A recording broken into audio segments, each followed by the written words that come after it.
grinning teeth in the blackness. A man is running down a dark hall, glancing over his shoulder in terror. He carries a clipboard and wears a standard Foundation lab coat. Behind him, in the shadows, a figure floats toward him at a steady pace. He tries to run faster, but can't seem to increase the distance between them. A long, gnarled hand with jagged fingernails stretches toward his shoulder. Fingers curl around to grab him when he wakes up in bed, sitting up and screaming. He catches his breath. It was just a dream. He gets out of bed, splashes water on his face, and puts on his lab coat. He heads out the door for work.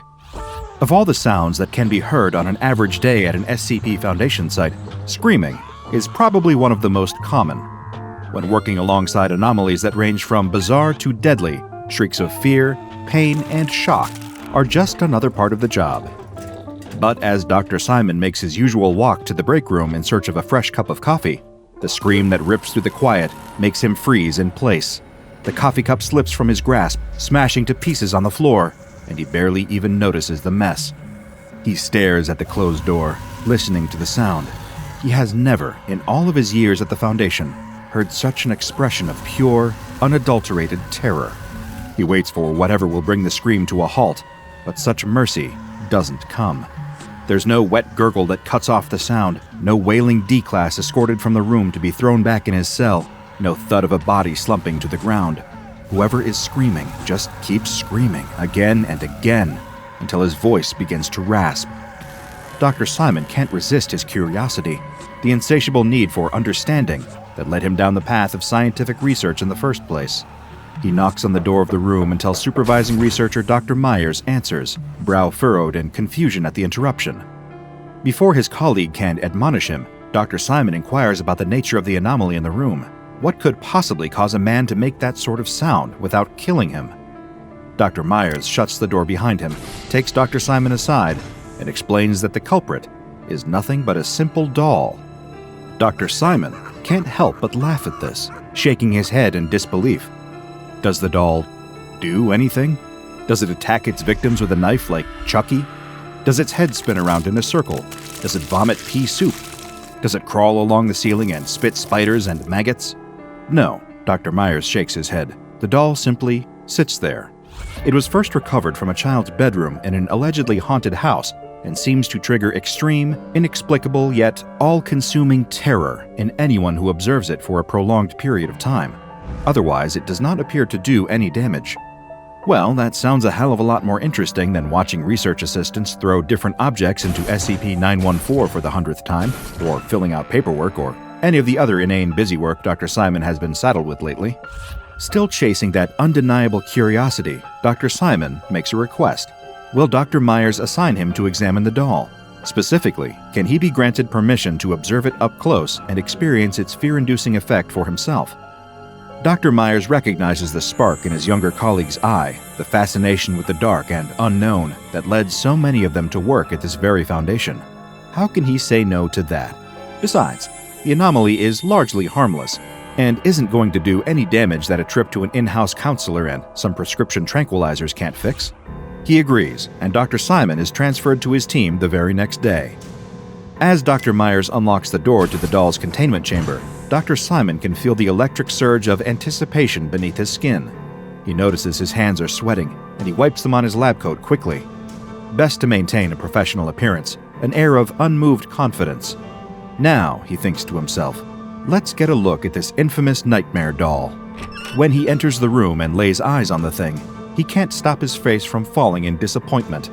He was expecting something grotesque, a cracked china doll with dark, vacant eye sockets, a soft-sewn doll made from leather of indeterminate origins, but instead, there's just a lumpy clay figure sitting in front of him, loosely constructed into the shape of a nude woman. At least he assumes her to be nude, since the doll has no clothing. The figure isn't detailed enough to be certain. He briefly considers turning around and leaving the room right away, but he was so insistent in asking to be reassigned, he can't just give up so quickly. He'll examine the doll more closely. He asks if he may touch the doll, and Dr. Myers responds in the affirmative. He lifts the doll, feeling its weight in his hands. As he turns it over to examine it, a large piece breaks off. He gasps, horrified at the prospect of damaging an anomalous item on his first day of working with it. But Dr. Myers reassures him that this is completely fine. That curiosity rears its head again, and Dr. Simon breaks off another part, just to see what might happen.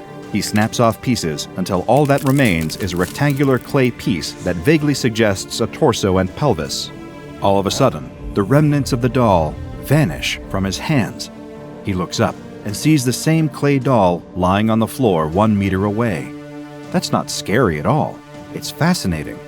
Dr. Simon is just about to pick up the doll and try breaking it apart once again, when a peal of cruel, crazed laughter sends a chill down his spine. It isn't Dr. Myers laughing. The voice sounds like it belongs to a woman, though it's difficult to tell much from the twisted cackle. He spins around, searching for the source of the laughter, but there's nothing, and no one in the room with him except for the doll. Minutes pass this way, with the laughter ringing in his ears, until all at once, all goes silent. He turns his eyes back to the doll, but it's gone. He's just about to leave the room and inform Dr. Myers when he catches a glimpse of something out of the corner of his eye. He turns to see what is there, and immediately wishes that he hadn't. The first thing he sees is her smile, stretched painfully wide, tongue waggling out from between her parted teeth. Then her eyes, rolling wildly in her head, dilated pupils locking onto him with a stomach-churning intensity. Long snarls of black hair drift behind her as she floats toward him, feet off the ground, just barely dragging the tips of her toes along the floor. He would describe the thing as a woman, but she doesn't look quite human. Her proportions are all wrong. Fingers long and sharp, waist cinched in, as if she were wearing a tightly laced corset, neck so narrow that it shouldn't be able to support the weight of her head. Though her mouth does not move from the cross between a grin and a grimace, she can hear the laughter again, growing louder and louder, bouncing around the inside of his skull. There's that scream, the sound he heard while walking past the locked door only 1 day ago. The sound of a man discovering that, no matter how much technology they invent, or how many cities they construct to convince themselves otherwise, humans are still prey, still animals cowering in a dark corner, while a predator advances toward them. For a moment, he wonders who is screaming, but the raw soreness in his throat tells him that it's his own voice being heard by passers-by in the hall now. The woman drifts closer and closer, moving at a slow and steady pace, as every hair on Dr. Simon's body stands to attention, every primal instinct in his body commanding him to run, to protect himself, however he possibly can. He scrambles backward, afraid to take his eyes off the figure, no matter how horrific the sight of her is. He doesn't want to think about what she might do while his back is turned. He takes one step, then another, until his back hits solid stone. The wall. She quite literally has him cornered, and there is nowhere to run. Like a rabbit face to face with a snake, all Dr. Simon can do is tremble, pale and helpless, as the figure draws near.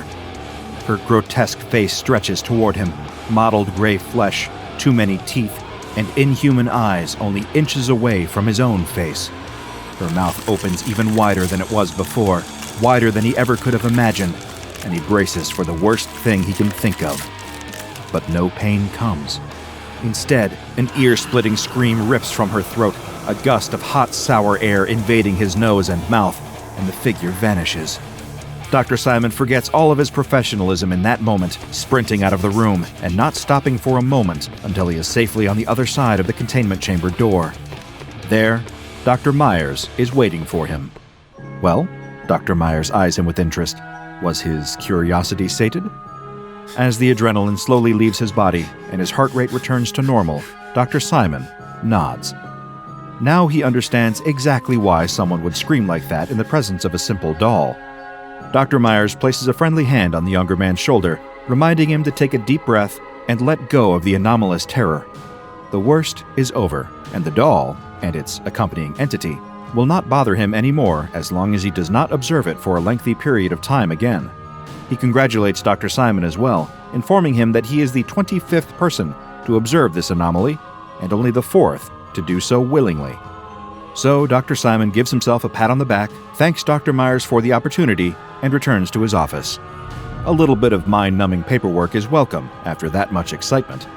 A couple of hours pass, and Dr. Simon finds himself beginning to droop. Whether it's the resulting crash after such a spike in adrenaline, or simply the malaise that takes hold most weekday afternoons, he knows the cure: another cup of coffee. His favorite mug broke the day before, but thankfully there are plenty more mugs in the break room.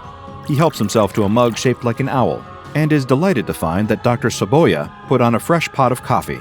He pours himself a cup and strikes up a conversation with the other researchers in the room, recounting the story of his encounter with the doll, taking a moment for a self-effacing laugh at the memory of how unbelievably frightened he was.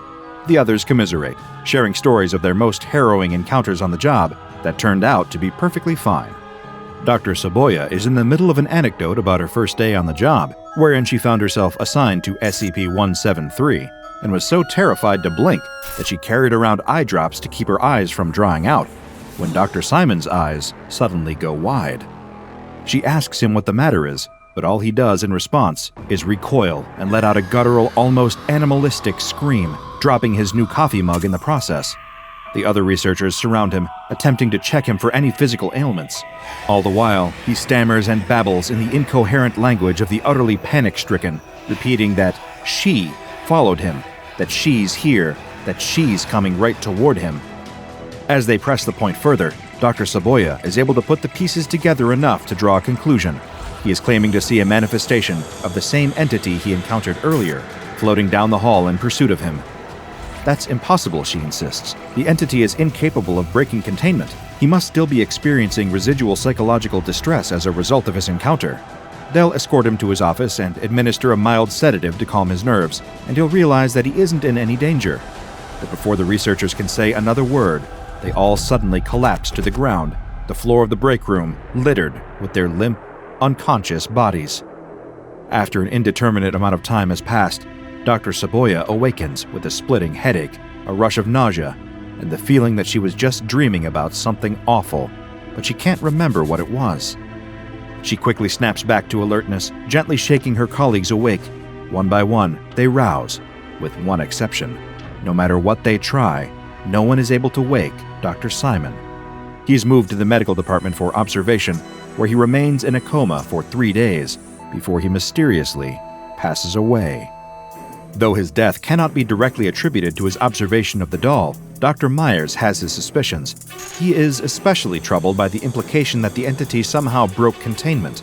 He requests reclassification of the entity, SCP-136, to Keter class, but the request is denied, higher-ups citing the possibility of a psychic attack by a different anomaly in the same facility. Years pass, and Dr. Myers puts the incident out of his mind. Then, one day, another round of experimentation with SCP-136 is ordered. A handful of Class Ds are shoved into the room, and Dr. Myers stands outside to supervise and ensure none of them leave before they are authorized to do so. Like clockwork, the sound of their screams follows around 20 minutes later. As the experiment concludes, yielding the usual results, the guards remove the subject from the room with Dr. Myers' help. He is pulling a man toward the door by the elbow when everything goes black. Dr. Myers is woken by the sharp sting of a slap to the face and a worried guard telling him that he collapsed with no apparent cause. As for the 3 Class Ds used in the experiment, they were left comatose and died days later. Memories of Dr. Simon come rushing back, and Dr. Myers reaches out to his supervisors once more. This time, he requests a reclassification and reevaluation once more. His request lands back on his desk, stamped with the same disheartening word: denied. Again and again, the cycle repeats itself. SCP-136 expands its influence beyond its containment, leaving victims comatose and then dead. Those who are knocked out temporarily by its influence experience violent night terrors for months following the incident. Like the wounds of a psychic attack have left scars on their minds. The reach of the entity seems to be expanding, and its power growing. One day, while reluctantly performing yet another test with SCP-136, the D-Class in the room vanishes altogether. No trace of him can be found anywhere in the vicinity. The unprecedented escalation is the straw that breaks the camel's back, and Dr. Myers pens an impassioned plea. Reclassify SCP-136 as Keter and allow him to find a way to terminate it for good before it harms or kills any more of his researchers. The O5 Council themselves officially decline his request. When I first learned about the tragic fate of Dr. Simon and the subsequent horrors that followed, I could not get the images out of my mind. I was determined to get to the bottom of what exactly occurred and why on earth the O5 Council would deny requests to reclassify or attempt to terminate the deadly entity. After some, let's call it, bureaucratic interference, I was able to get my hands on the official file for SCP-136. It is currently classified as Euclid, though I have some concerns about that decision that I will get to in a moment. SCP-136 refers to two phenomena under that shared designation, SCP-136-1 and SCP-136-2. SCP-136-1 is a doll of varying appearance, though usually manifesting as a female figure made from cloth, wood, metal, or clay. Currently, the Foundation has not been able to measure anything unusual about the doll itself on an empirical level. However, this being the SCP Foundation, it is of course not an ordinary doll. This brings us to SCP-136-2, the subject of my deepest concerns. SCP-136-2 is an incorporeal nude or partially nude figure, whose gender presentation corresponds to that of the form that the doll takes. Ordinarily, this is female, but the doll does appear in a masculine form approximately 10% of the time. It manifests once the doll has been viewed for a duration of approximately 20 minutes, and the first sign of its appearance is the sound of creepy laughter, followed by a period of eerie silence. The doll disappears, and the figure, ranging in size from 1.9 to 2.1 meters, appears to take its place. Upon appearance, SCP-136-2 is posed in a provocative manner, and will move through the air at a pace of 0.2 meters per second toward the subject or subjects that observe the doll. As it grows closer, the laughter grows louder. By the time the entity is within 1 or 2 meters, the victim will be frozen in fear, will collapse to the ground, or will back up until hitting a wall. When the figure reaches 5 centimeters of the subject, it will scream once, then vanish, before reappearing in its original location. The appearance of this entity has been characterized as deeply disturbing, with an unnaturally wide mouth, bared teeth, enlarged irises, and bloodshot eyes. Exposure to SCP-136-2 has been linked to night terrors for up to 6 months following the initial encounter. Originally, the entity was never seen breaching containment. Obviously, this was not, in fact, the case. In spite of the life-threatening incidents linked to SCP-136, its official containment procedures state that, quote, no extraordinary containment procedures are necessary. It is kept in a standard 10 by 10 by 10 meter concrete containment room, wherein SCP-136-1 is locked in a transparent plastic case. There is no video surveillance of the room when it is not being actively examined. Only Class D personnel are permitted to enter the chamber more than once in a 30-day period. But why is this the case?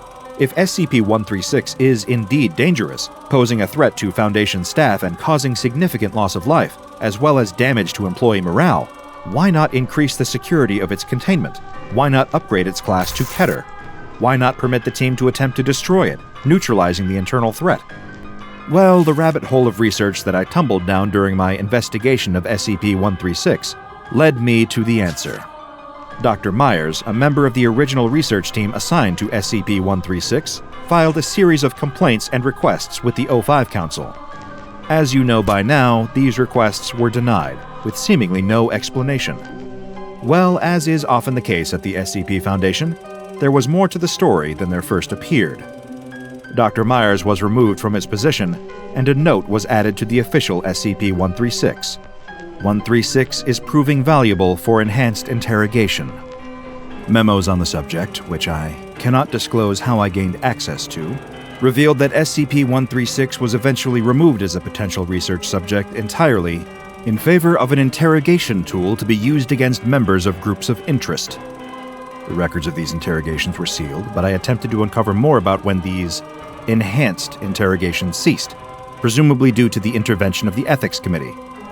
I hope that I'm mistaken, that some vital information has eluded my grasp, but as far as I can tell, they never did. The old house sits, crooked and dilapidated, on the very end of the last street in town. It's the kind of house that children share stories about and warn each other to stay away from. There isn't even any graffiti on it, rare for an abandoned building in this town. But nobody is brave enough to get close to it and risk their life if the rumors of its history are to be believed. A black van containing 4 men pulls up along the curb outside the house. One of them has been black-bagged, zip ties cutting into the skin of his wrists. He was leaving a bar in town when suddenly he found the barrel of a 9mm semi-automatic pistol looking him in the eye, held by a man with every reason to pull the trigger. 2 other men had then emerged from the dark behind him. There was a brief feeling of cold metal against his skin as the twin metal barbs of the stun gun were jammed into the man's neck. His body then began to convulse as 50,000 volts of electricity ran through his body, and when he was finally able to open his eyes again, there was only darkness. The back doors of the van swing open, and the unfortunate man is pulled out by 2 of his captors. The driver joins to help drag the man down the gravel pathway up to the deserted house's front door. In his desperation, he offers any excuse he thinks might save him. "Please, I just need a little more time. I can get the money, I swear. I've got another job lined up, honest. I start on Monday. Just a little longer, I'm begging you." All he receives is silence as he's taken into the old house. There's no pleading, begging cliché that they haven't heard before. They've learned to just tune it out and get the job done. Click, click, click. The 3 men turn on their flashlights. The electricity hasn't been on in the uninhabited house for years. It's the domain of rats, roaches, and spiders now. The only evidence of life being the network of spider webs in every corner and the faint chittering sound of something coming from behind faded wallpaper. The only reason anyone would ever choose to come here is when you needed to do something under the absolute cover of dark, which is exactly what they needed to do. The dark-suited men drop their weeping prisoner to the ground. He tries again to plead with them and receives a hard kick in the gut. It knocks the breath out of the man, and he is left wheezing in quiet pain, no longer able to speak. One of them finally pulls the dark bag from his head. His nose is bleeding. His eyes are equal parts bleary and afraid, like he only half understands his circumstances. What he does understand, though, is that it's looking increasingly unlikely that he'll be leaving this house tonight. The 3 men look down at the pathetic figure huddled on the floorboards. None of them really want to be here, but this is the job they've been paid to do. They are unaware, though, that they aren't the only ones watching. Somewhere in the dark is someone else who watches them with a detached, almost amused curiosity. Taking in the deep dark of the house, one of the men wonders aloud whether it might be haunted. The man with the gun laughs as he pulls back the hammer on his gun and tells him that there's about to be one more ghost here. But just as he is about to pull the trigger and put an end to their captor's terrified blubbering, he suddenly hears something that gives him pause, something from above them, upstairs. Is he imagining it? Or are those particles of dust floating down from the ceiling, accompanied by the sound of footsteps? All of the men clearly hear it, and the 3 look around, shining their flashlights into the dark corners of the room. The one holding the man at gunpoint motions to one of the others to go check upstairs. He looks like he'd rather do anything else, but when the man with the gun, who is clearly the one in charge, turns and points his gun at him instead, the man finally concedes that he'll go check it out. He draws a gun of his own from inside his pocket and starts making his way up the creaking stairs to the 2nd floor of the house. The leader's mind is still on whatever's upstairs. His dumb lackey tried filling his head with all those goofy ghost stories, but he knows, deep down, it's probably just a raccoon or something. When his driver has ensured there are no other witnesses, he'll finish the job, and they can all get out of this creepy dump. He calls up to the driver and asks him if he sees anything up there. "Nothing," he calls down. "I think we're—" His words are cut off by his own sudden scream. There are 2 gunshots, followed by a loud thump as something heavy hits the ground. The 2 men, both with guns out, crouch down in defensive poses. They call out again, asking what's happening, but they're only met with cold, unforgiving silence. Everyone is on high alert now. Even the bound man is now more afraid of whatever's upstairs than the men who brought him here. Nobody dares move as, after what feels like minutes of silence, the footsteps resume upstairs again. The leader calls out again, asking what's going on. Still no reply, just more footsteps. They follow the sound across the floor above them to the stairs, then listen as the steps start to creak again. Their eyes drift over where they see nothing. Are they going insane? The 2 hired guns share a panicked glance, as if to say, "What do we do now?" But neither has an answer. A quiet, reedy whisper suddenly echoes through the stale air of the house. With what sounds like a female voice, it rasps, "What are you doing in my house?" The remaining lackey, consumed by panic, begins firing wildly into the dark. The captive and the leader both get as close as they can to the floor as bullets fly through the air, piercing the old wooden walls, causing roaches alike to scatter. Soon enough, The bullets are gone, replaced with only the feeble click, click, click of his dry firing. What is going on in here? He thinks. This place really is haunted. Before another fearful thought can cross his mind, a lamp comes flying at him out of the darkness, shattering into pieces of skin-carving ceramic against his face. Next comes a book, then an old heavy phone, and then a dusty old brick that strikes his skull with a monstrous crunch. He drops to his knees, bleeding from both nostrils and the deep gash cut into his forehead, before flopping face down onto the floor. He'll be lucky if he ever wakes up. Only the leader and his prisoner are left now, both confused, both afraid, both seemingly beset by a poltergeist. Suddenly, the leader feels a hot breath on his neck and a whisper right into his ear. "You shouldn't have come here," it hisses. He turns, screams, and fires once into the dark. Nothing. A strange, tinny giggle suddenly loops around him. It's everywhere and nowhere. He can hear footsteps, but where are they coming from? They're simultaneously getting further and getting closer. An unseen fist collides with his jaw, harder than he's been hit in a long time. He stumbles, looking around for the assailant, panting like a prizefighter in the championship rounds. But there's nothing there. There's nothing. Crack! It strikes the other side of his face. Another giggle from the dark. He spits a tooth out as his mouth bleeds. Not knowing what else to do, he extends his arm and fires desperately. Maybe he'll get lucky. Or maybe not. A force wraps itself around his extended arm and pulls on it with a sudden immense pressure. It snaps before he has the chance to scream, his arm bending at the joint in the wrong direction. He lets out an agonized cry as he drops his gun to the ground. But that scream is cut off when he takes a punch to the solar plexus, sapping the wind from him as he spews out a thin mist of blood that settles onto the shape of a woman's face, staring right at him, grinning. His terror and pain overcome him. His mind snaps and he faints from panic, collapsing to the ground in a heap. His jacket opens as invisible fingers work a handkerchief from an inside pocket and wipe the blood from the floating face, leaving only a floating, bloody handkerchief. The man on the ground, the one who was brought here against his will, watches astonished and speechless as the handkerchief flutters down to the ground. All he can do is stare in amazement as the leader's arm flops limply upright, as the gold watch around his wrist unclasps itself and floats into the air, and then, with a strange gulping noise, disappears entirely. Footsteps creak across the ground, the front door opens, then closes again, leaving the terrified man in silence, lying on the floor between two bodies. After a time, he finally gains the courage to stand up. He creeps nervously towards the front door and opens it. There's no one outside. Not that he could see whatever assailant just took out the group of men anyway. With one last look back into the dark house, he steps out and closes the door behind him. He's free, and no matter how hard he tries, he will never understand the true nature of the invisible specter that just saved his life. But while none of the men will never know what they encountered that night, the SCP Foundation certainly does, because these are the kind of antics you can expect from SCP-347, also known by the somewhat obvious nickname of the Invisible Woman. But she has another name, her own self-chosen epithet: Claudia. Foundation staff are currently unsure whether this is the real name of the SCP-347 entity or a pseudonymized reference to Claude Rains, the English actor who portrayed Dr. Jack Griffin in the 1933 film The Invisible Man. Of course, nothing is really as it seems when it comes to this particular anomaly, though it's easy to be more than what meets the eye when nothing meets the eye at all.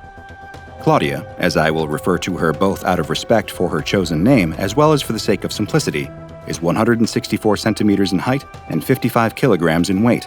And that's really all that is known for sure about her, because her primary anomalous trait is, of course, that she is completely and utterly invisible. Although she seems to possess them like an average human, all parts of her body, including blood and hair, will remain invisible even if removed from her body. It seems that only saliva and bodily waste become visible when separated from her body, as a number of disgruntled, mop-and-bucket-wielding D-classes are more than aware. Claudia is able to see through what also must be anomalous means, since in typical humans, the cones and rods of the eyes must be visible for them to receive light and thus see. Research is ongoing as to how exactly this is possible, as well as what it could potentially provide for active camouflage technology. By her own description, which due to her skittish and crafty personality must be taken with a grain of salt, Claudia is a mixed-race woman between the ages of 19 and 25, with brown eyes and wavy black hair. She appears to have no anomalous traits other than her invisibility, No super strength or speed, no ability to fly. However, what she does have is a very particular set of skills. Skills that make her a nightmare to anyone wishing to keep her under lock and key. Like, for example, the SCP Foundation. The Foundation quickly learned that Claudia is an accomplished escape and infiltration artist, with the lock-picking skills of a veteran thief. She's able to move while making very little noise, which complements her natural stealth advantages perfectly, allowing her to get in and out of secured areas easily. These are skills she's developed not only to survive, but to support certain psychological dependencies she suffers from. While Foundation psychologists have posited a number of mental conditions that could be affecting Claudia, two seem to have risen to prominence: kleptomania and pica. Claudia appears to be compulsively driven to steal as a kind of psychological crutch. Being invisible, naturally, makes her an impeccable thief. However, when she has obtained the item of her desire, said item floating through the air is likely to draw unwanted attention. That is where her second strange habit comes in. Pica is an eating disorder that causes sufferers to consume items that are not food, sometimes damaging themselves in the process. Claudia has developed the unhealthy habit of swallowing some of the smaller items she steals, causing them to seemingly disappear until she later vomits the items back up. When interviewed on the matter, Claudia stated that she'd gotten the idea from watching Stevie Starr perform on a late-night television show. Starr is a Scottish performer known for his ability to swallow and regurgitate items, though Starr's ability doesn't extend far enough to meet the Foundation's threshold for anomalous. Before she was brought into containment, Claudia had a preference for abandoned houses. The home where Foundation agents finally discovered her was one with a long history of reported poltergeist activity. As is standard in instances where spectral phenomena were suspected, the Foundation moved in with infrared cameras, allowing them to quickly detect the humanoid shape of Claudia and move in to intercept her. Without the advantage of her invisibility, she had no chance of either evading or besting trained Foundation operatives in combat. Thankfully, it didn't need to come to that, and after a brief period of deliberation, Claudia gave herself up to the Foundation willingly in exchange for shelter and warm meals, both of which would be provided for her in containment. Prior to this, it's believed that she was effectively homeless for years and had been making ends meet in any way she could. She refuses to discuss her past directly, though a long string of ghost activity across the area and at least 2 deaths have been solidly linked to her activities. Being unseen for years of her life has taken an undeniable mental toll on Claudia, the isolation leading to instability and even violent outbursts on occasion. Thankfully, she has responded well to treatment from Foundation counselors and psychiatrists, which has reduced the frequency of these violent outbursts significantly. As she recovers further from her traumatic past, there is hope that Claudia may even begin to recover from her kleptomaniac tendencies altogether, allowing her to live a normal, well-adjusted life, or as much as one can hope to live while still remaining invisible. There's even more good news, though. Since entering containment and undergoing recovery, Claudia has become much more social. She enjoys interacting with other people, especially when they treat her as though she's an average person, and some of her actions have even been described as bordering on flirtatious. She enjoys interacting physically with people, and often plays impish pranks on the unsuspecting people sent into her chamber, such as rearranging or taking items to confuse them. She also shows, for unknown reasons, a particular fondness for interacting with people as they sleep, often touching and stroking them, though it may have been one of the only ways she was able to have human contact prior to entering Foundation custody. While she describes this as feeling right, those who experience it from the other side describe it as feeling unnerving, as though they've been touched by a ghost. Naturally, due to being an intelligent escape artist that is impossible to see through conventional means, Foundation containment specialists have needed to go all out on her containment measures, both to keep her contained and to keep her comfortable enough that she has no desire to attempt a containment breach. She is kept in a 5-meter by 5-meter room in Site-17, constantly monitored by a remote infrared camera, and in addition to infrared detection systems, Claudia is also visible in ultraviolet light, expanding the Foundation's means of seeing her. Her room has an ensuite bathroom with a shower and bathtub, and is furnished with a queen-sized bed, several oversized beanbag chairs, 2 armchairs, a desk and swivel chair, several bookcases, and a TV with a DVD player. The bookcases are filled with various books, primarily adventure novels, Harlequin romances, and art books. She's allowed DVDs of various movies and TV shows predating her arrival at the SCP facility, and may request new material to be reviewed every so often. Claudia is given access to any clothes she pleases, though she often prefers to remain unclothed to take advantage of her full invisibility.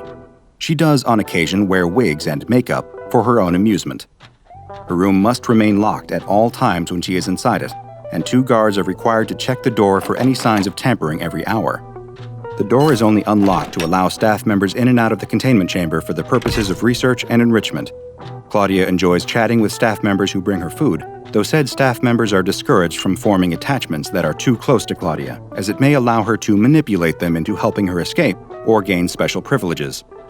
On the rare occasions when Claudia is allowed to leave the room, she is mandated to wear gloves and a layer of grease paint over her face to give personnel awareness of her hands and facial expressions. If she does attempt violent action or escape, she must be apprehended immediately and placed back into her room.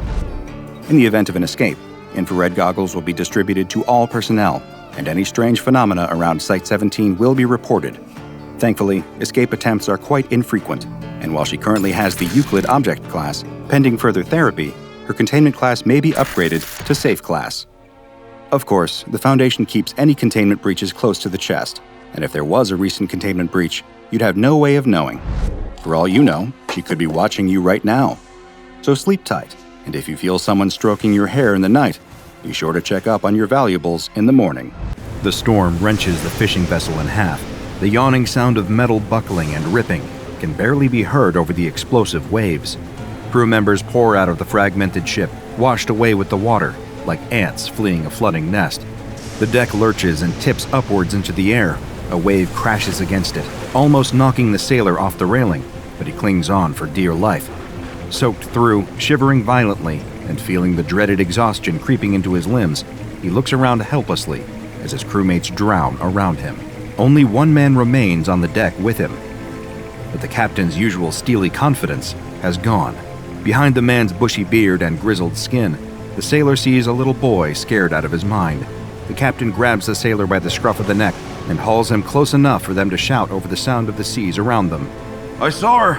The captain's rambling and ranting, repeating himself and gesticulating wildly at the seas around them. "A Naiad! I saw her in the water this morning. Our voyage was cursed from the start. We should never have left port. She's in the water now, she..." A colossal wave throws what is left of the boat through the air. The railing slips through the sailor's fingers as he flies high between the waves. For a moment, the world stands still. It's like he's a gull hovering in place, surveying the carnage beneath him, and there in the water, what looks like. But the world isn't standing still. He hurtles back towards the ocean and slams into it, hard enough to knock the air clean out of his lungs. Icy water tugs at him, pulling him downwards, deeper and deeper, colder and colder.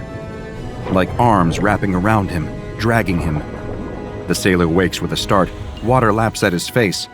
What were once hulking waves are now little more than ripples. He spits out a mouthful of sand and shakes his head. His body's trembling violently from the cold, but the warm glow of the sun on his back is already doing its best to help him. How on earth had he survived that? There are groans all around him. Dotted along the beach are his fellow fishermen. He hasn't got the energy to count them, but it doesn't look like all of them. Just ahead of him, further up the beach, sits the captain. Rocking back and forth, trembling, the captain noiselessly points a finger out to sea. Using what little energy he has left, the sailor rolls onto his back to see the silhouette of a woman standing there on the water. No, not a silhouette. The morning sunlight is shining straight through her, as if she's made of nothing but water. She steps delicately across the surface of the water, walking towards the coughing fishermen who have all seen her by now. There's a delicacy to how she walks, tiptoeing gently on the rippling water, as if scared of disturbing it even slightly. The light dances and glitters on her skin like it does across the ocean. No, not skin. She really is made of water. Every inch of her is composed entirely of what looks like the purest, cleanest water the sailor has ever seen. Was it her? The arms that he felt dragging him through the water? Did she save him? Did she save all of them? The water nymph waits with the men until the ambulances arrive. She walks across the sand going between them. Every few minutes, she dips her toes back in the sea and takes what looks like a deep breath, even though she has no lungs to fill.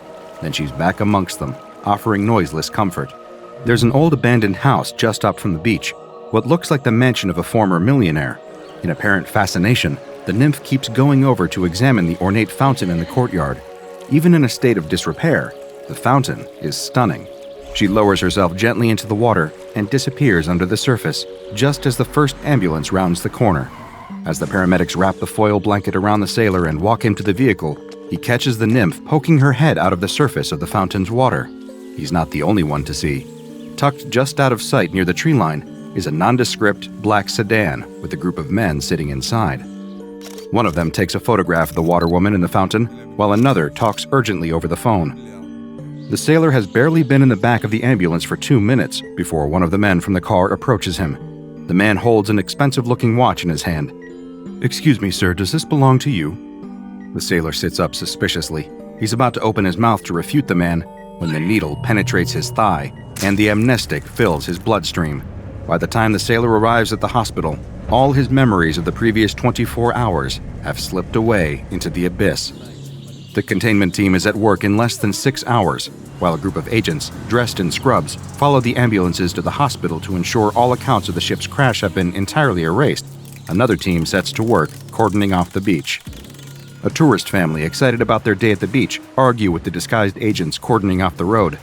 "I'm sorry, ma'am, but there's nothing we can do. A shark sighting is a shark sighting. We just can't risk it today."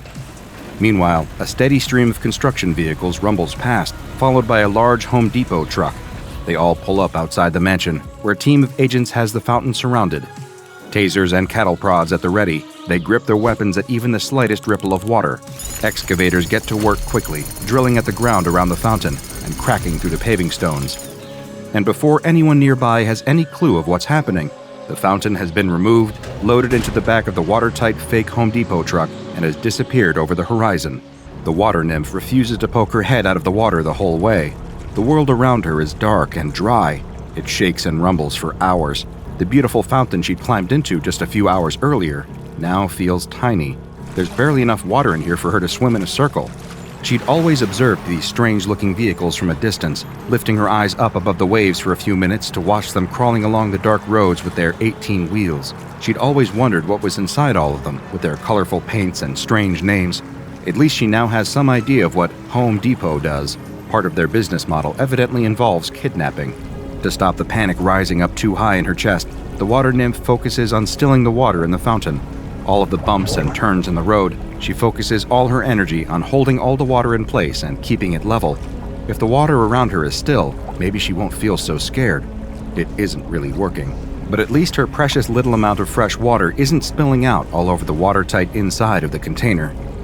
She's just about convinced herself that she's used to her cage when it suddenly stops. The rumble sound cuts out, the shaking stops, and voices somewhere outside discuss what to do with her, saying words like containment protocol, initial testing, and security measures. The water nymph dips her head back below the surface of the water as the rear doors open. She's going to make the most of this. That's what she's decided. Having spent all her life underwater, observing the humans from afar, she'd always dreamed of one day meeting one. There had been moments, sure, times when she'd wave at a child on the deck of a ferry or guide a ship through the fog, but up close? Never. They look funny, these people. When you see them up close, they're such strange colors, so fleshy and hairy. It's bizarre not being able to see through them. How are they supposed to swim? These humans in particular are even more strange than the others. Dressed in long white coats, always walking around with clipboards and strange little devices that light up and make sounds when they poke them. She wonders if they get sick of having their legs stuck to the ground all the time. What if they see something interesting floating above them? They can't just swim upwards. They need to get on one of those plane things. This will be fun, getting to meet real people for the first time. She keeps telling herself that because if she doesn't, it all becomes too scary. They haven't put her back in the sea, a river, or even a pool. They've just kept her in her fountain. It sits right in the middle of a brightly lit chamber. 4 white walls, a white ceiling, and a white floor. 1 white door. The lights are always on, the temperature always the same. For days and days, she just sits in her fountain, alone. Occasionally, one of the humans will come in wearing a big rubber suit. They look totally ridiculous. Taking big, slow steps, they'll approach her fountain. The first time, she jumped up out of the water to greet the human, doing her best to wave like she's seen them do to each other. But the human immediately turned around and ran back out of the chamber. So next time, she was slow and gentle, raising both her hands innocently and letting the human approach without doing anything. The human lowered some kind of glass container into the water in her fountain and took some of the water away. He must have been thirsty. She's seen the humans get like that sometimes. How they're not thirsty all the time, she has no clue. It doesn't look like there's a drop of water anywhere in them, except for their eyes. She tries to catch the human's eye as he leaves, but he just walks straight out of her chamber, carrying away the little container of water. But this time, she has an idea. She waits patiently for a few days, waiting for another one of the humans to come and see her. It's hard to tell how much time has passed because it's always sunny in here, but it must have been a few days by now. Sure enough, the door opens, and a human in another big rubber costume comes in. She rises out of the water slowly so as not to scare them and lets her form melt and shift. Feeling her body flow into a different shape, she does her best to copy the human's big rubber suit. She's practiced this for years in the sea, copying the shapes of different humans she sees. The human stops walking and stares at her. She tries to wave again. The human waves back. Success! For almost a minute, they stand there waving at each other. She knows this is longer than most humans would wave at each other, but it's just so exciting she can't help herself. Maybe this will be her first friend. Imagine that, having a human friend. The human takes a hesitant step towards her. This is her chance. Lifting herself up and out of the water, the nymph steps out of her fountain for the first time. She pauses, careful not to spook the human. They do scare very easily, but this time, he stays. Better than that, he takes another step towards her, then another until they're within touching distance. She can feel the water beating in her chest, pumping excitedly through her body. The human has another one of those glass containers in its hand. It raises the container up slowly for her to look at. She leans in to see why this strange little creature is showing her a piece of glass. She's seen these 1,000 times before in the seas. There's glass and plastic everywhere for her to look at. What's so special about this one? The human takes a swipe at her. The glass container strikes the side of her head and extracts a chunk of water. She staggers away, hands raised in fear. What had she done wrong? Why did the human do that to her? She feels faint. Her head swims and not in the usual pleasant way. Her body works hard to redistribute all the water around her body, rebuilding that part of herself in a split second, but it doesn't stop the pain or the sudden wave of tiredness. She stumbles back into the fountain and plunges beneath the surface, letting the water merge with her body again. But the surface of the fountain isn't still. It trembles and shakes as she lies at the bottom in fear. Why had the human done that to her? By the time she has the courage to peek out of the water again, the human is gone. The lights in the ceiling seem brighter than ever. The next day is the first time she really misses the sea. She would race from coast to coast, feeling herself getting dragged along in the ocean gyres as she flowed between continents. She would study the rainbow colors of the Great Barrier Reef before catching a current to Venice or Jamaica. She'd hug the bottom of cruise ships and dance in and out of the propellers on the backs of cargo ships. But here, in her cell, all she can do is swim around her fountain, round and round in circles. That is, until the humans return.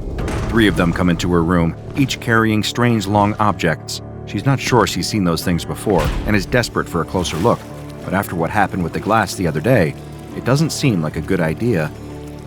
She still hasn't worked out what she did wrong there, but clearly the human was not happy with her for some reason. Best to be very gentle with them for the time being, until they're proper friends. The 3 humans have a box with them, full of water. She's so excited to see it, she leaps straight out of the fountain before realizing she needs to be careful. Patiently as she can, she approaches the box and touches it. The humans nod encouragingly. Her excitement overwhelms her, and she dives right in. It feels so good to have fresh water to explore, even if it's just a small tank. She barely even notices as they close the lid on her and wheel her into a different room. A glass wall lines the edge of this new chamber. Funny little humans in white coats stand behind it, making notes. She climbs out of her little tank and waves at them. It's a smaller room than her normal one. Why have they brought her in here? A slamming noise behind her makes her jump, and she spins around to see the 3 humans have wheeled away her little tanks on wheels, leaving her alone in the room. She looks around with a little anxiety. There's nowhere to swim in here. Have they made a mistake? She can't be here without water. Doing her best to copy human movements, she tries to mime to the people behind the glass that she needs her water. They don't seem to understand her, just start scribbling even more things on their clipboards. It's warm in here. Warm and dry. This isn't good. In no time at all, she can feel herself drying out. An hour goes by, then another. She's never been out of the water for this long. What are they doing? Don't they understand what she is? Her head starts to feel faint. She slumps down on the floor and turns herself into a ball. Shaped like this, hopefully, she won't be evaporating so fast. Then they'll give her the water back. For hours she sits in a ball, waiting, until mercifully, her little tank on wheels returns and she's taken back to her fountain. They do the same to her the next day and the day after that, starving her for hours, then returning her to her fountain. They top up the water in it occasionally, but other than that, they don't seem to be doing anything nice for her at all. Are they doing this on purpose? Surely not. She's their friend. She's being kind, doing all of their weird games even when she doesn't want to. Humans aren't cruel, they wouldn't do that to her. But then she finds herself in a different situation entirely. They do the same as they've been doing for the previous few days, wheeling her into the testing chamber and making her stand there on her own. But it's colder today, much colder. She tries to explain to them through the glass, rubbing her shoulders and shivering, but they just keep making their notes. This isn't good. She can't stand the cold. It's not good for her. Painful crystals start forming on the surface of her skin, stabbing into her and solidifying her body. She cries out noiselessly, but the humans keep going until she feels herself losing consciousness. Weeks go by, and with each experiment they do, the water nymph worries more and more that these humans aren't really her friends. They've started giving her mazes, complex plastic structures that she gets forced unceremoniously into, where she has to swim through various pipes and tubes until she can push a button on the other side. At first, she was expecting a prize. Maybe this is why they had her kept here for so long. They needed help solving these puzzles, and their fleshy bodies couldn't fit through the tubes. But nothing happens when she presses the button. They just pull a plug and drain her out of the bottom. Today, she's had enough. When are they going to put her back in the ocean? She's just going to wait here at the start of the maze until they tell her. It's only fair. The water in her chest leaps for joy as a human enters the test chamber and approaches her. She raises out of the water and waves to greet him, just as he lifts the long, strange device in his hand and jabs it into her chest. The electricity shoots all through her body and sets her mind ablaze. It takes all her strength not to burst into 1,000 droplets. Convulsing and crying, she falls backwards into the maze. The human brandishes the weapon at her again. She has nowhere to go but into the maze. She solves it in a split second, but as she presses the button, she feels a sinking feeling settling over her. What if they don't want to let her out? It's all her fault. What was she thinking? Her one shot at making friends, and she'd blown it. She sits crying in her fountain, feeling her tears flow into the water around her and back into her body. It was the acid. She hates acid, and always has. She'd swam near a factory once and got a dose of it. It hurt, more than anything she'd ever felt before. It would flow into her chest and sit there, burning and burning. She can still feel it now. So when the humans in the rubber suits had poured some into her fountains, she'd lost her temper, slamming into them with all her force. For months, they've been hurting her, jabbing her, and exhausting her. But they're her friends, right? And you shouldn't hurt your friends. You definitely shouldn't kill your friends. Shouldn't rip open their rubber suits and force yourself down their throats, drowning them in their own bodies. Her fountain's red with blood and burns from the acid. And it's all her fault. What had she done wrong to make them treat her like this? Why couldn't they just be friends? After a few weeks, a group of humans come in and clean up the mess, refilling her fountain with clean water. She doesn't lift her head above the surface. They install a pipe above her fountain that drip feeds water onto her. Drip, drip, drip. And just like that, she's no longer seen as human. Drip, drip, drip. The lights burn white. The door stays closed. Drip, drip, drip. The water nymph sits in her fountain. Drip, drip, drip. After a year, she stops crying. A year after that, she gives up on thinking, too. 3 years of near silence pass, with only the sound of dripping water from the pipe, until the door to her chamber opens. Something flutters in her chest. She lifts her head out of the water. A friend? Everyone in this school knows to step aside when the goth girl is on the move. She strides down the school hallway, confident that no one will challenge her as the undisputed ruler of this high school. It's not just her dark wardrobe or her black nails and eyeliner that intimidate the other students. Her domineering attitude and sharp tongue make her feared. She brushes past a gaggle of underclassmen who wilt under her devastating gaze. "Beat it, dorks," she hisses, jerking her head to indicate that they should get out of her way. The other students disperse instantly, afraid the chant's really getting an earful.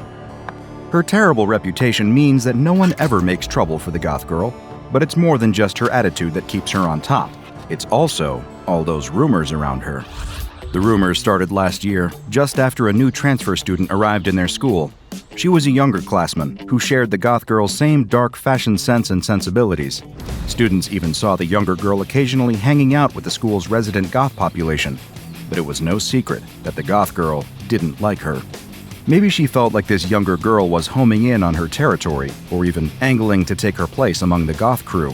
Whatever the case, other students couldn't help but notice how the goth girl's lip quivered or her eyes flashed whenever the younger girl tried to worm her way into the goth gang's meetups.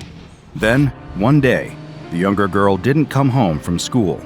The younger girl's parents reported her missing and organized a whole search party. The police spent weeks tracking down every lead, desperately looking for anything that might tell them what became of the missing girl, but found nothing. Rumors spread around school that the goth girl had something to do with it. After all, hadn't the younger girl been her biggest rival? Hadn't she always hated the younger girl? And if anyone at this school would have had the chutzpah to actually do something sinister, it would be her, right? Despite all the gossip, though, no evidence ever surfaced to link the goth girl to the disappearance. The police even interviewed her several times, but she always denied knowing anything. "Yeah, I didn't like that little brat," she said in the police interview. "She was always getting underfoot and thinking that she could hang with us. But that doesn't mean I did anything to her. I mean, it's not like I would have really wanted to hurt her." The goth girl concluded her statement with a knowing smirk, as if she was pleased with herself for getting away with murder. But you can't build a case out of a smirk. So even if the police suspected anything, they were forced to let her go. Eventually, life at school returned to normal. Other than a few fading missing child posters still fixed to telephone poles around town, most students eventually forgot about their missing classmate. But the goth girl's fearsome reputation persisted. Could she have actually had something to do with that younger girl's mysterious disappearance? Now that other students thought she might have actually killed someone, they naturally found her even more intimidating. The goth girl didn't mind, though. After all, she already thought most of the other students were normie losers anyway, so she liked that they gave her a wide berth. The goth girl walks toward the end of the hallway, pushing open a designated fire exit door and slipping out behind the school. Today, the other goths are hanging out behind the school building. They nod curtly as the goth girl joins them. "What's going on, losers?" she says, adopting an aura of bored detachment. "I was just telling them that there's this haunted game you can download," says the goth boy. "It's all messed up. Like, the game knows all your worst secrets, and the more you play, the more it taunts you. Then, when you finish, you just disappear." The other goths snicker at the story. None of them really believe it, but it makes for a fun, spooky tale to help set the atmosphere as the sun sets. But one girl is more skeptical than the rest, to the point that she's almost insulted by how obviously fake this story is. "What do you mean you just disappear?" asks the girl. The boy shrugs. "I don't know. I just know that no one ever sees them again." "I don't believe that at all," says the goth girl. "That sounds made up." No, says the boy. "It's 100% real. It's called the Book of Tamlin." "Okay, sure, whatever you say. And who exactly is Tamlin?" The boy shrugs. "I don't know. Clearly I haven't played it since I'm still here." The girl rolls her eyes. "That's ridiculous. I'll show you right now." She whips her cell phone out of her backpack and starts to thumb through the app store until she sees it. The Book of Tamlin. It's right there in the store. That just makes this whole story seem even sillier. She would expect that if there were a real haunted app. It would only be accessible via the dark web or maybe a strange glitch that randomly installed it into doomed victims' phones. But it's right here for anyone to download. With a skeptical smirk on her face, she punches the button to begin the installation. "It's right here in the app store," says the goth girl. "Any of you chickens gonna play?" The other goths eye each other nervously. Sure, they were all pretty quick to dismiss the ominous story about this weird game before. But now that their friend is challenging them to actually play it, they don't feel quite so confident. The goth girl snorts derisively. She wonders why she bothers hanging out with these posers. They're the closest thing that she has to friends, since so few other students even dare approach her. But what does a bossy prima donna like her really need with friends anyway? She watches as the game loads up the intro screen, and then gameplay begins. She snorts again. The Book of Tamlin appears to be a hidden object game, where the point is to discover various objects hidden in a larger image. This is baby stuff, thinks the goth girl. "Find the 10 black cats in the cemetery," instructs the game as it pulls up a cartoony image of a graveyard. The goth girl's finger hovers over the screen, and she quickly taps it whenever she spots a black cat crouching behind one of the pixelated tombstones.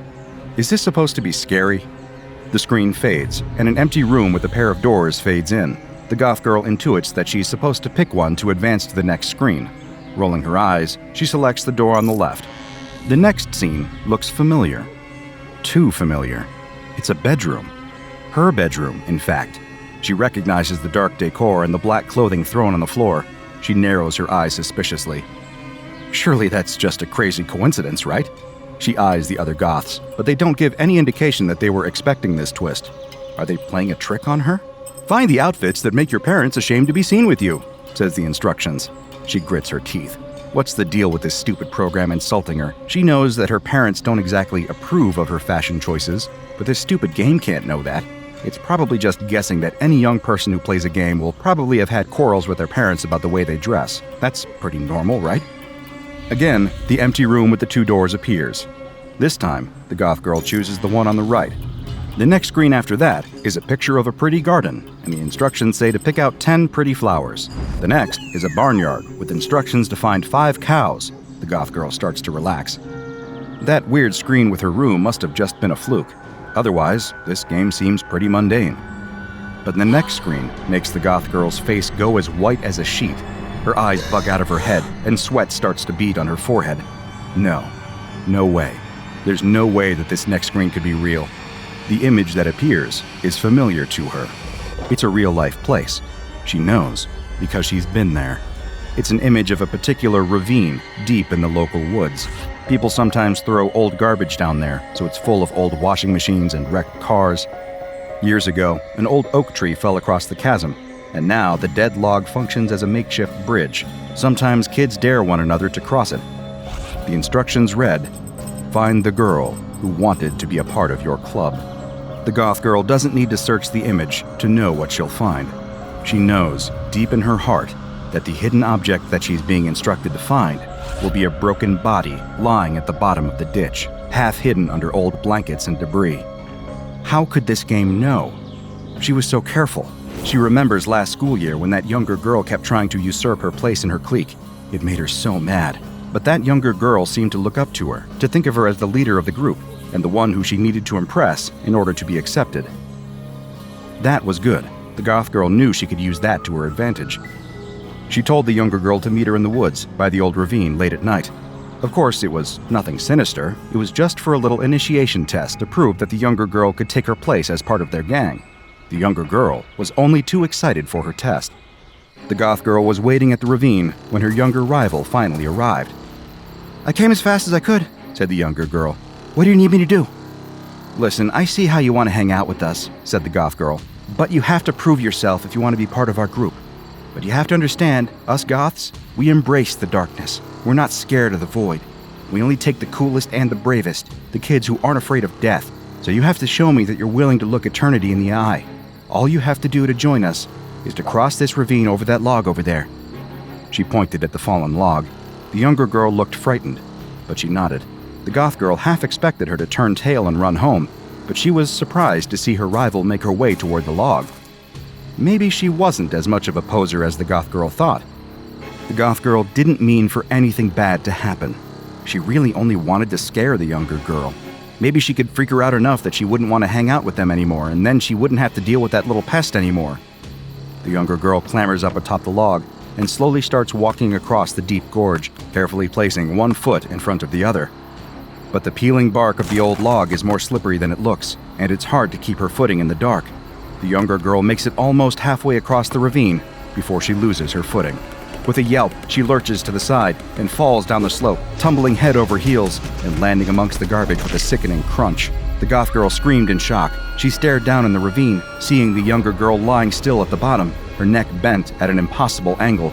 It was obvious that the fall had killed her instantly. The goth girl knew she was in trouble. Or was she? Nobody knew she was out here. Nobody knew that she'd asked the younger girl to meet her here. All she had to do was keep her mouth shut, and nobody could pin this on her.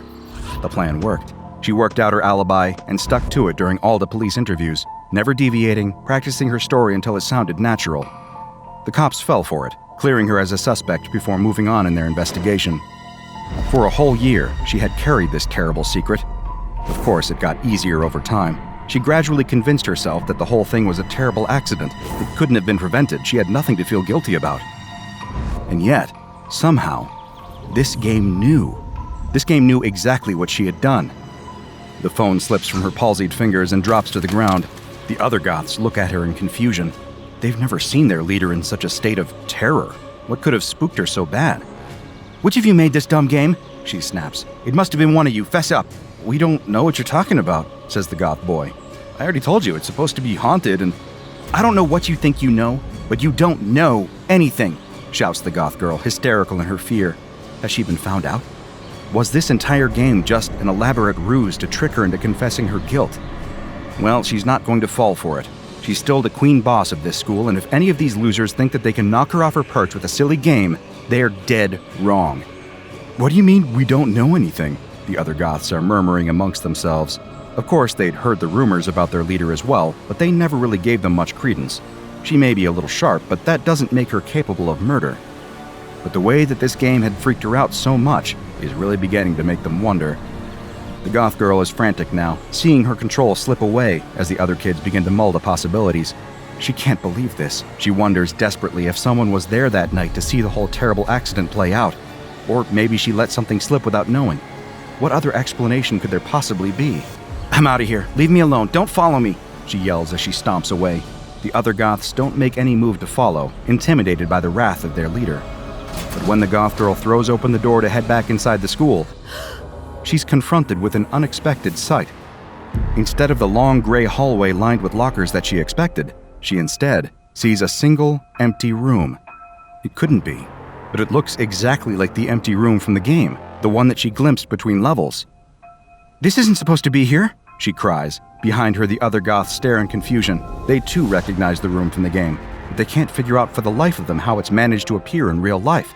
What's going on? Is her guilty mind playing tricks on her? No, that can't be. The reaction of the other Goths shows that they see it too. She doesn't think she can trust her senses, but she also feels an overwhelming urge to step into that empty room. "Don't go in," calls the Goth boy, but it's too late. Internally, her rational mind is screaming at her to stay out, but she can't control her feet. She steps inside, and the door swings closed behind her. The Goth boy runs to the door and yanks it open, hoping to help his terrified friend. But beyond the door, he sees nothing but the ordinary hallway that's always been there. The mysterious empty room is nowhere to be seen, and the Goth girl has completely vanished with it. Not many people would say that SCP-1590, better known as the Book of Tamlin, is any fun. SCP-1590 is a downloadable app that has been designated as Euclid, and 7 copies of the game are currently held by the Foundation in a containment locker for experimentation purposes. Whenever the Foundation discovers new instances of SCP-1590, information technicians initiate an immediate DDoS attack on the hosting server, and an MTF is to be sent in to appropriate all hardware. Any systems that were able to download copies of the game before the DDoS attack should be infected with the COM-AMA computer virus to prevent unwitting innocents from playing the game. SCP-1590 is a 1 kilobyte program or application designed for use with touchscreen hardware such as tablets.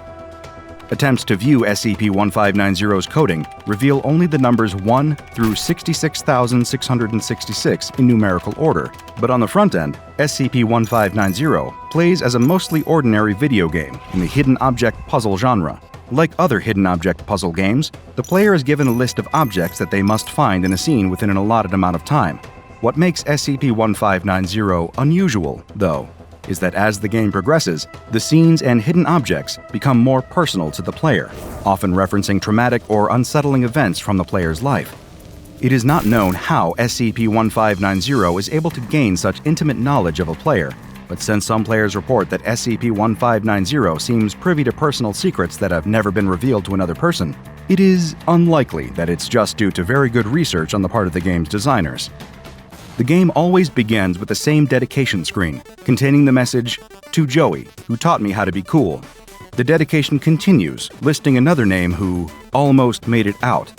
The second name changes with every playthrough, but is always the name of the previous person to play the game. The dedication screen is followed by an animated cutscene with a humanoid silhouette standing on the deck of what appears to be an oil tanker. The screen turns bright white, then returns to the oil tanker. A yellow wall, larger than the ship, has been added to the scene, The wall's appearance causes a wave to crash over the ship, waving the humanoid overboard. The screen fills with bubbles, and the words, "The Book of Tamlin" and "Start Game" appear overhead on the bubbles. The significance of this animated sequence, as well as the title, "The Book of Tamlin," if any, is currently unknown. When a player chooses Start Game, the title screen fades into an image of a cluttered room. The user is presented with a series of tasks, directing them to find objects hidden in the room image. The allotted time to find every object in a scene ranges from 1 to 12 minutes. Once the user finds every object in a scene, a set of doors appear on screen, and the player must choose one to progress in the game. The game continues through a random number of screens, labeled from 7 to 43.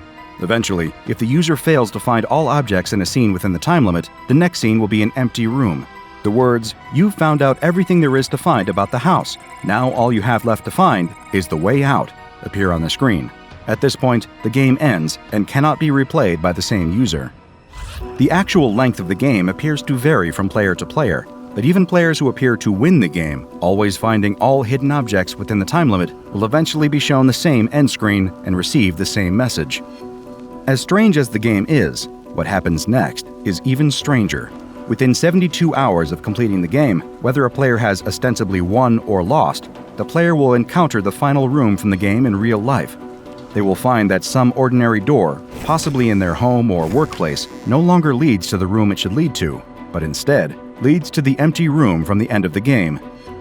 If someone other than the player attempts to pass through the door, they will find themselves not in the empty room from the game, but instead in the room that the door normally leads to. If the player passes through the door, though, they disappear into the empty room. Any tracking devices cease to transmit after the user passes through the doorway. The Foundation currently has no idea who or what is behind SCP-1590, or how the game manages to access users' memories. It's also not clear what purpose the game solves, whether it's intended as a therapy device to help subjects work through hidden trauma, or as an instrument of justice to punish wrongdoing. Either way, you might want to make sure you have a clean conscience before you download any new mysterious games for your phone. You never know when you might find yourself confronting the Book of Tamlin. The full moon hangs heavy in the night sky over the dense jungle canopy. Below, the darkened palm trees stand silent in the humid air, festooned with vines and lianas. And tropical insects hum in the undergrowth. The night is quiet and dark here, far from the city, in one of the farthest, most secluded provinces of the Philippines. One would hardly expect anyone to be out at this time of night.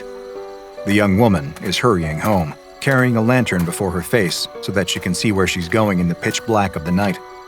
Her swollen belly reveals that she's at least several months pregnant, her new middle throwing her off balance just enough that she has to be careful not to stumble. A woman in her condition, she thinks, shouldn't be out at this time of night, and certainly shouldn't have to do household chores like this. But the work has to get done, no matter what. She carries a basket of wet laundry under her other arm. She is returning from washing her clothes in the river, and if she had planned things out better, she would have been home long before the moon rose. Unfortunately, she spent far too much time gossiping with several other village women before getting to work on scrubbing her filthy clothes against the rocks. Luckily, it's not too far from the river back to her home in the village.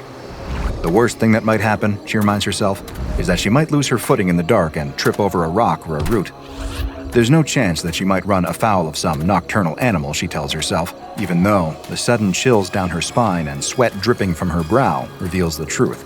That she doesn't believe that at all, and, in fact, she's getting more and more nervous as she staggers through the dark. It isn't just the threat of wild animals. She remembers the stories that her mother told her when she was a little girl, all about sinister supernatural monsters that live in these woods. Of course, those are just stories invented to scare children, she tells herself. She's a grown woman now, about to have a child of her own. She shouldn't be worried about boogeymen. She just needs to keep her head on her shoulders, and she'll be sure to arrive home safely. The lantern throws its light over a figure standing below the crook of a catmon tree. The woman jolts, nearly dropping her laundry. She gulps back a scream as she realizes that what she sees isn't a wild animal, but rather a person. "Oh, sorry," says the young woman, her voice shaking a little. "I didn't think anyone else was still out this late. I thought you were a wild animal." "Don't you worry, little one," says the figure in a soft, sibilant voice. The figure steps forward, and the young woman recognizes her. It's an old woman from the village, her back hunched and her long white hair falling over her shoulders in a messy tangle. The young woman feels inexplicably nervous running into this particular villager here in the jungle at night. Many of the village kids whisper that she's actually a witch who has all kinds of weird supernatural powers. Even some of the village elders are afraid to cross her for fear of getting cursed. "Where are you going at this hour? Someone in your condition shouldn't exert yourself so much." "I'm just heading home," says the young woman, hefting the basket of laundry for emphasis. "It's dangerous to be out so late alone. Here, let me walk home with you. There's safety in numbers, you know." Thank you." The young woman almost wants to protest that she doesn't need any help getting home because she really does not want to spend any more time with this old woman. But at the same time, she is reluctant to say anything that might insult her. After all, even if the young woman doesn't believe in witchcraft, it's not like she wants to take any chances. Besides, the truth is that she is rather frightened of being alone in the dark, and any company is better than nothing, even if it's this strange old woman. "How far along are you, honey?" says the old woman, placing a hand against the surface of the young woman's protruding belly. The young woman grimaces. She doesn't like this old woman intruding on her personal space like this. The old woman's hands are wrinkled and veiny, flecked with liver spots, and her fingers topped with gnarled talons. The young woman wants to cry out at the sight of them, but she bites her tongue. Instead, she answers the old woman's probing question as calmly and politely as she can. Very nice, says the old woman, her rheumy eyes never straying from the young woman's belly, and her hands still rubbing against her stomach as if she's trying to reach something within. The old woman makes a strange sound in her throat, like she's smacking her lips in hunger, but it's hard to see anything in the dark. The young woman can only nod in confusion, but she quickens her pace. She hopes that she can get home soon, and once she's home, she can get away from her unfortunate travel companion. The old woman keeps pace, grabbing her younger traveling companion by the arm and holding tight. Her grip is surprisingly firm for such a seemingly frail old woman, and the young woman again wonders if maybe there's something supernatural about this ominous crone. She wants to pull her arm away, but the old woman's long claws pinch cruelly into her flesh. It's as if the old woman is silently warning her, "Don't pull away. I'm too strong for you to escape." "What a sweet little bundle of joy you carry there," says the old woman, as if speaking to herself. "What a delectable little burden." The young woman knows that she's still talking about her unborn baby, but all this mumbling just makes her more worried. They continue walking, the young woman staring resolutely at the small circle of illumination thrown by her lantern onto the path ahead, doing everything in her power to not look at the old woman standing at her side, for fear that she might scream. Why is she so nervous? Worse, does the old woman sense her fear? The young woman has heard that witches are easily offended, and that's the last thing that she needs now. She continues walking, the old woman gibbering and whispering in her ear, plying her with odd questions about her pregnancy. "Eating well, have you? You know it's very important to eat right when you're carrying, so that the baby can be born strong and healthy." "Right," says the young woman. She really doesn't need this unsolicited advice. She heaves an audible sigh of relief as the village comes into view over the next bluff. Thank God, she thinks, I'm almost home.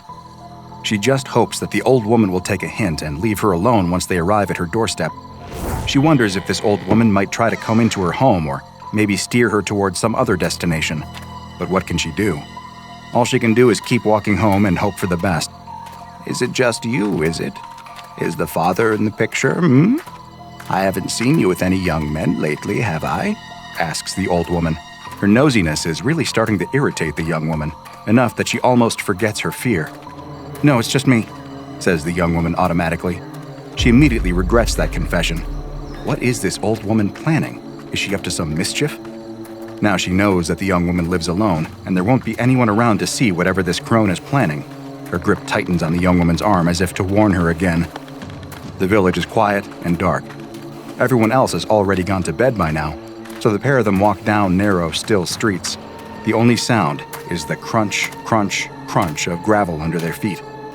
After what seems like an eternity, they arrive at the front gate of the young woman's house.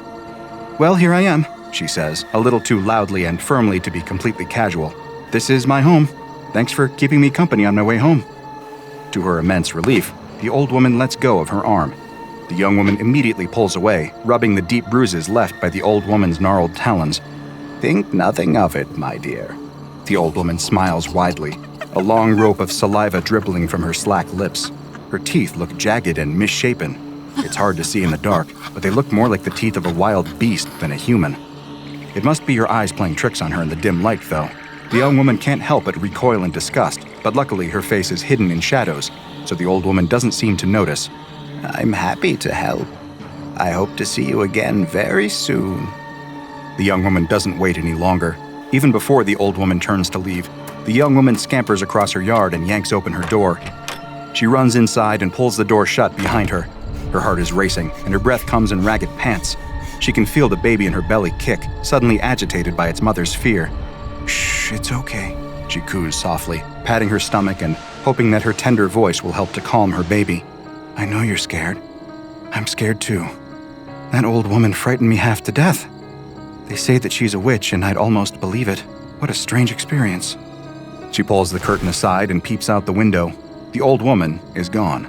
The young woman looks up and down the street, but sees no sign of her traveling companion. She inhales deeply and feels the tension drain from her body as she lets her breath out. Thank goodness that's all over.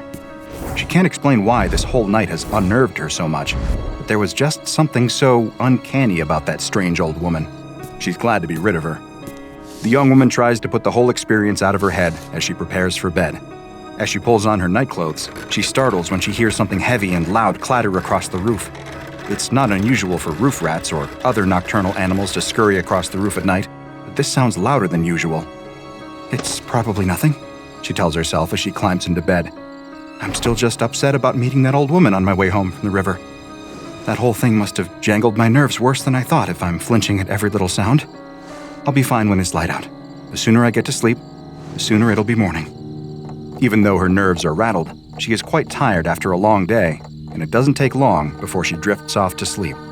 The young woman's eyes close, and her breathing becomes slow and steady, the shallow rhythms of sleep. Inside her head, she might be troubled by strange dreams, but to any outside observer, she is dead to the world. Asleep in bed, she doesn't react to the clattering on the roof. Whatever is up there is making an awful racket as it drags itself over the roof tiles. If someone were around to watch, they would see that whatever is on the roof is no rat. It's a darkened figure, almost big enough to be human, but strangely truncated. Two massive leathery wings unfurl behind it, extended to help the strange creature maintain its balance upon the roof. It drags itself forward using only its hands, long talons tapping at the roof shingles as it seeks a loose tile, anything that will give it access to the house below. Its finger finds a crack. Wheezing and panting, the creature leans forward, putting its eye to the crack to peer into the room below. The young woman is asleep in bed directly below, and that's exactly what this creature was hoping for. The young woman mumbles in her sleep, her mind filled with disturbing dreams. She's oblivious when, all of a sudden, something drops through that crack in the ceiling. It's long and slippery and covered in thick, wet mucus. It looks, for all the world, like a tongue, but it's far too long to be any human tongue. It drops lower and lower into the room, extending closer and closer to the young woman sleeping in her bed. The disgusting appendage caresses her face, leaving a wet slug trail of saliva across her forehead, as if it's looking for something, then brushes against her lips, and the tongue seems to find what it wants. Instantly, it snakes into her open mouth and shoots down her throat. The young woman starts to sputter and choke, her limbs thrashing and flailing, but still, she is held fast in the grip of sleep. Some wild nightmare is playing out in her head. Perhaps she fantasizes that she is drowning in a river or choking on some food or being strangled by a fiend. Whatever she's thinking, it couldn't be further from the truth, that an alien tongue has jammed itself down her throat. The tongue pushes deeper and deeper inside her until it makes contact with her womb. A trained anatomist might balk at the idea that the tongue could find her womb by accessing her throat, but somehow it has done exactly this, snaking its way through the labyrinth of her insides to find her unborn baby. A sticky aperture opens up at the tip of the tongue, revealing that the tongue is hollow, like a massive soda straw. It sucks up the baby like a vacuum, slurping it up, and out. The bulge of its prey traveling up the length of the tongue like a wild pig swallowed by a boa constrictor. Once the baby is gone, the tongue slides out of the woman's mouth and retracts back toward the ceiling, disappearing back through the subtle crack. There's a clatter on the roof again, followed by the soft flutter of leathery wings. The young woman settles back into a deep, still sleep, the awful sensation of suffocation having passed. The rest of the night is peaceful and quiet, but when she awakens the next morning, she finds that the nightmare isn't over. She wakes with a strange empty feeling in her guts. Something is very wrong. She throws aside her covers and stares at herself in shock. Her baby is gone. Her rounded belly has deflated back to its pre-pregnancy state, and she can sense, as only a mother can, that she is no longer carrying something within her. She shrieks in terror at this bizarre revelation. What could have happened? What could be responsible? That young woman just had an encounter with SCP-5201. SCP-5201 is a humanoid subspecies native to the Philippines, dubbed Homo sapiens visceralis, but known by many local names across the Philippine Islands, including the Aswang, the Tik-Tik, or simply the Viscera Sucker. But it is most commonly known as the Manananggal. During the day, an instance of SCP-5201 looks like an ordinary human. At a glance, there is no way to immediately distinguish an instance of SCP-5201 from a regular member of Homo sapiens. However, Foundation researchers have found that there do exist certain retinal irregularities unique to SCP-5201, so the agency has developed a portable retinal scanner for use in quickly identifying instances of SCP-5201. SCP-5201 is far easier to tell from an ordinary human at night when it undergoes a strange and startling metamorphosis. It unfolds a pair of membranous wings, resembling those of a bat, from its back. Even more startling, its torso splits in two. Its upper torso then flies off in search of prey, while its lower torso is hidden in a secure location until SCP-5201 can reconnect. SCP-5201 will seek out human prey, most likely relying on a keenly attuned sense of smell, and, once it has chosen a victim, will alight on the roof of their home and then snake its preternaturally long, tube-like tongue into the house below so that it can feed.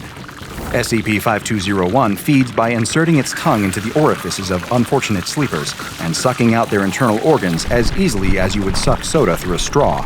SCP-5201 will happily eat human livers, stomachs, and intestines, but its favorite food is unborn fetuses. So much so that instances of SCP-5201 disguised in their human form can often be recognized by their tendency to drool at the sight of pregnant women. SCP-5201 are well known to local humans who live in fear of nocturnal attacks by the dreaded Manananggal. Interestingly, SCP-5201 can be repelled by Abrahamic holy objects like rosary beads or crucifixes, or can be staked through the heart with sharpened shafts of bamboo, very similar to the means used against vampires in Western folklore. SCP-5201 is especially vulnerable when its upper torso is out hunting, so it will always take the utmost care to hide its abandoned lower torso in a secret, secure location. If you can find the hidden lower torso, it is possible to kill SCP-5201 by sprinkling its exposed viscera with spices like garlic, salt, or vinegar, or, failing that, even ash or urine. This causes an unusual reaction that is not yet fully understood by Foundation researchers, but will prevent the two halves from rejoining. If the two halves of the Manananggal cannot rejoin before dawn, sunlight will kill the creature. If none of these methods are available, it is also possible to repel SCP-5201 by using a specialized whip fashioned from the tail of a stingray. The SCP Foundation currently has an undisclosed number of domesticated SCP-5201 instances held in the Fauna Containment Wing of Site-235. Because this species has been known to practice cannibalism, each specimen is to be held in its own personal containment cell. While there are obvious ethical and logistical concerns with feeding human organs to SCP-5201, the Foundation has discovered that SCP-5201 can still easily thrive on a diet of any newborn mammal with a mass of at least 1 kilogram. Piglets have so far proven to be the most cost-effective and available options, but other species can be substituted as necessary. All entrances to SCP-5201 containment cells are to be guarded by at least 2 Level 2 personnel equipped with stingray whips, crucifixes, or some other object found to cause harm to SCP-5201.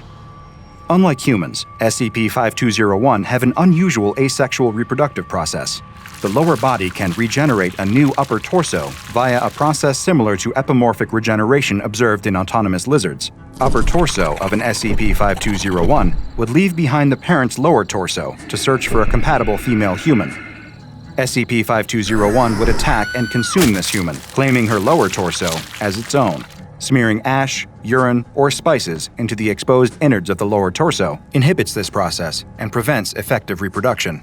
The exact origin of SCP-5201 is unknown, Although the creature is endemic throughout the Philippines, and historical records indicate that it has inhabited the island since at least 1500, when it was first described by Spanish sailors to the islands, fossil remains and genetic testing indicate that it is actually an invasive species from outside the Philippine archipelago. SCP-5201 is currently believed to be extinct in the wild, following eradication efforts by the Foundation in the 1990s. An epidemic of SCP-5201 attacks in the early 90s prompted the SCP Foundation to join forces with the Supernatural Committee of the Philippines and the Global Occult Coalition to take action to prevent SCP-5201 from spreading to other countries. Dubbed Project Dipsy, the operation involved amnesticizing the major cities of the Philippines, funding propaganda campaigns to dismiss SCP-5201 as a product of folklore and urban legends, and eventually domesticating the surviving SCP-5201 population for cellular regeneration research. Because of its aggressiveness and taste for human flesh, SCP-5201 specimens regularly attempt to breach containment, and thus have been given the designation Euclid. And while the SCP Foundation has done its best to eliminate the threat of SCP-5201 in the wild, there's no guarantee that a few instances of this vicious monster might have slipped through the cracks and possibly even spread out into the wider world beyond its home in the Philippines.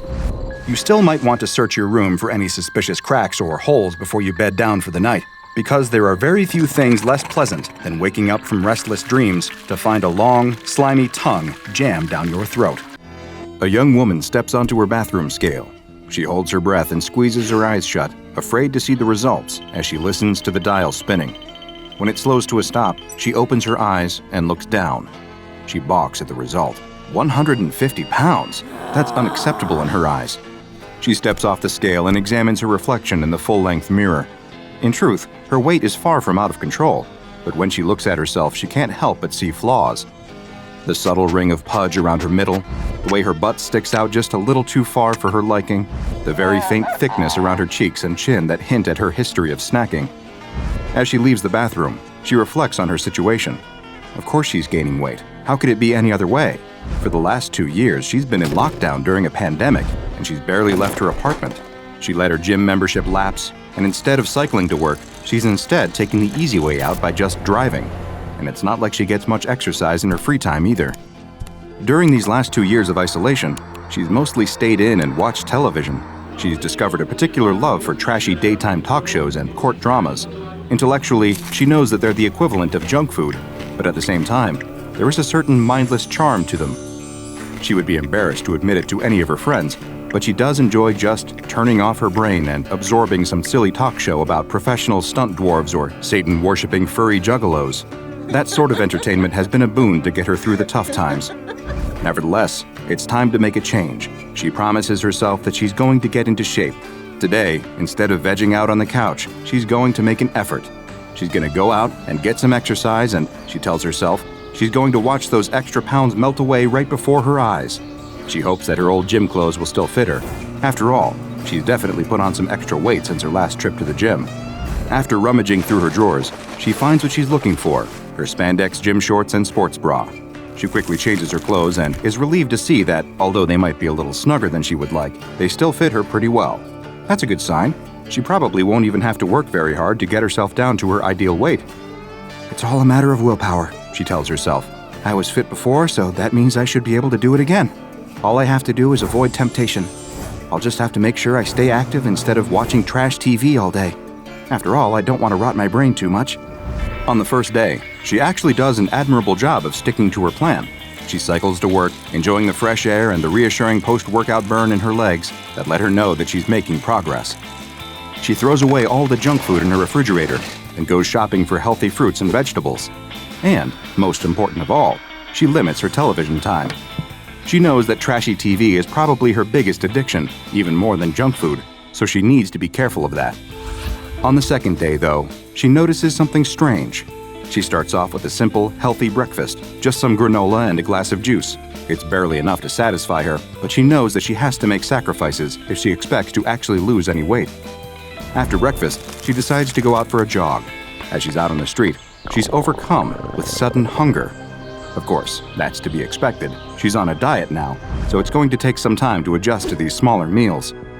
She puts her hand to her rumbling stomach and grimaces. She's never felt this hungry before. If she didn't know better, she would think that she hadn't eaten for a week with the amount of pain that she's feeling. In fact, she's actually starting to feel a little woozy, and she has to lean against a light post to keep from fainting. She shakes her head to clear her thoughts. Okay, she thinks, I must have misjudged how many calories I need to get me through a morning. Her eyes stray to a nearby coffee shop. She sighs in relief. She thinks to herself, I'll just pop in there and get myself a small snack, just a little something to keep my blood sugar up. She walks into the cafe and gets in line. As she waits, she can't help but stare at the rows of pastries on display under the glass. They all look delicious, and she is really hungry. She fully intends to only get a bagel with a little smear of cream cheese, but when she gets to the counter, she finds herself ordering way too much food. I'd like 2 scones, 3 danishes, and a bear claw, she says. Also a large super raspberry frappuccino with extra syrup and whipped cream. The words just tumble out of her mouth, almost as if it's not her saying them, but rather some other voice speaking through her mouth. What the? I didn't say that, she stammers. The clerk behind the counter eyes her strangely, and the young woman feels too embarrassed to protest further. She steps aside and waits for her order, pondering the strange event that just happened.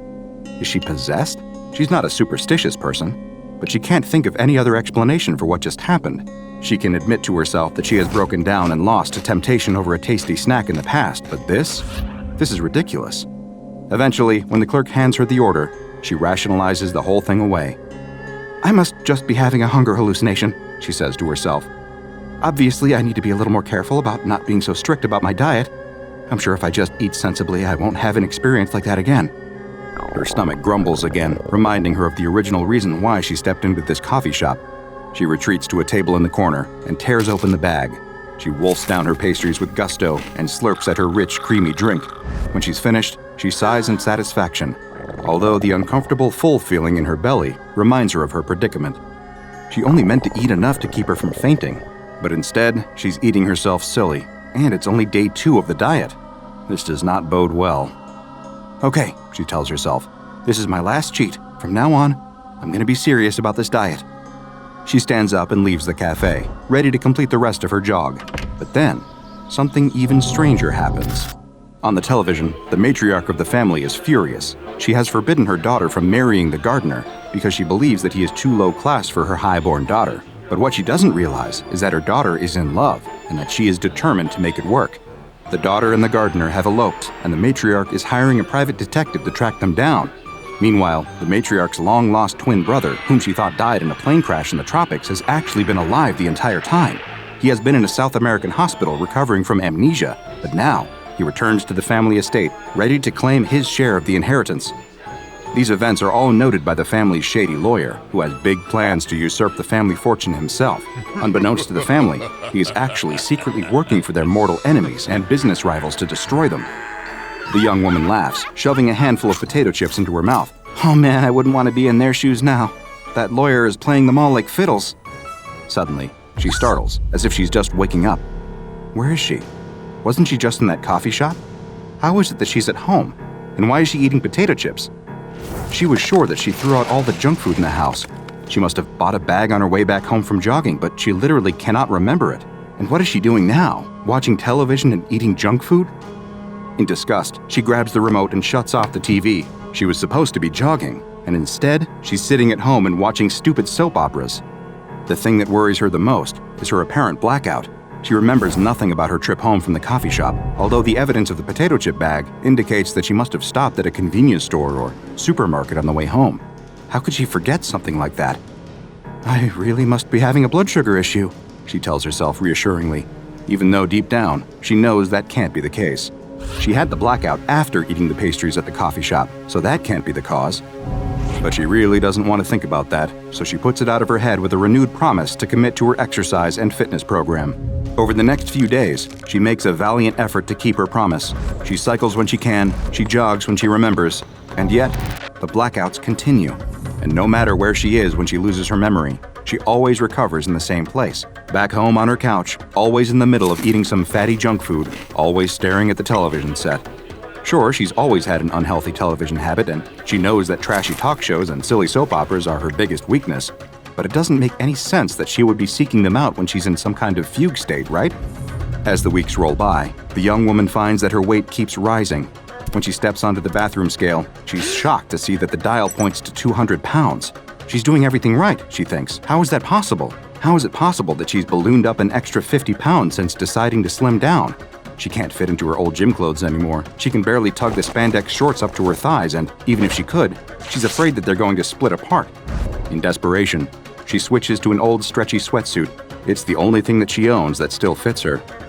This is just a temporary setback, she tells herself as she stares at her bloated reflection in the bathroom mirror. I just have to work harder. And she does. Or does she? When she goes to ride her bike, she finds that it's no longer strong enough to support her weight. She can't perch on the seat comfortably, and the steel body frame starts to creak when she rests her full weight upon it.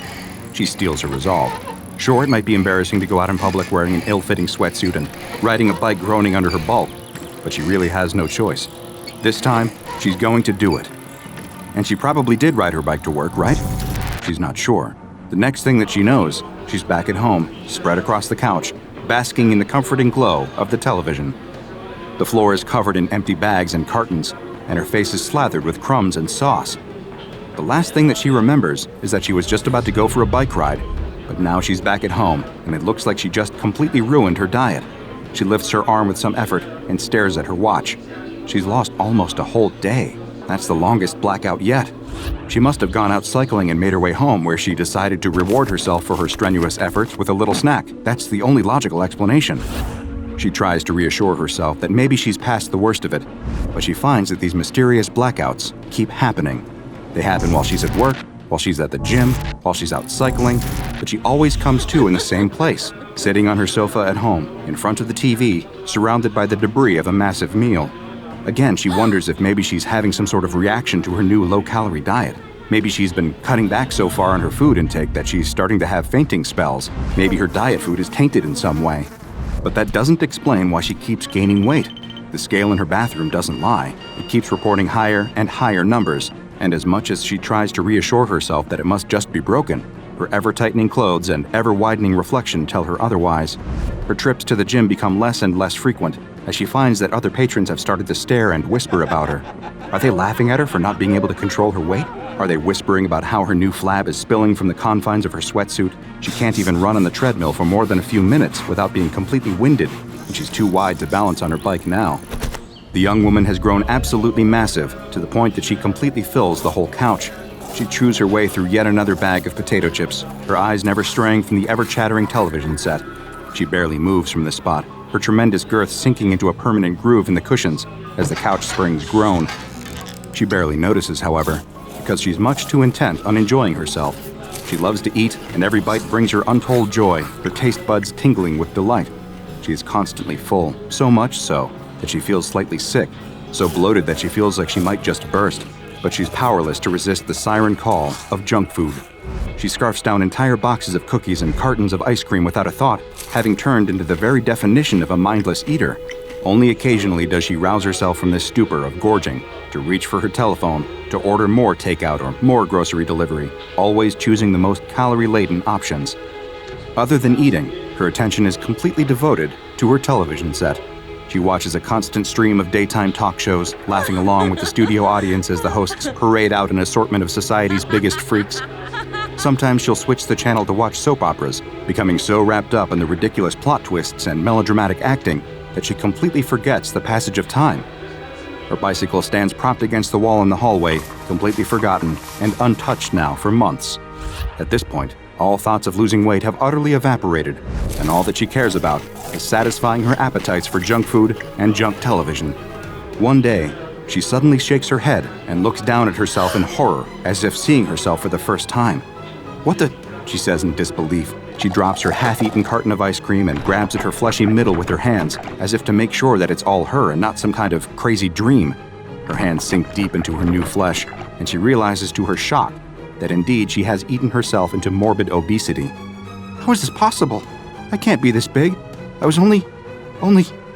Her words trail off as the sound of an organ sting from the soap opera on TV diverts her attention. Within seconds, her eyes have glazed over, and her hands move to pick up the dropped carton of ice cream. Her worries about her growing size forgotten, she's now only concerned with watching until the next commercial break. It might seem unbelievable that someone could undergo such a startling physical and mental transformation, but what that young woman experienced has led to her being classified by the Foundation as SCP-2611. SCP-2611 is, as you might have expected, a young woman currently weighing approximately 500 pounds. Her mobility is limited due to her weight, although SCP staff encourage her to take light exercise whenever possible, in hopes of preventing her mobility from deteriorating further. She also suffers from several health issues related to her weight and lifestyle, including diabetes, for which she is receiving treatment by Foundation personnel. Her awareness of her situation and surroundings is severely limited, as she spends most of her time in a stupor, but when she is lucid, she believes that she is in a special facility receiving treatment for her weight problem. In reality, SCP-2611 is under observation because of SCP-2611-1. SCP-2611-1 is a mass of sentient fat located on SCP-2611's left side. SCP-2611-1 has become integrated with several of SCP-2611's vital organs, making it too dangerous to attempt to remove SCP-2611-1 via liposuction or other means. SCP-2611-1 has gradually exerted increasing control over the mind and actions of its host, to the point that SCP-2611 is only fully conscious for 1 to 2 hours daily. The rest of the time, SCP-2611-1 is fully in control of its host's behavior. Prior to coming to the SCP facility, SCP-2611-1 influenced its host to consume massive amounts of calories, leading to the mysterious and sudden weight gain that we observed earlier. This was possibly an attempt by SCP-2611-1 to increase its own size and influence, but as of yet, its reasons, as well as how it exerts control over its host, are unknown. When in control, SCP-2611-1 can speak through its host, communicating in standard American English. SCP-2611's access to food has been limited since her arrival at the Foundation, so as to prevent her weight gain from accelerating to dangerous levels. Other than eating, SCP-2611-1's main interest appears to be daytime television. Attempts to communicate with SCP-2611-1 have so far met with little success due to the anomaly's limited attention span for anything other than the minutiae of daytime television. In a conversation with one researcher, however, SCP-2611-1 let slip that it preferred daytime television to the programming watched by, quote, that other guy, suggesting that it lived inside a different host before it eventually took up residence within the body of SCP-2611. At another point, while in the middle of a conversation about a court drama, SCP-2611-1 suddenly announced, kill it now, I don't care if I die." Staff believe that this might not have been SCP-2611-1 at all, but rather the voice of SCP-2611 trying to break through the hypnotic control of her parasite to call for help. At this time, no drastic action is recommended until further observations can be made. SCP-2611-1 does not appear to be contagious, and the way that it bonds with the host is unknown, so it is currently classified as safe. At the moment, SCP-2611-1 is the only known instance of its kind. However, considering rising levels of obesity worldwide, it is not unfathomable to think that there could be countless other instances influencing the behavior of other hosts to dedicate their lives to consuming food and television. Who knows? It's not like most of us would need that much convincing. The house is small, but cozy. When the realtor showed it to her, she couldn't help but notice all the flaws: the chipped paint on the door frame, the missing shingles on the roof, the cracks along the kitchen walls, even the dented old mailbox out front. But even with all those imperfections, she can't help but feel this little house is calling to her. It's where she's meant to be. This will be a home for her. The woman knows, deep in her heart, that this is what she needs to start over. It's not easy. As she moves her things into the new house, she can't help but think about her failed relationship. Every piece of furniture, every knick-knack, reminds her of her old girlfriend. She unloads a heavy box from the back of her car, but she trips over the curb as she turns toward the house.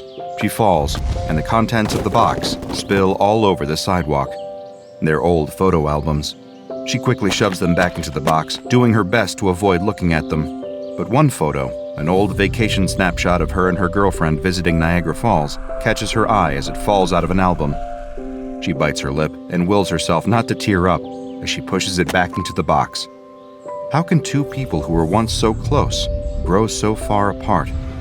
The rest of the day passes in a haze. There's lots to do, what with arranging the furniture and calling up all the utilities. By the end of the day, she's exhausted and thankful to fall into bed.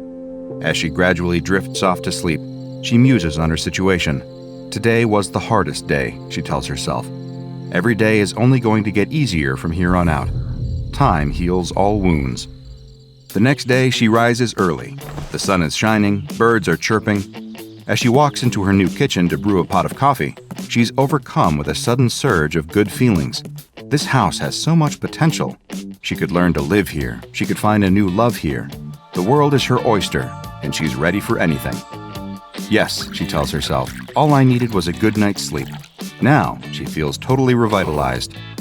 A little while later, she hears the mail truck arrive and depart. Looking out the window, she sees that the delivery person has shoved the little aluminum flag into the upright position, indicating that she has mail. She ties her bathrobe around her waist and, still cradling a mug of steaming coffee in her hands, walks to that battered black mailbox at the end of the walkway. That's the first thing that ought to go, she mumbles to herself as she imagines all her plans to redecorate the house. Maybe she'll get one of those fun mailboxes that come in the shape of a wacky animal or a birdhouse. Something different, something eye-catching. Her old girlfriend never let her do anything fun. She pulls open the mailbox and pulls out a stack of envelopes. Still thinking about the possibilities for a new mailbox, she quickly shuffles through the letters, scanning the return addresses with little interest. It's mostly junk mail. That's no surprise. She just moved in, so most of her friends don't know her new address yet. But there's one letter at the bottom of the pile that has no return address. That's weird, she says. It's probably just more junk mail. She knows that some advertisers don't leave return addresses as a way to pique a recipient's interest and trick them into reading their sales pitches.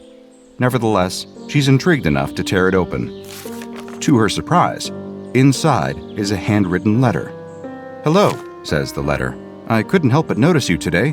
I'm really excited to see a new face in the neighborhood. I hope you enjoy your stay here. Maybe we could meet later? See ya." The woman blinks in confusion. This must be a welcome letter from one of her new neighbors, but since it's not signed, she really has no way of knowing which one. It's a little odd, but, well, she's sure that the letter writer must have had good intentions. She pushes the red aluminum flag back into its reclining position, folds the mysterious letter under her arm with her other mail, and retreats back into her new house.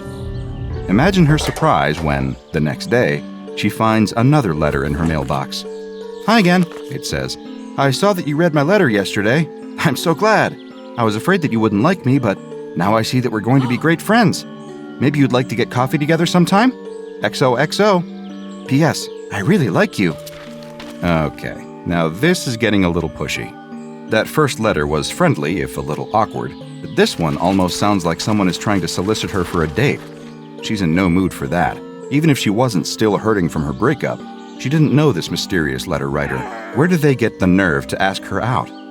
Angrily, she crumples up the new letter and throws it directly into the trash. She looks across the hedge, peering into the neighbors' yards. In the yard to her left, a middle-aged man pushes a lawnmower across the grass. In the yard to her right, two old women are gossiping at the fence. She feels suddenly exposed as she realizes that the letters could be coming from anyone in the neighborhood.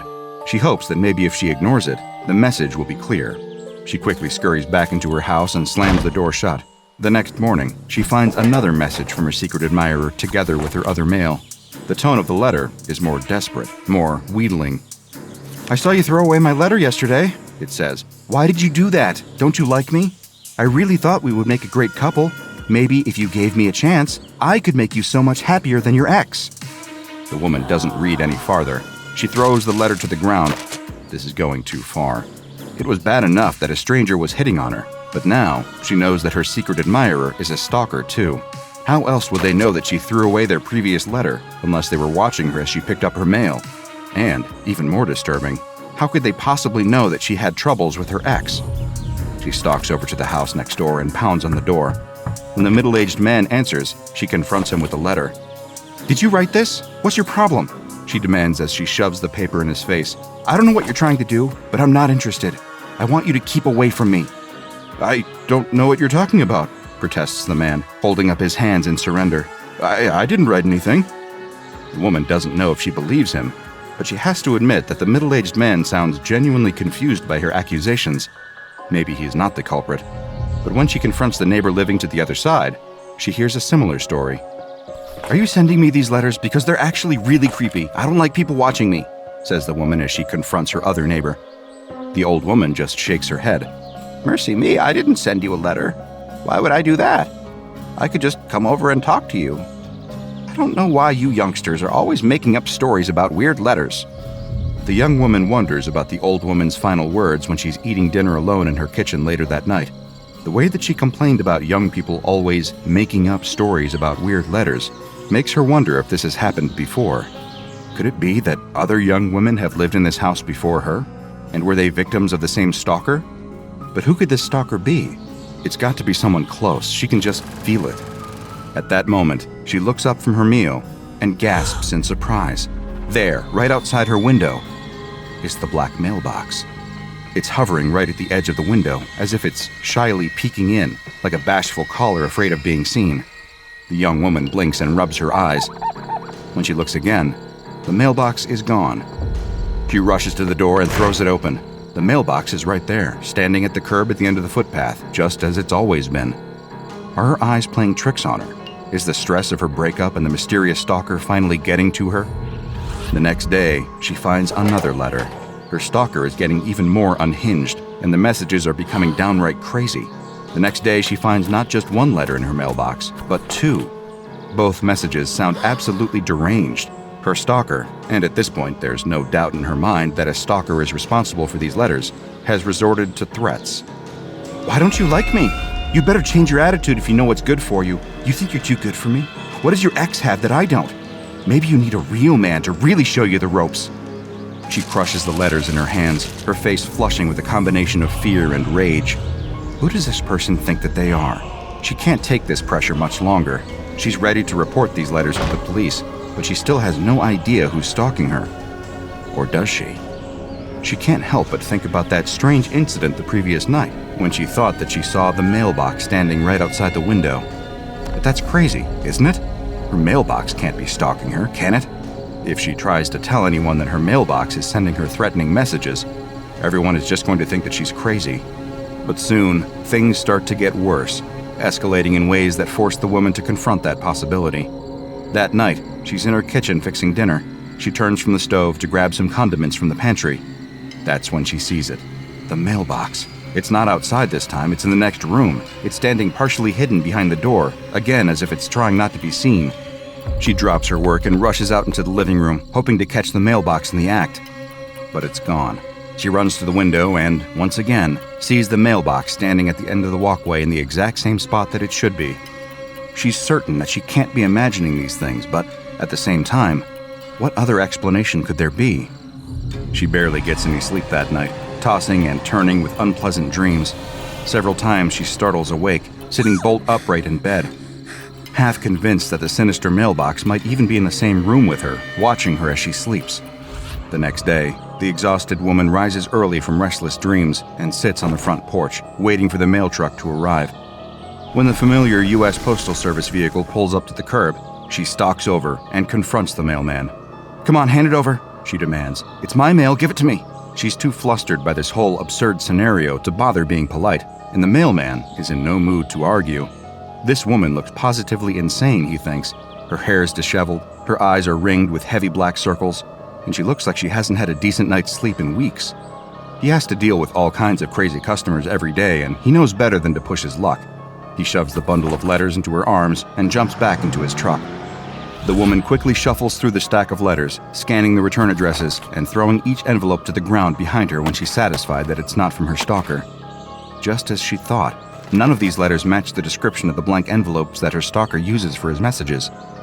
She pulls open the mailbox and looks inside. To her horror, there's already a letter inside. She grabs it and feels the blood drain from her face as she looks at the blank envelope. It's another message from her stalker. Now she knows that he's sending the letters through the mail, but how did he get this letter into the mailbox without her seeing him? She woke up so early this morning, even before the sun was up, and she's been watching the mailbox for hours. It doesn't make sense that any of her neighbors could have planted this message without her knowing, but the only other possible explanation is that the mailbox itself is somehow writing these letters. She stares at the black aluminum box, the dark dented metal suddenly taking on a sinister aspect in the early morning sunlight. Maybe she really is going insane. Maybe she just misses her ex-girlfriend so much that she's imagining all this madness and just projecting her fear of being alone onto this mailbox. No, she doesn't believe that at all. She's going to put a stop to this, once and for all. The woman jogs into her garage and returns several moments later with a shovel.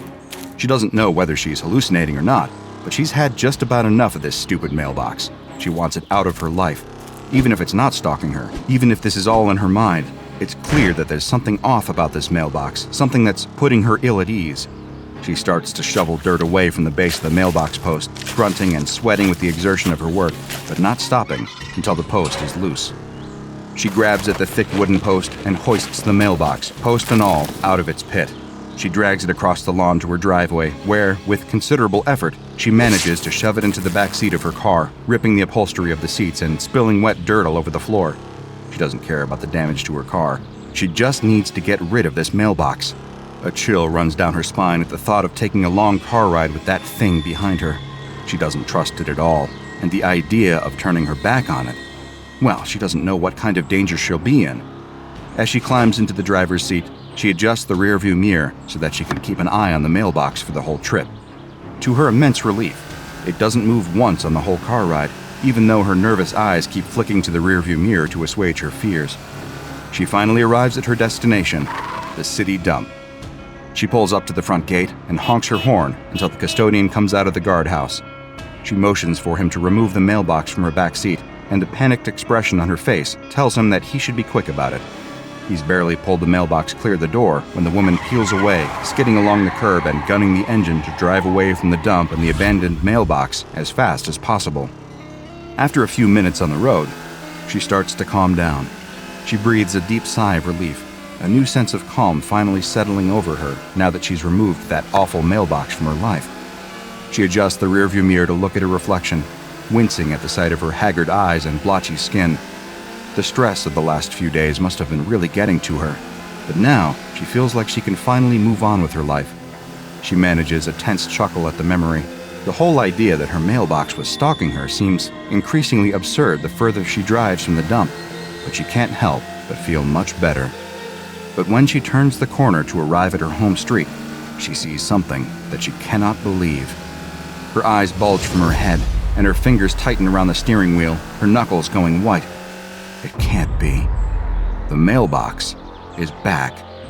The same black aluminum box and wooden post. Of course, after all she's been through, she would recognize it anywhere. It's still there, in her front yard, at the end of the walkway. But she's certain that she just dropped it off the dump, right? There's no way that she could have imagined digging up the mailbox and lugging it all the way to the junkyard. Could it be possible that the mailbox somehow followed her home? Could it be that desperate for her attention and companionship? The woman doesn't say a word. She keeps driving, passing her new home without stopping. She can't deal with this anymore. She glances at the rearview mirror, one last look at the cozy little house where she thought that she could start a new life. But she can't live like this. She keeps driving, and she doesn't look back. On the corner, the mailbox stands still and silent, as if it had never moved and never will. Dealing with a stalker can be a frightening and dangerous situation, but it can be even worse when your stalker isn't even human. That woman never had to see the mailbox again after she left the property, but the SCP Foundation is very familiar with this dangerously obsessive romantic, which it calls SCP-1269. SCP-1269 looks like a perfectly ordinary mailbox situated in front of a perfectly ordinary house somewhere in Massachusetts. It is made of black aluminum, possessing a red flag and a white plastic post. It stands at 1/3 of a meter tall, and the house number of the corresponding property is printed on its side. It is unknown how long SCP-1269 has resided at the property, although dents and bruises on the mailbox chassis indicate that it's probably been there for some time. SCP-1269 remains a perfectly ordinary mailbox when its corresponding house is unoccupied or else occupied by a male resident. But when a woman aged 23 years old or older takes up residence on the property, SCP-1269 will start to manifest its anomalous properties. About 2 weeks after the woman moves into the house, SCP-1269 will start to manifest unaddressed romantic letters targeted towards the resident of the house. Surveillance within SCP-1269 has shown that the letters manifest approximately 3 seconds after mail delivery.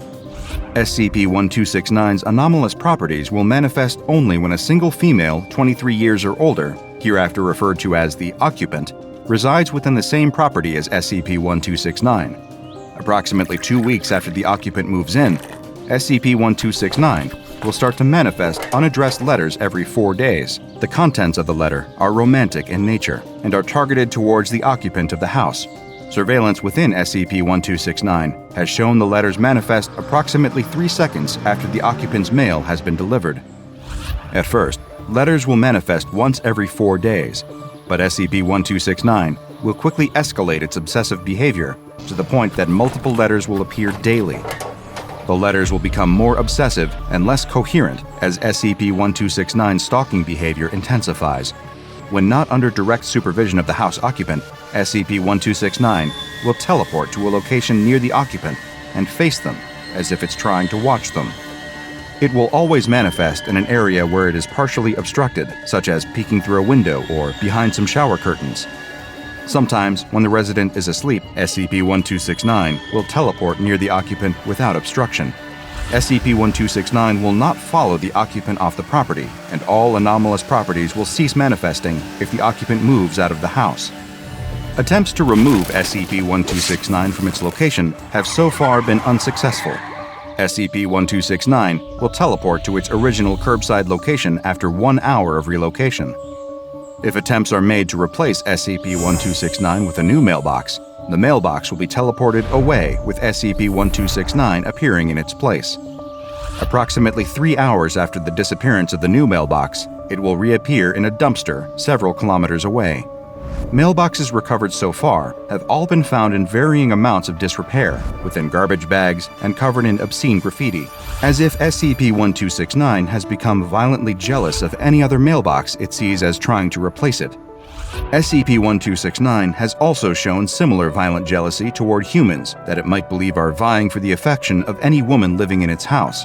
In a recent experiment, a D-Class male was moved onto the property with the then-current test occupant, a D-Class female, after 7 weeks of residence. Interestingly, SCP-1269 ceased its teleporting activity in response to this male presence, but 3 days later, the D-Class male disappeared from the property, causing SCP-1269 to resume all anomalous behavior. 2 weeks later, the body of the missing D-Class male was discovered in the same dumpster where SCP-1269 had previously disposed of rival mailboxes.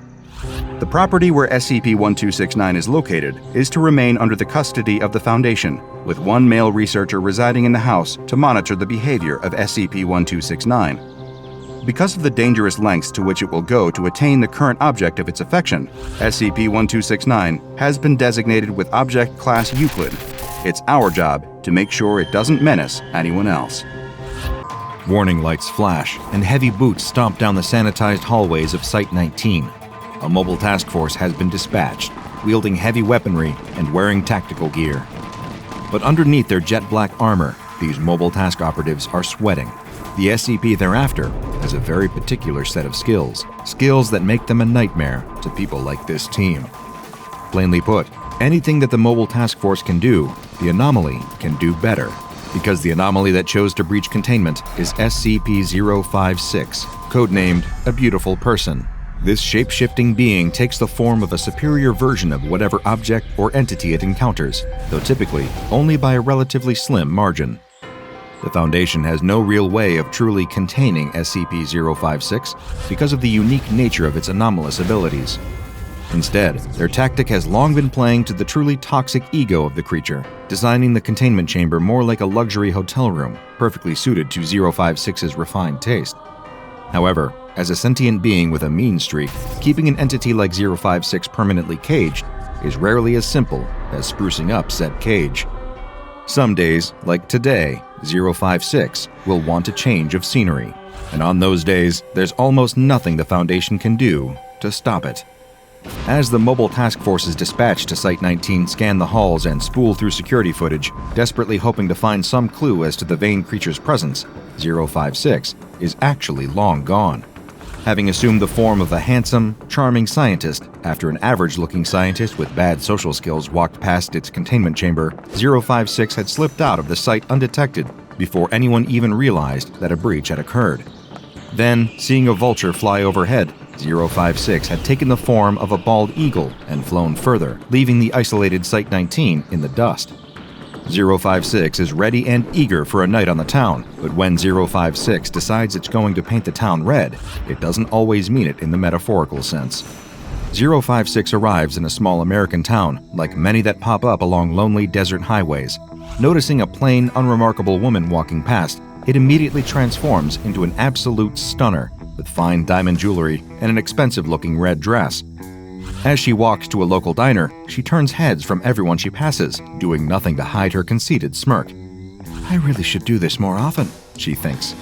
When she passes a self-conscious-looking woman with a fake Gucci handbag, 056 suddenly manifests the real deal, brimming with stacks of cash and even more jewelry.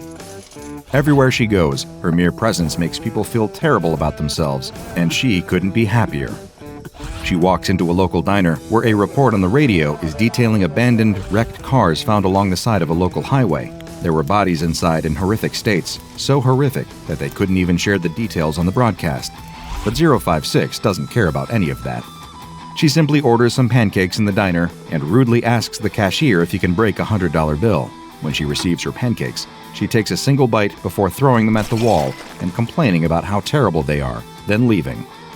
She takes joy in knowing how awful this will make people feel. On the way out, she decides to take a shortcut down a dark alley, where a woman in expensive clothes, carrying an expensive purse brimming with money, is liable to attract the wrong kind of attention. Two muggers, one armed with a switchblade and the other armed with a gun, emerge from the darkness, wearing malicious grins. "That purse looks a little heavy there, lady," one of the muggers says. "Yeah, how about you let us carry it for you?" the other adds. 056 smiles and says, "Are you sure you have the upper body strength?" They don't take kindly to this. As the two muggers prepare to beat this strange woman within an inch of her life and steal all her earthly belongings, she suddenly transforms, shapeshifting into a ripped kung fu master in white robes. Before either of the muggers can respond to this baffling transformation, 056, in his kung fu master form, is beating the living hell out of them and leaving the dastardly duo in a crumpled heap on the ground as he walks away, whistling a merry tune. But making women feel inadequate, insulting small businesses, and beating up petty criminals isn't enough for SCP-056.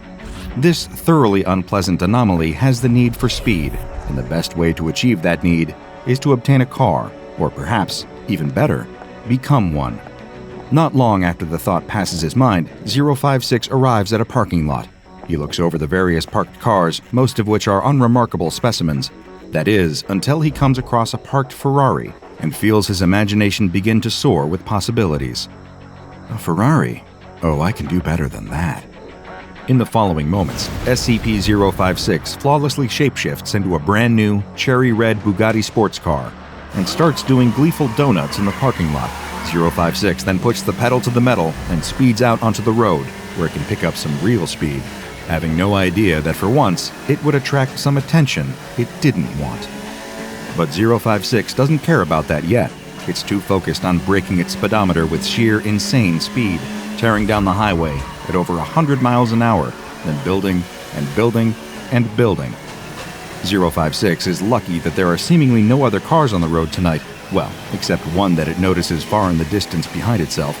Is that a beat-up old police cruiser? How embarrassing. 056 speeds up even more, hoping to leave the police cruiser as little more than a distant memory, but it doesn't work out that way.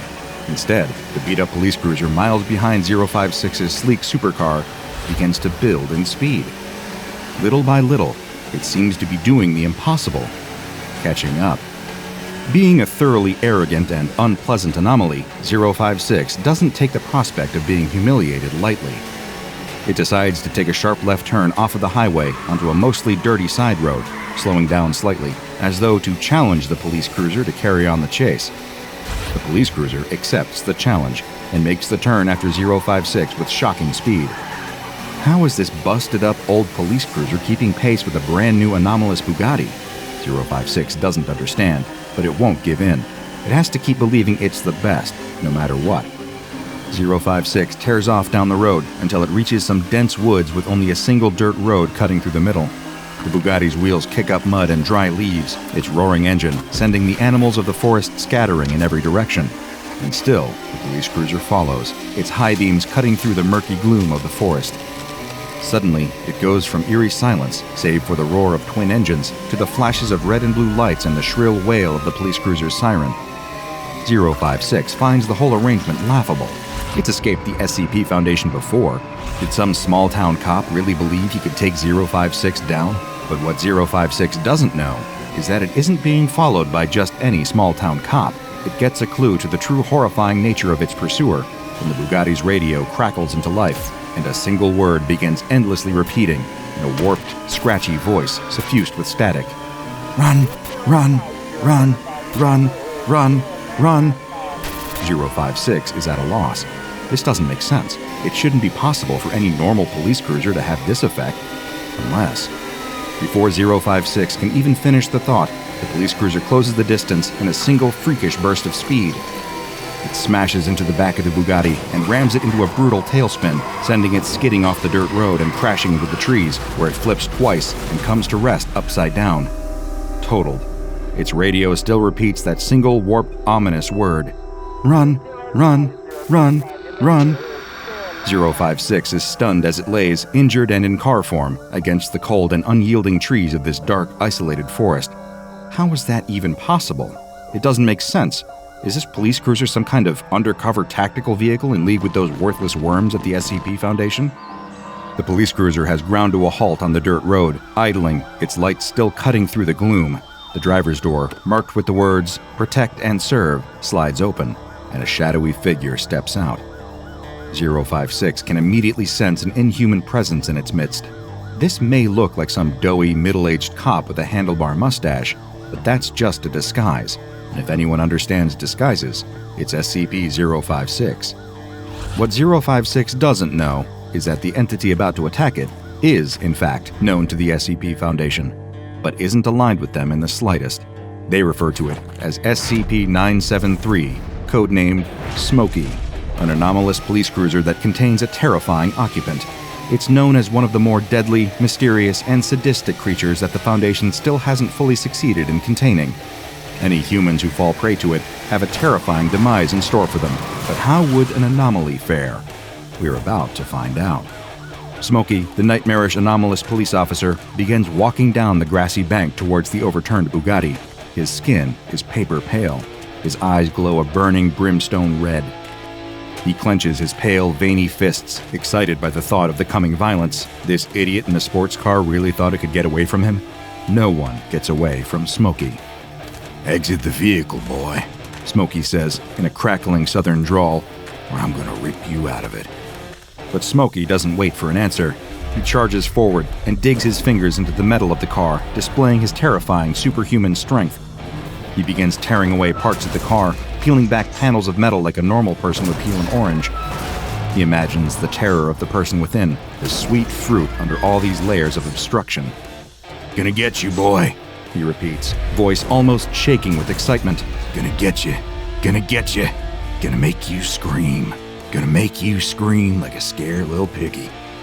Then suddenly, the car just vanishes. The chunks of metal he's holding are gone. Smokey looks around, baffled. He's done strange and terrible things on these roads, but this is still a new one, even for him. He looks up and stares into the darkness of the forest. The car is nowhere to be seen out there. "Where are you, boy?" Smokey rasps. "You think you can run from me?" Smokey hears a subdued scoff coming from behind the tree in front of him, followed by a tall, dark stranger stepping out into the dim light of the cruiser's high beams. It's SCP-056, but it isn't taking the form of a luxury sports car anymore.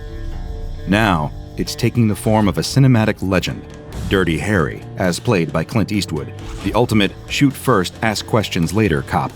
"You think I'm running from you, punk?" Harry asked. "Truth is, I was sick of looking at that ugly mug of yours. Figured I'd take 5, before I came back and put a bullet through it." Smokey growls, his jaw unhinging and extending into a horrific black hole. "Not exactly disproving my point there, Slick," Harry chided. Smokey isn't one for trading barbs. He runs towards Harry with his hands extended, claws growing out of the tips of his fingers. But Harry knows he's dealing with a monster now, and he's ready to fight back. Quicker than Smokey can even notice, Harry reaches into a holster in his coat and pulls out his trademark weapon, a .44 Magnum revolver, one of the most powerful revolvers ever made, and he's a dead shot with it. Harry draws a bead on Smokey and fires a high-powered round through the monster's forehead. Smokey is staggered for a moment, seemingly almost stunned by the shot, but the effects wear off quickly. Smokey roars and swings for Harry, who dodges in the nick of time. Smokey's clawed hand tears through the bark of a nearby tree. 056 buries a moment of quiet anxiety. It thinks, Even for me, this thing is powerful. I need to watch my step. You ought to show me some respect, boy. Smokey growls. I'm a man of the law. You have no idea what you're dealing with. He swings again and again for Harry, forcing him further back into the forest. 056 tries its best to maintain that unflappable Eastwood calm. Respect is earned, not given, punk, Harry says, leveling his magnum. You think you're hot stuff because you torture and terrorize? Putting down scum like you is exactly why I joined the force. Harry unleashes, emptying the cylinder into Smokey's center mass. Bang, bang, bang, bang, bang. Smokey's body does the bullet dance as Harry's magnum rounds punch into him like hypersonic metal fists. Smokey digs his feet into the ground and steadies himself. Harry reaches into his pocket for some spare rounds, discharges the empty shells from the cylinder, and begins quickly reloading the revolver. Smokey gives him no quarter. The demonic cop charges forward and grabs Harry by the lapels of his suit jacket, lifting him off the ground and slamming his back into a nearby tree. The revolver falls from his hand and clatters to the forest floor. Smokey has the upper hand now. His grip is ironclad. It seems as though 056, even as Dirty Harry, won't be able to escape this one. Smokey presses him against the tree until 056 can feel the bark creaking and his bones beginning to buckle. Not so talky now, aren't we, boy? Smokey snickers. I'm gonna kill you slow. You're gonna beg for mercy. You're a good fighter, 056 said, beginning to shift. but I'm better. Moments later, SCP-056 is no longer Dirty Harry. Now, he's John Wick. The movie super assassin specialized in almost every form of combat. Smokey is briefly confused, and 056 takes advantage of that.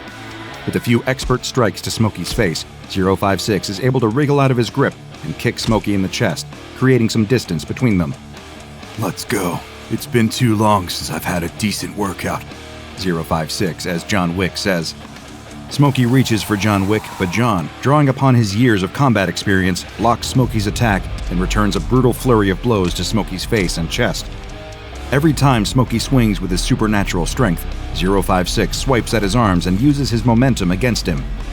While Smokey clearly has the strength advantage by the nature of SCP-056's anomalous ability, this form clearly trounces Smokey in terms of skill. Part of 056 is afraid, having rarely been met with this level of resistance. Another part of 056 is exhilarated.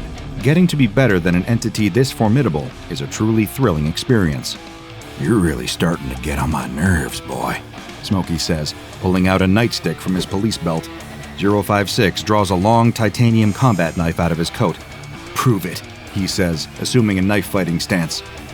Smokey swings for 056 with his nightstick, who blocks it with the edge of his blade. What follows is almost a kind of sword fight, where 056 and Smokey take turns striking and parrying with their respective weapons. 056 cracks his neck, giving a smarmy grin that only irritates Smokey further. The demonic cop throws his nightstick directly at 056's face. The arrogant anomaly is able to deflect the well-aimed stick with his knife, only to realize that it was just a distraction from the following haymaker. Smokey's fist collides with 056's cheek with the force of a runaway car. It knocks him off his feet, taking his legs out from under him and throwing him to the ground with a mighty thud. And Smokey doesn't let up. He crouches over the stunned 056 and strikes him again and again, pounding his clenched fists into 056's head. If the self-obsessed anomaly had any chance to speak, it probably would have yelled, "Not the face! Not the face!" Unlucky for 056, mercy is not a word in Smokey's vocabulary. 056 doesn't have time to transform. With every punch, 056's body is pounded deeper into the dirt. He can feel himself losing consciousness under the flurry of blows. For the first time, he's truly terrified about what will happen to him if he passes out. What terrible things will Smokey do to him? Suddenly, floodlights illuminate the forest from every angle. The hum of helicopters sound from far above. Tactical vehicles surround the forest, manned by highly trained, highly armed SCP Foundation mobile task forces. Snipers line up their shots on Smokey, preparing to fire with armor-piercing 50 caliber rounds. Ground troops armed with assault rifles all pour in. As though a magic spell has been cast, Smokey, along with his cursed cruiser, disappears. All that's left is a bruised, bloody, and disoriented SCP-056, still shaking in pain and terror on the ground. It doesn't take long for 056 to be surrounded by Foundation personnel, ready to take it back into containment. To even its own surprise, it's tremendously relieved. 056, whimpering, says, "I'd like to go back to my room, please." The girl has been sitting in the waiting room for at least 20 minutes now, curled up on a hard plastic chair and staring at an inspirational poster on the wall. Her eyes are bleary and unfocused, with heavy dark circles that indicate she hasn't been sleeping well. She tries to focus her attention on the poster and read the words, but she's having trouble concentrating. She keeps nodding off, only to jerk back to wakefulness when her head starts to sag. This is what life is like for her after weeks of insomnia. She was just about at the end of her rope, certain that this was going to be her life from now on, until she happened to see an ad in the newspaper for a study at a local sleep clinic. She doesn't think much of that sort of thing, but she's desperate for anything that might help her to get a good night's sleep. Eventually, the door opens, and a technician calls her into his office. The girl stumbles to her feet and drags herself inside. "Thanks for volunteering to be part of our study," says the technician. He's got a friendly smile and a soothing manner that instantly puts her at ease. It's obvious from his bedside manner that he's worked with lots of sleep-deprived patients before. He pulls out a clipboard and starts to make notes on a sheet of paper. "We've gone over your application and we think that you would be a really good fit for this project." "Thank goodness," thinks the girl. She had just about given up hope after that long wait. She half expected that they would simply tell her that she didn't qualify and send her home to try and figure out how to get over her insomnia by herself. "So you've been having trouble sleeping," says the technician. "Tell me about that." The girl hunches her shoulders. "There's not much to tell. I've had sleep problems for years. I have really bad sleep apnea, so I've always been a rough sleeper. I toss and turn, and I wake up at least several times a night, but it's really gotten bad lately. I can barely even drift off to sleep these last few weeks." The technician nods. "That's exactly the kind of problem that we want to look into here," he says. "For this study, we're going to monitor you as you sleep and see if we can diagnose this problem." She nods. The technician keeps talking, but she's not listening. She doesn't really care about the details. The important thing is that she's going to finally get a decent night's sleep. The technician leads her to a laboratory, a large room with several simple cots arranged along the walls. Next to each cot, she sees a bank of odd electronic machines. She doesn't immediately know what they're for, but she can guess. She's participated in sleep studies before, in hopes that they might be able to help cure her issues, and they usually connect machines like these to your forehead as you sleep so that they can read your pulse and brain activity. "Sorry, it's not the most comfortable arrangement," says the technician, "but all you have to do is sleep. There's a bathroom down the hallway if you need to get ready for bed. When you're ready, we'll prepare you for the next step." The girl doesn't care if the cots aren't all that comfortable in the technician's opinion. This might as well be the plushest feather bed to her. After changing into her nightclothes and brushing her teeth, the girl returns to the lab. She finds the technician waiting for her, holding what appears to be a perfectly ordinary CPAP machine. The girl, of course, recognizes this device. She's used these things on multiple occasions in her desperation to find a solution to her sleep apnea. They're supposed to help open up the breathing passageways to increase airflow and thus reduce the incidence of sleep apnea, but the girl has never had much luck with them. She frowns. If this study is just testing a new sort of CPAP machine, she doesn't have a lot of faith that it's going to help her much. The technician notices her dismay. "I know that you've probably used these before," he says. "This is just the first step. We want to see how your sleep cycles react to ordinary treatments before we try anything more radical." "Okay, sure." The girl doesn't have the strength to argue. She's bone tired, and she's ready to collapse into bed. Without another word, she takes the CPAP mask from the technician and straps it to her face. She climbs into bed, and the technician attaches the hose to the machine next to the bed. He switches it on, and the machine begins to emit a familiar, comforting hum. The technician attaches several electrodes to the girl's cheeks and forehead. He starts to explain that these will allow him to monitor her sleep cycles and check for any anomalous reactions. She's barely listening at this point. "I'll just be monitoring you from the next room," says the technician, pointing to a video camera in the corner of the ceiling. "So don't worry about anything. If there are any problems, I'll be watching." The girl barely has the strength to nod her head in response. She's so incredibly tired. Already she's drifting into oblivion. The room is swimming before her eyes, her mind distracted by hypnagogic illusions. The technician's voice sounds like it's a million miles away. She's practically already dreaming. Her eyes close before he even leaves the room. The technician takes his station at his desk, sitting before a bank of video monitors. The grainy gray feed from the security camera shows that the girl is fast asleep in her bunk, her chest rising and falling rhythmically with her breathing. Nothing unusual going on so far. The technician takes a sip from a mug of coffee and prepares for another boring night of watching someone else sleep. Of course, he hopes that the information gleaned from his observations might be of use in helping this girl to solve her sleep problems. And he hopes in turn, that might help other people with similar sleep apnea issues as well. But for now, he's just staring at the screen with half-hearted interest. At first, everything is quiet. The CPAP machine seems to be doing the trick, allowing the girl to breathe quietly and sleep peacefully. The technician watches without interest as the girl progresses through the different levels of sleep, the monitors in front of him reflecting the changes in her biorhythms. It isn't until she reaches her second round of REM sleep, the stage in which a sleeper dreams, that something strange happens. Under her eyelids, the girl's pupils quickly flick back and forth, almost as if she's watching a film. This is totally normal behavior, of course, during REM sleep. The technician barely even looks up as the monitors register her transition into this new sleep stage. He's been working at the sleep clinic for long enough that he knows to expect this. He might not have even looked up if his coffee cup hadn't happened to finally run out. When he hefts his empty mug, mumbling to himself in annoyance that now he's going to have to walk all the way across the facility to refill it at the coffee machine in the break room, that's when he finally catches sight of it. It happens so suddenly that at first, the technician doesn't believe his eyes. He thinks it must be a glitch in the hardware or possibly that his own eyes are playing tricks on him. He has been drinking a lot of coffee to stay awake after all. But no, it's really there. He can see that there is a second person in the room now, a large, dark silhouette standing over the girl as she sleeps. He blinks in surprise. How did someone get into the building, much less the laboratory, without him knowing? The figure is silent and motionless. It hardly seems threatening, but at the same time, it's hard not to read someone as threatening when they break into your room and stare at you as you sleep.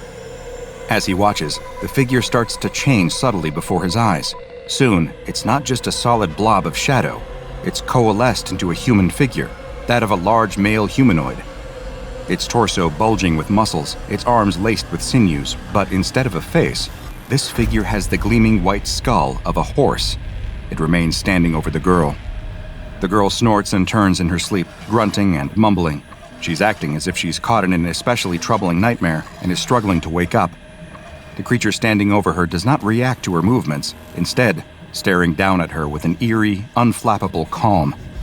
The grainy camera footage makes it hard to make out the details, but the technician is almost certain he can see the tiniest flicker, like the reflection of light in a dilated pupil, in the empty sockets of the mysterious stranger's skull. The skull doesn't react. How could it react, after all? It's just a skull. But its silence, with that rictus grin and empty sockets, only makes it more frightening than if it had reacted. The technician gulps and rises to his feet, his knees shaking. He can't let this go on. He doesn't know what kind of practical joke is going on, but he did promise the girl that he would be responsible for her safety if anything weird happened. More to the point, the presence of this masked stranger might jeopardize the results of the study. He hurries from the office, making a beeline for the laboratory. He doesn't exactly know what he's going to say or do when he confronts this stranger. He just knows that he has to do it. But then, he starts to feel sleepy himself. The closer he gets to the laboratory, the more his own body starts to defy him. His limbs feel rubbery, his eyes feel heavy, and his thoughts start to swim. Despite all the coffee in his system, he also feels himself succumbing to sleep. He's only 50 yards from the door when he finally collapses into a heap on the floor. His eyes remain wide open, staring sightlessly ahead of him, and his mouth gapes like a fish out of water. Whatever he's experiencing, whether it's something that only he can see or something in his mind, his expression reveals only abject terror. Meanwhile, at the exact moment that the technician collapses, the figure standing over the girl in the lab blinks momentarily out of existence, as if somehow reacting to the commotion outside. And when it returns, it isn't alone. A second dark figure has also appeared in the room. It too starts life as an indistinct, only vaguely humanoid shadow, but quickly starts to gain form. This one is different from the first. It's a female body, but the figure's head has a blank face devoid of eyes, mouth, or nose. This second figure ignores the sleeping girl or her strange, stoic, horse-headed observer. Instead, it starts to move, ambling toward the western wall of the room, as if it knows that the comatose technician is directly on the other side. When it reaches the wall, it does not pause. It simply phases through the solid structure, disappearing through the brick and mortar and reappearing in the hallway beyond. The faceless woman approaches the prone body of the technician. It squats down next to him and puts its hand under his chin, turning his head so that it can stare into his eyes, or stare as effectively as possible when it doesn't have any eyes of its own. After a few moments of silent contemplation, the faceless creature places its hand against the technician's forehead. Slowly, its hand starts to move through his head, reaching deep into his skull, as if its hand was as insubstantial as a ghost. Just as this mysterious nightmare creature was able to phase through the wall, it appears to be able to phase through flesh as well. After several moments, the faceless woman withdraws its hand and drops the technician's head. He slumps to the ground in response. The faceless woman stands up, and then it vanishes instantly. At the exact same time, the girl in the other room snorts and stirs. She blinks her eyes open. For a moment, she doesn't remember where she is. Her eyes scan the unfamiliar room for several seconds before she recalls that she was participating in a sleep study. That's right, she was trying to find out if she could find any help for her sleep apnea. Ironically, she actually slept better than normal. As she removes the CPAP mask, she wonders if maybe she ought to see about buying one of these for herself. This particular model seems to work better than the one she's tried in the past. She stretches and sits up. Just then, the technician bursts into the room. He's panicked and out of breath, and he whips his head back and forth in search of the mysterious horse-headed stranger. But there's no sign of the creature now. Just like the faceless woman, it seems to have vanished without a trace. The girl stares at him in confusion. Why is he so upset? She has no clue about what happened while she was asleep. "Did you see it?" says the technician breathlessly. "The creature! The shadow creature!" The girl raises a skeptical eyebrow. "What are you talking about?" she says. "I just woke up." The technician starts to sputter out an explanation, but the girl just rolls her eyes. She came here to get help with her sleep, but it sounds like the technician is the one who's got a real problem. His breathless descriptions of a horse-headed monster and a faceless woman clearly sound like bad dreams to her. You would think that a guy running a sleep study wouldn't be so easily confused like that. She's pretty sure that he probably just fell asleep at his station, and now he's embarrassed to admit that he just had a bad dream. Little do either of them know that although they won't see the strange entities again, those creatures are always going to be very, very close to them going forward. What a nightmare. But what seems like just a bad dream is, in fact, an anomaly well known to the SCP Foundation. It's formally been designated as SCP-3060, but agents more often refer to it as the Dream Machine. Instances of SCP-3060 are small medical devices that superficially resemble continuous positive airway pressure, or CPAP machines. The individual materials that compose SCP-3060 instances are non-anomalous and operate in the same way as a typical CPAP machine of its size and make. The Foundation currently has 5 instances of SCP-3060 in its custody. SCP-3060's anomalous effects become apparent when worn by a sleeping human. When an individual wearing an instance of SCP-3060 enters their second REM cycle, a humanoid incorporeal entity, hereafter referred to as SCP-3060-A, will appear within a 5-meter radius of the individual and stand over them until they wake up. At this point, SCP-3060-A will disappear, and the individual wearing SCP-3060 will become infected. From that point on, regardless as to whether the individual wears SCP-3060, the same SCP-3060-A entity will appear when they enter their second REM cycle each night and remain watching over them until awakening. While instances of SCP-3060-A appear as featureless silhouettes upon their first manifestation, they quickly take on a unique shape based on each infected individual. SCP-3060-A entities have no standard appearance, and it is not clear what factors determine the final form of any individual SCP-3060-A. Since the manifestations are connected with REM sleep, agency researchers speculate that an SCP-3060-A's appearance may be influenced by an infected sleeper's dreams. So far, observed SCP-3060-A's have included a human infant composed entirely of fused teeth, an eyeless elderly woman dressed in dark clothes, a partially disintegrated humanoid composed of ash and dressed in red lingerie, a naked humanoid covered in tire tracks and showing signs of severe crush injuries, a humanoid whose torso consisted of a large mouth, and a clown. Some researchers have noted that the initial shadowy appearances of SCP-3060-A recall descriptions of entities reported during bouts of sleep paralysis, but so far, no conclusive link has been found. While an SCP-3060-A instance is present, any person standing within a 50-meter radius of the infected sleeper will enter a catatonic state. At this point, an additional instance of SCP-3060-A will appear. The additional SCP-3060-A entity will then approach the catatonic subject, phasing through solid matter if the subject is in a separate room. Upon arriving at the subject, the new SCP-3060-A instance will phase its hand through the subject's skull and then vanish, causing the subject to fall asleep immediately. All subjects touched by the SCP-3060-A entity in this manner will become new instances of SCP-3060 infected upon awakening. Awakening an infected sleeper will cause the attending SCP-3060-A to immediately vanish and catatonic subjects to regain movement. All attempts to communicate with SCP-3060-A instances have thus far been unsuccessful. People infected by SCP-3060 will inevitably suffer long-term health effects, most often associated with severe sleep deprivation. After 3 days, infected individuals begin to display fatigue, mood changes, impaired performance, and memory problems, all of which are so severe that even obtaining a full night's sleep does little to dent their impact. Infected individuals often report frequent nightmares, though no central themes or correlations have been observed in the content of these dreams, nor do they seem to correspond with the appearance of the infected persons attending SCP-3060-A.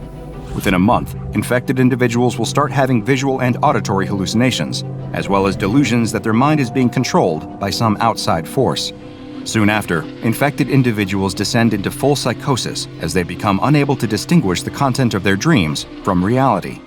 In extreme cases, after at least 2 months of infection, hair loss, conitis subita, partial or complete blindness, somatic complaints, cataplexy, and alien limb syndrome have been observed. Attempts by medical staff to alleviate these conditions in the long term have thus far been met with failure, although sleep deprivation has ironically proven effective in temporarily delaying the onset of more severe symptoms.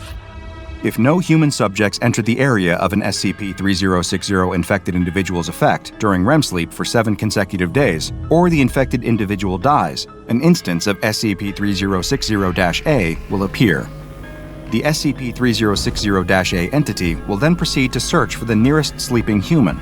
Upon locating a sleeper, SCP-3060-A will stand over them until they enter their next REM sleep cycle, at which point the SCP-3060-A entity will reach into their skull and vanish.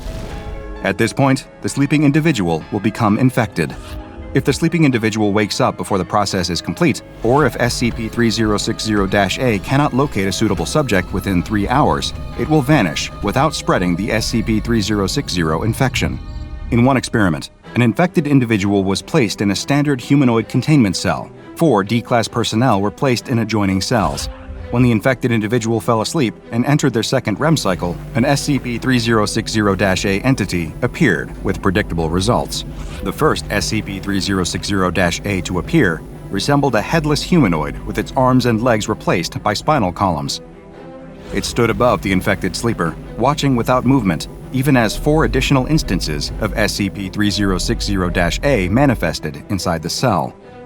All 5 SCP-3060-A instances stood in silent observation of the infected sleeper for approximately 5 minutes. By this point, all 4 D-Class personnel in adjoining cells had gone into catatonic states, seeing as they were within the 50 square meter blast zone established by the initial SCP-3060-A. Each D-Class personnel who was awake at the time of manifestation was observed to have frozen with expressions of extreme distress on their face. The 4 additional SCP-3060-A instances then began to disperse, each one moving toward a different D-Class personnel's cell, phasing through solid matter as necessary to reach the intended target. Each additional SCP-3060-A instance completed its manifestation by reaching into the skull of its target and then subsequently assuming a definite, final form before vanishing.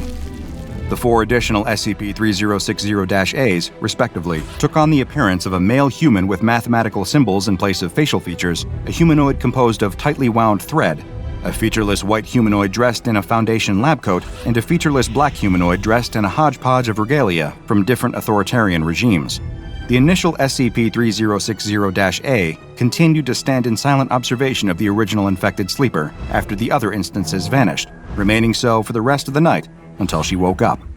Since SCP-3060 has not been found to differ in any way from a normal CPAP machine, SCP agents currently know very little about how SCP-3060 can cause these manifestations, who is manufacturing SCP-3060, or for what purpose. At this time, the only advice that SCP researchers can offer is this. If you're having trouble sleeping and want to make use of a CPAP machine, make sure you're buying a name brand. Otherwise, you might just be opening yourself up to a world of nightmares, insomnia, and silent but all too present nocturnal visitors. It started with a woman. We'll call her Valerie. It doesn't matter whether or not that it's her real name, since her real name is lost, even to herself. Valerie was a young woman, but what many would describe as a very old soul. She'd been to strange places, seen awful things, and gotten in touch with some dangerous people. Like a lot of people with hard lives, Valerie tried to find relief wherever she could, partying, gambling, buying herself expensive things. After all, she was here for a good time, not a long time, and she wanted to eke out any pleasure she could while she was still able. That's how she ended up in the high rollers section of a very exclusive private club in New York City. They had the finest drinks, the most attentive waitstaff, and the strangest entertainment. But that's the kind of exceptional service you can expect from a club run by one of the most powerful and influential clandestine enterprises in the world, Marshall, Carter & Dark Limited. Valerie had no idea who the club's owner was, though. She had come here with a wealthy friend. Well, calling them a friend might be pushing it. She was here with someone she had met earlier that night. But now, as she sipped her drink and played another hand of blackjack, she realized that he was nowhere to be seen. Oh well, she didn't have anybody to please but herself, and the clubs of Marshall, Carter, and Dark can provide plenty of pleasure, as long as you can pay. Valerie's problem was that she didn't have the money to keep living large off of their largesse, and she was about to get a rude awakening as to just how much these mysterious businessmen value their bottom line. If she took a second to think about it, she may have noticed she was out of place among the rest of the clientele. Wealthy businessmen and shady moguls in fine suits. What was a girl like her doing in a place like this? Unless, of course, she was here to fulfill another purpose entirely. Eventually, a bill was presented to Valerie. "Oh, this isn't for me," she told the waiter. "My friend is taking care of everything." When she went to motion towards the wealthy man who had brought her here, she realized that he was nowhere to be seen. "I'm afraid the gentleman I believe you're referring to left some time ago," the waiter told her. Valerie was disappointed, but this kind of thing had happened to her before. She reached for her purse. It looked like she'd be paying for herself that night. "All right, how much do I owe you?" she said as she grabbed a handful of chips from her stack. "I'm afraid you might be a little confused," the waiter told her, eyeing what at most could be a couple $100 in casino chips. "Are you not aware of what you're drinking?" Valerie glanced at the bottle of champagne sitting next to her, and then at the other 2 identical empty bottles sitting next to it. "It's the champagne he ordered," Valerie answered. "Yes," said the waiter, "but that isn't just any champagne." Valerie's eyes began to grow wide as he went on. "Those are from a very rare and very expensive vintage." "How rare?" Valerie nervously asked. "Extremely rare," the waiter told her. "Each bottle you were drinking cost..." It felt like the room suddenly filled with rushing water. The edges of her vision dimmed as a roar filled her ears as she heard the last thing the waiter said. Each bottle she had drank cost $20,000. When Valerie regained her senses, she was being escorted by a group of tall gentlemen in dark business suits into a soundproof back room, where they explained the severity of her situation. As the fear continued to set in, she started to beg. She said that if they just gave her a little more time, she could earn back the money she owed them. The solemn-faced representative explained to her that Marshall, Carter & Dark Limited doesn't operate like that.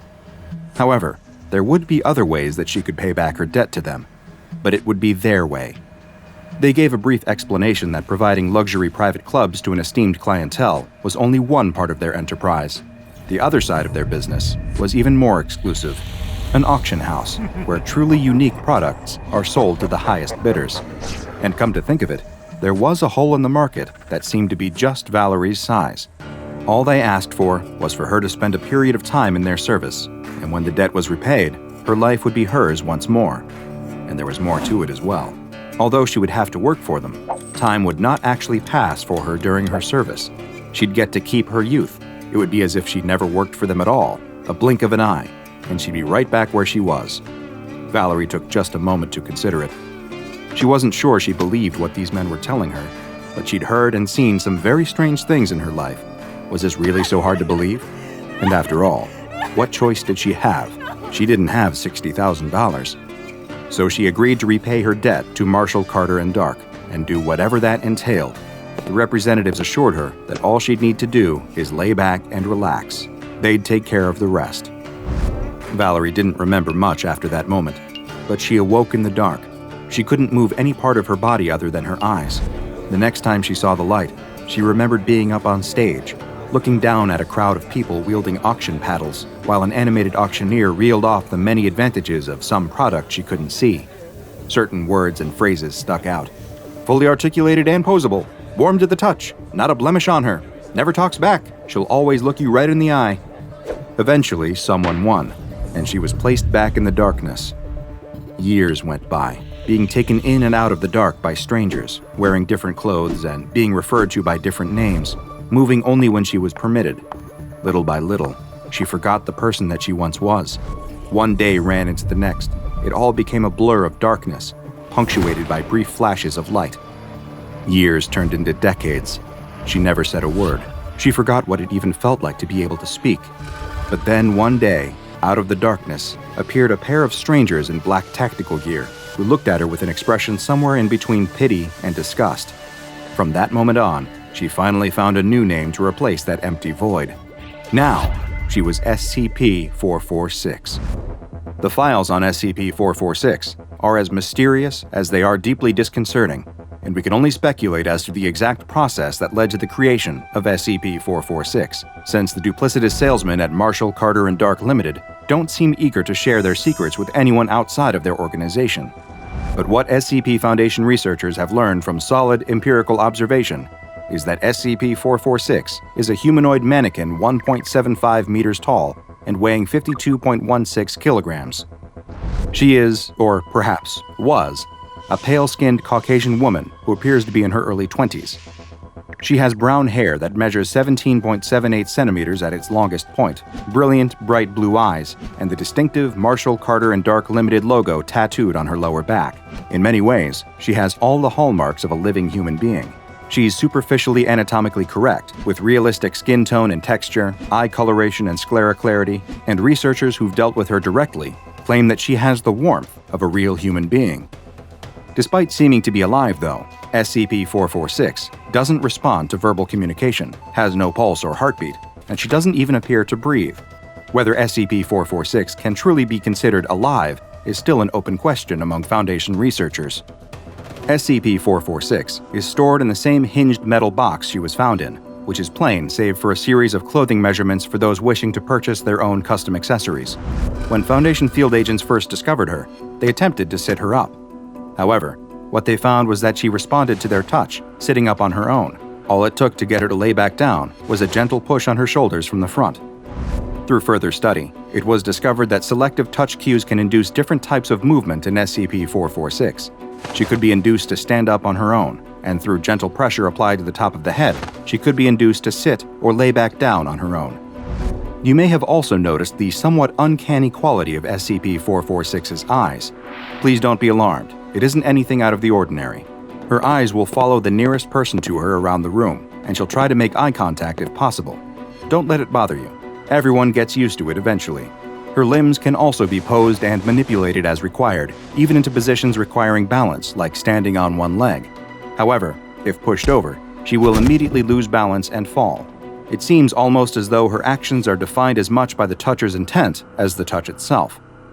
Essentially out of any more ways to learn about SCP-446, an in-depth medical examination was authorized. Given the humanoid nature of 446, the doctor conducting the examination decided to proceed in a manner similar to the kinds of autopsies given to non-anomalous human corpses. The doctor noted being disturbed by the fact that 446's eyes kept following them, even as they prepared the tools for the autopsy. They also remarked on the almost freakish clearness of the subject's skin. There wasn't a single detectable mark or blemish, almost like a porcelain doll. There was no rigor or livor mortis, nor any signs of damage or injury to the body. Examination of the mouth revealed an obstruction at the top of the throat, a metal plate fixed to the back of her mouth, bonded to the flesh on all sides. The plate shifts slightly when touched, but couldn't be removed. Similar plates had been installed in the ear canals, nostrils, and all other body orifices, as if to ensure that nothing can enter or exit 446's body. The doctor then moved on to the internal examination of SCP-446, beginning with a number of X-rays. These revealed several irregularly shaped masses inside 446's body, covering major organs such as the heart, brain, kidneys, and liver. Dissection revealed these masses to be boxes of various shapes and sizes, constructed from the same metal that comprises the obstructive plates. These boxes are connected to the corresponding organs through a series of wires and tubes. The doctor notes that neither their scalpel nor their wire saw could cause any meaningful damage to the boxes, and that it's possible the boxes not only keep the body preserved, but also allow for its limited set of movements. Certain barriers presented themselves during the dissection process, both physical and psychological. SCP-446 exhibited an extraordinary healing factor, fully repairing her own skin minutes after having her chest fully opened in a Y incision. This made sustained internal observation difficult, and the doctor declined to perform any more extensive mutilations for fear that the damage would be irreparable. This limited the progress that could be made in the procedures overall. However, it wasn't the worst thing to occur during the dissection. The doctor noted that SCP-446 stared at them the entire time while they were making incisions into the body, making them extremely uncomfortable. And during the several-minute healing process of the Y incision in her chest, SCP-446's mouth moved, as if speaking silently the entire time. The doctor left a note that this may suggest a level of sapience in 446, though nothing could be proved conclusively on that front. The file for SCP-446 is a relatively sparse one, given the minimal containment requirements of the anomaly. Between studies, she is simply kept in her box. There has, however, been one notable incident involving SCP-446, documented by Foundation researcher Dr. Sunderland back in 2010. The event, labeled Incident 446-1, took place in Storage Room 6. In the interest of preserving the anomaly's modesty, she was dressed in a standard D-Class uniform before being placed back into her box for the night. A guard reported a strange thumping noise later that evening and investigated himself and found it was coming from the inside of SCP-446's box. Dr. Sunderland was called in at this point and oversaw the opening of the box. It turned out that SCP-446 was repeatedly attempting to rise to a sitting pose inside the box and was banging her head against the lid. Finally freed, SCP-446 rose to her feet of her own volition for the first time since the start of her containment. She assumed a strange pose, her head bowed and her wrists touching above her head, as though her hands were bound at the wrists, or she was desperately praying or begging. Her facial expression also shifted for the first time, taking on a look of sadness and fear. Dr. Sunderland was able to make SCP-446 return to a more neutral standing position, but nothing could make her permanently assume the laying position again until the D-Class uniform was once again removed. There is still not a confirmed explanation as to why exactly this happened, but the answers may be too horrible to even consider. For this particular anomaly, which has been given the Safe Class designation, perhaps the kindest thing to do is leave her in the box. That's at least a more humane fate than whatever Marshall, Carter, and Dark had planned. A young woman is spending the morning in town, completing a few errands she's been meaning to get to for a while. She picks up a few items from the supermarket, gets the cracked screen on her smartphone repaired, and decides to treat herself to a Danish from a local bakery. It's a relatively idyllic Tuesday, until she turns the corner into a narrow side street and sees them. It can often be a little disconcerting to suddenly find yourself staring at a crowd that is gathered for seemingly no reason, but something about this one makes her particularly nervous, and she quickly realizes why. Each person in the tightly packed together group is grinning, as if they are all in on a particularly cruel joke about her. At face value, they all seem to be very different people, a collage of ages, races, genders, in different clothes with different styles, and yet they're all walking with perfect synchronicity, one perfectly timed footfall at a time. This is enough to seriously creep her out, Whatever this strange group of people is doing, she wants no part of it. Instead, she turns and heads in the opposite direction, fast walking and stealing discreet but frequent glances over her shoulder. She can't help but notice, even when the crowd exits the small side street, that they remain huddled together, like security guards packed tight around some invisible VIP. And even worse, they seem to be following her trajectory, getting faster, getting closer, still perfectly in sync with one another. How are all these people gaining so fast? She thinks to herself. When she's around a corner and out of sight, she does the sensible thing and breaks into a sprint, eager to put some distance between herself and them. Even though they haven't shown any signs of overt aggression, she can tell on some visceral level that they mean her great harm. She knows if ever they get close enough, within grasping distance, something terrible will happen. She's soon back at her home and locks herself in, bolting the door behind her. She breathes a sigh, but she's not relieved, not really. Maybe she's paranoid, but she feels like she isn't out of the woods just yet. Those eerie smiles, those perfect footsteps, she can't get them out of her mind. She slips into her kitchen and slides a knife out of the block. She tells herself that doing this is a little crazy, but having some kind of weapon in hand makes her feel at least a little bit safer. But whatever the feelings of comfort the knife gives her are shattered when she hears the doorbell ring. She hadn't ordered anything. She wasn't expecting anyone. Who could that be? She hides the knife behind her back and makes her way towards the door. Ding dong, it rings again. Whoever is on the other side is getting impatient. She opens the door slightly, but leaves the chain in place. There's a smiling man in a business suit on the other side. She's racking her brain, trying to remember. Is he one of the people from the crowd? Or is she just imagining things because she's freaked out? She can't tell anymore. She can feel her palm getting sweaty around the knife's handle. The man at the door clears his throat and says, "Excuse me, ma'am, I won't take up too much of your time, but I wanted to ask, have you heard the good word?" She shakes her head and tells the stranger that she isn't interested in hearing his pitch, but he just keeps smiling and presses on. Do you ever feel lonely, dissatisfied, unfulfilled? Don't you ever wish that you could become a part of something bigger than yourself? It'd be a real weight off your shoulders. She's starting to run out of polite ways to deny him when she hears a faint tapping against the nearby glass. The young woman turns her head and looks into her living room. There's a smiling woman standing at the window, rapping on the glass with her knuckles, grinning. The chill sets in immediately. She recognizes that face with absolute certainty. It's one of the people from the crowd, and now she knows for sure that the man at the door is too. But when she turns back to him, all she sees is his hand reaching through the gap in the door for her. She screams and backs away, instinctively slashing the knife at him. 2 fingers fall to the floor, but there's no blood, just thick, flesh-colored pus dripping from the 2 stumps. The hand doesn't even flinch. It keeps reaching, and soon the gap in the door is crowded with the faces of even more grinning human figures. She turns and runs as the sheer collective momentum of the crowd forces open the door. They spill into the hallway, tumbling over each other, but still smiling. She notices something trailing out of their clothes, long, sinewy ropes that look like they're made of living flesh, wriggling and pumping. With each passing second, this whole situation seems to just be getting worse and worse. Thinking quickly, she decides to flee up the stairs. If she gets to her bedroom fast enough, she can lock her door from the inside, open the window, and climb down the trellis into the yard before they can break in. In that moment, it seems like the best course of action, but only because she has no idea just how quickly the crowd can close the distance. In an instant, the crowd is up onto the stairs and following her, extending their grasping hands in unison. Who are these people? Why are they doing this? The questions that flood her mind are soon forced out by the shock of the grinning stranger in the business suit, pulling her into a powerful bear hug. He squeezes hard, and she can feel it in her muscles and bones. She wriggles for her life, but she can't resist his strength. The rest of the crowd reaches for her. She spots those awful fleshy cords again, emerging from the backs of all these terrifying strangers.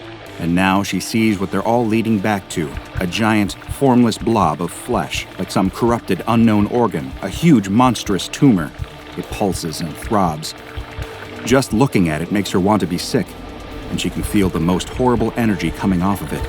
Whatever this thing is, it wants her. It's reaching for her. Fight or flight kicks in, and this time flight isn't an option. The stranger in the suit has a good grip on her, in spite of his missing fingers, but she's still got the knife. She can see the cord trailing from his back into the giant flesh blob, and with one decisive strike, she severs it with the kitchen knife. Immediately, the man in the suit lets go of her, Both ends of the cord flop down, spraying more of the flesh-colored pus, but the effect on the man himself is even more drastic.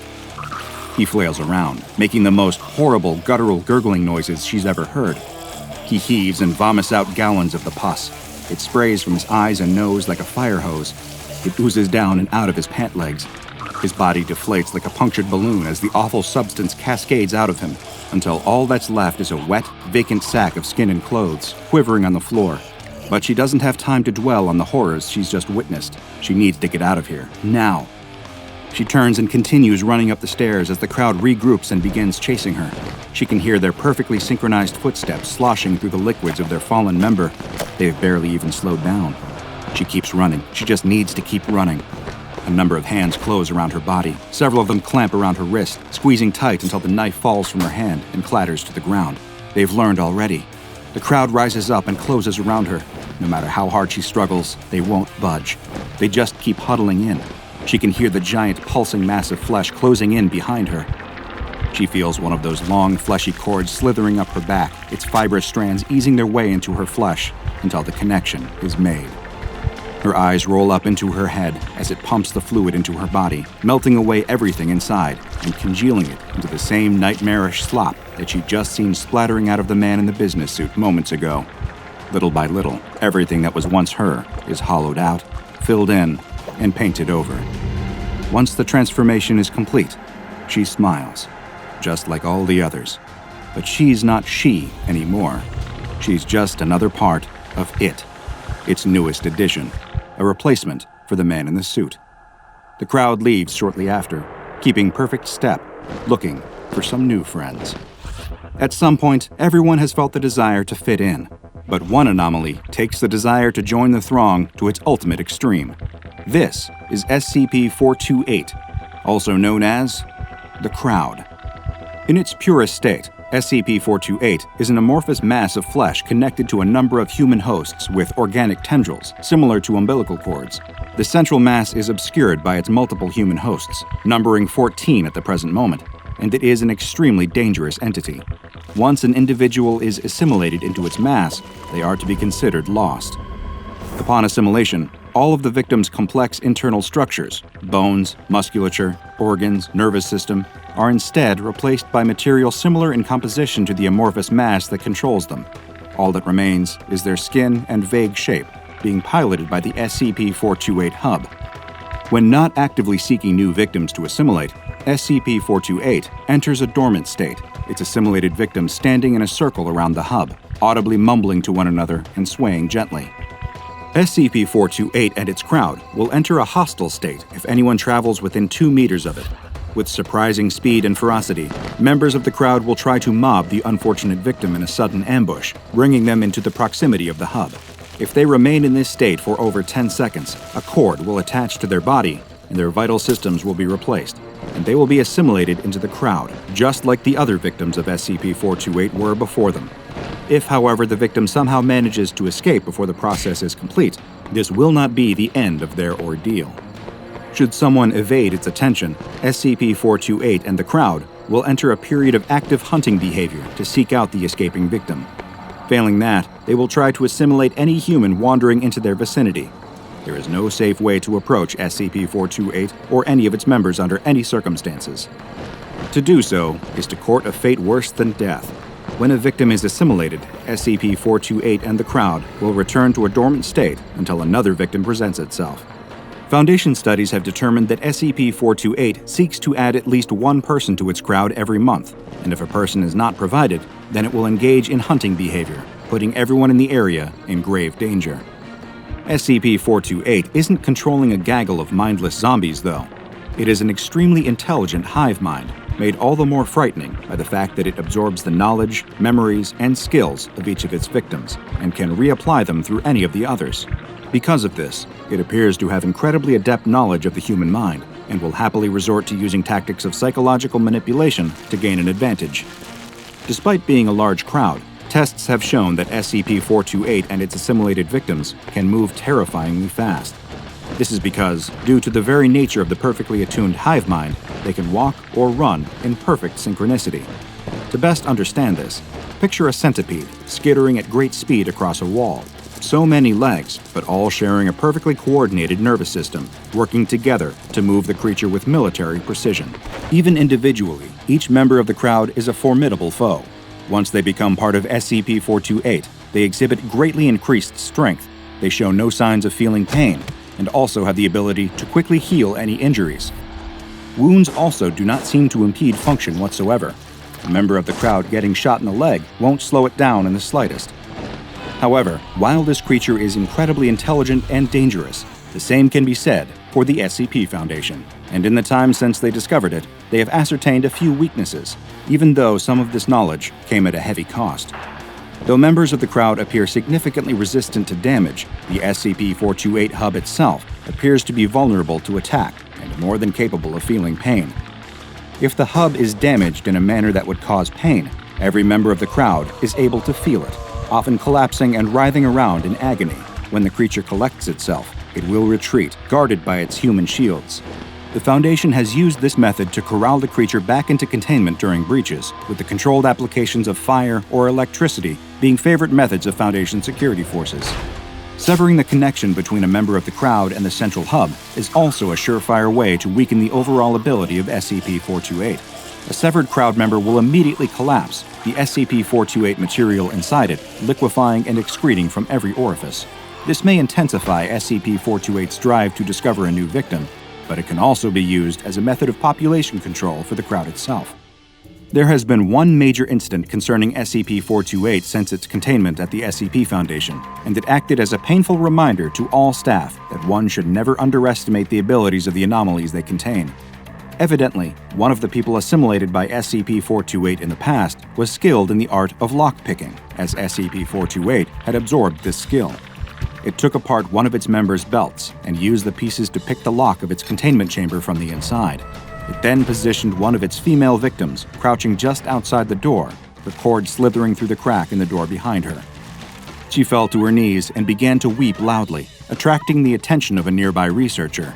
Naturally, when you hear a distressed person crying, it's human instinct to go investigate and help, and this particular researcher hadn't been briefed on the nature and abilities of SCP-428, which left him completely unprepared for the horrifying fate that awaited him. As he leaned in to comfort the crying woman, the rest of the crowd immediately emerged from the containment chamber's door, mobbing him. One forced its hand over his mouth, stifling his frightened scream as he was pulled in and quickly assimilated. While SCP-428 could pick locks, absorbing a member of SCP Foundation staff, both giving it access to the Foundation site layouts and inner workings, as well as a presentable frontman to assuage suspicion, was like getting its fleshy tendrils on a kind of master key. SCP-428 and its crowd, with the assimilated researcher at the head, progressed through the building, avoiding key security checkpoints and absorbing several other researchers and guards along the way. This was a particularly frightening development, as it allowed SCP-428 to further expand both its knowledge of the SCP Foundation and its skills in everything from science to armed and hand-to-hand combat. With every new person it took in, it grew significantly stronger and more dangerous to Foundation personnel. Thankfully, it drew the right kind of attention before it had a chance to escape the containment site proper. A mobile task force was dispatched to contain SCP-428 and the crowd and force it back into its containment chamber. However, being an extremely persistent creature, this minor setback didn't do anything to quell its desire to escape. Given that several members of its crowd were now ex-Foundation staff members, it tried to leverage this in order to manipulate the people guarding its chamber. This became such a problem that a researcher appended a note to its file, reading, "People, these casualties are gone. They are SCP-428 now. No matter what it might say or do, they are not your work colleagues nor your friends anymore. Remember this, it may save your life."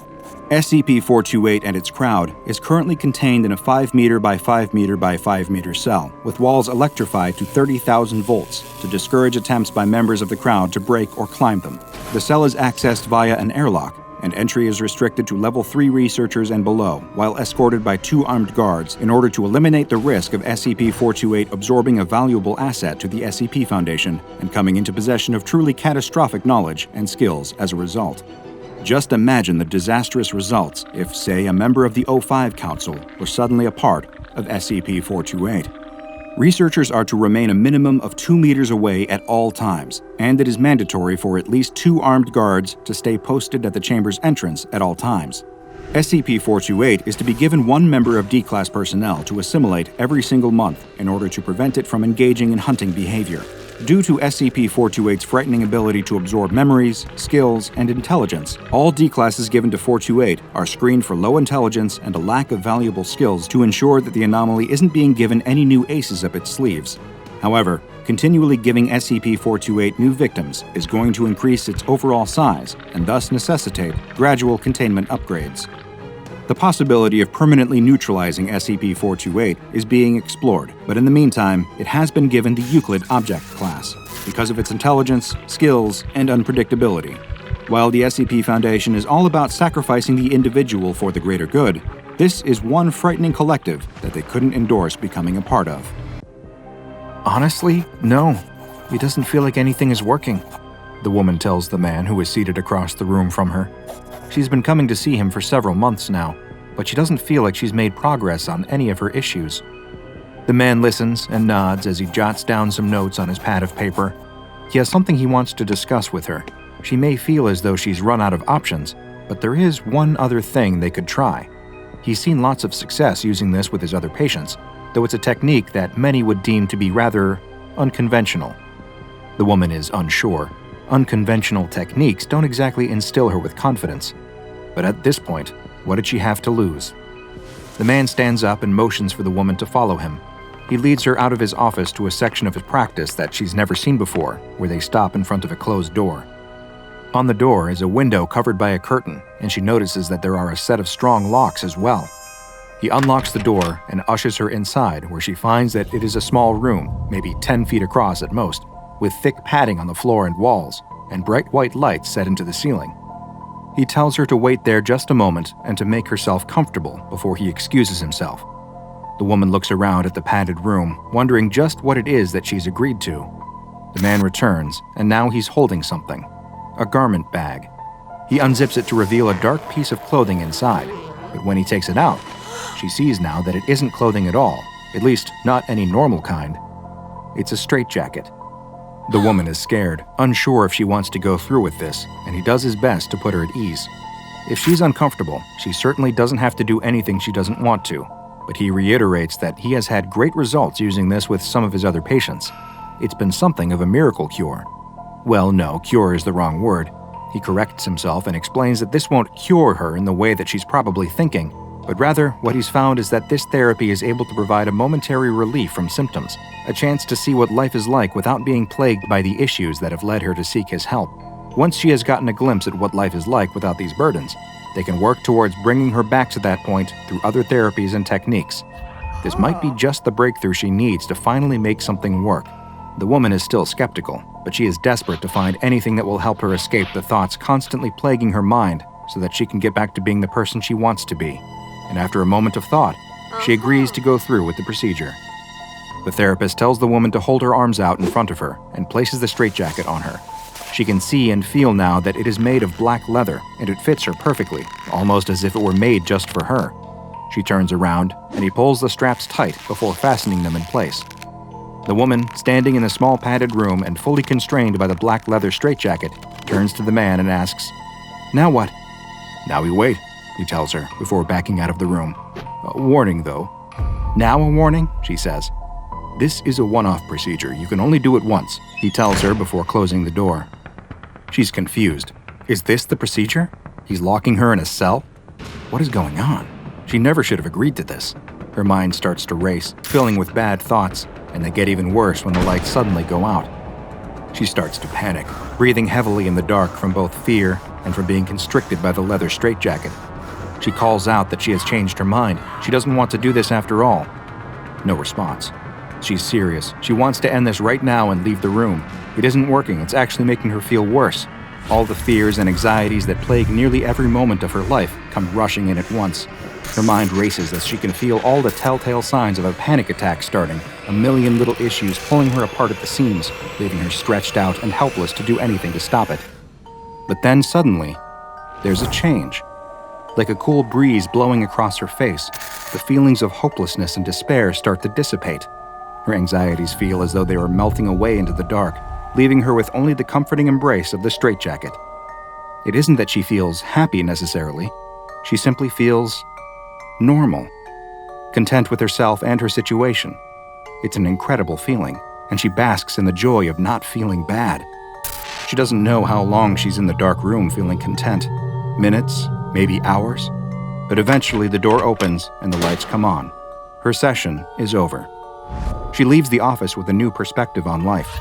Most of the feelings of satisfaction have gone away already, but still she feels renewed, ready to tackle her issues so she can feel what she felt in the straitjacket again, so she can feel normal. By the next day, though, her new lease on life is completely gone, and she is on the phone with the man pleading with him to let her come in immediately and wear the straitjacket again. He warned her, though, that it was a one-off procedure. Too much exposure is dangerous. She needs to focus on other treatments instead. The woman only wants to come wear it for a little bit, though, just a few minutes to feel that way again. He tells her it's impossible, though. She should be happy it was so successful and move on to new techniques. And besides, he's leaving for a conference and won't be back for a week. They can discuss things again when he gets back. It's raining that night as a figure in a dark coat breaks the glass on the front door and reaches through to unlock the door. The woman enters the office and hangs her wet jacket on the wall. Her flashlight illuminates the room they have their sessions in. No one is there. She walks deeper into the building and spots the door to the padded room. She passes by and goes even further to a back room that she's never been in before. In the room, against a wall, is a metal trunk. She opens it to find the dark garment bag with the leather straitjacket inside. "What do you want me to do again?" the young man asks. He was just supposed to be delivering a pizza, and his boss would be angry to learn that he allowed a customer to invite him in. "This is my office," she tells him, "and I'm working on some new techniques for my patients, but I need to try them out myself first. That makes sense, right?" "Well, sure, I guess," he responds. "But for this particular one, I need some help. It's a secret, though, so I can't get any of my colleagues to help me. But you can help me, right?" The young man nervously swallows the soda she's given him and nods in agreement. She explains that all he has to do is help her tighten the straitjacket, close the door, turn off the lights, and listen. In a little while, when she's finished, she'll ask him to come inside and take it off her. That's it. The young man still seems a little wary of the request. "What happened to your door?" he asks, but she ignores his question and pushes a wad of cash into his hand. The young man shuts the door to the padded cell, and a moment later, the lights go out. The woman is almost immediately taken back to the same mental place she was before. All of the thoughts that constantly repeat in her mind, the ones that she's never able to turn off, suddenly go quiet. She sighs with relief in her dark, safe space. But then, she feels something. Not in her mind, but on her face. A twitch, just a little facial spasm. But then another. There's something wrong. Her face suddenly feels very tight, like it's being stretched. Her eyes grow wide. Her mouth pulls into an unintentional sneer. The young man hears the woman's muffled cries from inside the room and opens the door. But what he sees causes him to emit his own scream before he turns and runs out of the office into the stormy night. "What the heck?" the man thinks as he looks at the broken window on his office door. He enters to see that the door is still unlocked and that there's glass on the floor inside. He walks inside his office and looks around and doesn't see anything. But in an instant, there's a moment of realization. He runs to the back, to the door to the padded cell. The door to the room is ajar, and he listens. Is that breathing inside? He opens the door to the dark cell and turns on the light. The black leather straitjacket is sitting in the middle of the floor, except it isn't the floor anymore. Now, instead, a stretched layer of skin is spread across the padded room, with the outline of flattened bones visible underneath. The man's mind can't comprehend what it is that he's looking at, but then he sees it. In the far corner of the room is the stretched-out face of the woman, her eyelids pulled too tight to blink, leaving her eyes staring up at him. Through a stretched, contorted mouth, she whispers, "Help me." Is there anything crueler than an object that is able to treat your mental health issues, yet has some of the most devastating side effects imaginable? In this humble doctor's opinion, no. And today's anomaly is just such an object. Designated SCP-482, it is perhaps better known as the mentally mutating straitjacket. SCP-482 is a black leather straitjacket that is quite similar in appearance and construction to a mass-produced version, though as you'll see, it is completely unique. Although the straitjacket is comparable in size to other medium-sized versions, it is somehow able to fit virtually any and all body types and sizes. A tag inside contains the words, "Made in Xiaoyan, hand wash only," No Acerahena powder, in faded text, though neither the city nor Acerahena powder appear to exist in any records that the SCP Foundation has been able to locate. There are no signs of wear on SCP-482, but there are several cuts on the straps that cinch the garment closed, and testing has shown that it is able to be further damaged, though any additional investigations of the extent to which it can be damaged have been suspended due to the lack of viable duplicates. The real anomalous effects of SCP-482 occur when the straitjacket is worn, and the two main effects, which occur one after the other, have been designated as time point alpha and time point beta. Time point alpha is used to refer to the initial stage of a subject wearing SCP-482 and can last a varied period of time, though it is most often between 1 and 6 hours of wear. During this period, the subject will report feeling mentally better, and any negative mental afflictions that they suffer from or are forced to deal with will appear to disappear completely. Additionally, any medications that they may be on will have their effects negated entirely, leading to them returning a result on Foundation standard psychological tests that is consistent with a baseline mentally stable individual. The effects of time point alpha are temporary, and once the subject is separated from SCP-482, any mental illnesses they are living with will be seen to return, but they will disappear once more if the straitjacket is worn again. However, the amount of time a subject spends experiencing the effects of time point alpha are cumulative, and given enough time inside of the straitjacket, they will always eventually reach the second stage of SCP-482. Time point beta refers to the subsequent time period that passes if a subject is still wearing SCP-482 once time point alpha lapses. During this period, the changes to the subject will no longer be mental, and instead, they will begin to experience physical effects. The exact nature of the physical changes will vary, though they do seem to be related in some way to the subject's own mental health issue, with the degree of the change also seemingly related to the severity of their issue. Through the testing of SCP-482 by Foundation researchers on D-Class personnel, a number of different manifestations of the straitjacket's anomalous effects have been documented, and they're recorded in a file designated Experiment Log SCP-482. In the first test, a male D-Class diagnosed with schizophrenia was placed inside of the leather straitjacket. He immediately reported feeling eerily calm, and he was observed to simply sit and stare at the wall with a blank expression for 2 hours and 49 minutes, a period which was later determined to be his time point alpha. Time point beta began 1 minute later at 2 hours and 50 minutes when the subject's body began to contort, and he remarked that he was in a great deal of pain. Various parts of the subject's body began to increase in mass and size, including his head, as his eyes began to bulge out. He called in agony while attempting to make eye contact with the researchers who were observing through a glass viewing window for 34 minutes until a termination order was given. Subsequent examination of the subject's body revealed that his body mass had increased by roughly 180% due to rapid bone and muscle growth. It's unclear what physical process caused this, though genetic tests showed that his DNA had abnormally shortened telomere strands.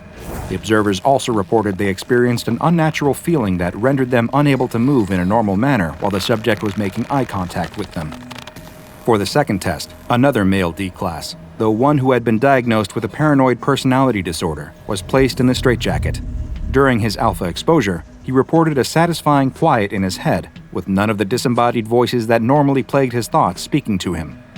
He still appeared content after 2 hours and was taken out of the suit, though after requesting to be placed back inside, he was allowed to return to wearing SCP-482. After an additional 1 hour and 30 minutes, though, the beta exposure began. Visible bulges appeared on his neck and shoulders, and after 4 minutes, he began screaming for someone to stop talking and get out of his head. More bulges appeared on his body, and audio recording equipment in the room picked up mysterious sounds that analysis has revealed to have been as many as 7 distinct voices speaking in an unknown language. The termination order was issued 25 minutes later, and a later autopsy revealed that each bulge actually contained a fully formed mouth and voice box. Observing researchers also reported that during the test, they had seen flashes of movement in their peripheral vision, and subsequent review of the taped footage revealed small shadows appearing and disappearing in the room throughout the test. Next up was a female D-Class who had been diagnosed with hyperphagia, which is a disorder that can cause an extreme increase in appetite and can remove the ability to satiate one's hunger. Upon being placed in SCP-482, she remarked that, "For the first time ever, I am actually full." She felt this way for 1 hour and 58 minutes, after which she began to feel a pain in her abdomen. The D-Class fell into the fetal position as the pain increased, and her limbs were observed to begin retracting into her body, accompanied by loud snapping sounds as presumably the bones started to crack and break. "Oh God, it's eating me! Oh God, it hurts!" she cried out, and a termination order was immediately issued. The autopsy that followed revealed that the woman's body had somehow formed a second digestive system that had begun to consume her own body mass, and if left unchecked, would have eventually digested it in its entirety. Following this test, the observing researchers reported that they were unable to satisfy their own hunger cravings with normal amounts of food, and several of them actually had to be restrained by security staff in the on-site cafeteria. Luckily, these urges appeared to fade after several days. In the final test, a D-Class personnel with pyromania was placed in SCP-482. Despite the impulse control disorder normally causing them to start fires whenever given the chance, they now ignored all of the flammable materials offered to them by researchers. After 1 hour and 33 minutes, though, thermometers in the testing room noted a sudden sharp rise in temperature. This was followed by a powerful explosion of heat and flames when the D-Class spontaneously ignited. The testing room was completely destroyed, and nearby hallway A13 suffered catastrophic damage. All observing researchers were also lost in the conflagration. SCP-482, though, survived. Surprisingly, the body of the D-Class was also able to be recovered, and though the autopsy was made difficult due to the heat it still exuded, a discovery was made.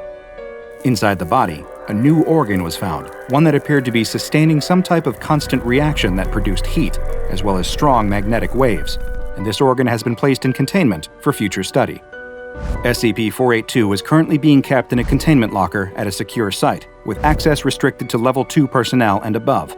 The maximum time allowed for testing is 1 hour after mutations manifest, and any test subjects who reach time point beta are to be terminated. Following termination, SCP-482 is to be removed from their body prior to autopsy.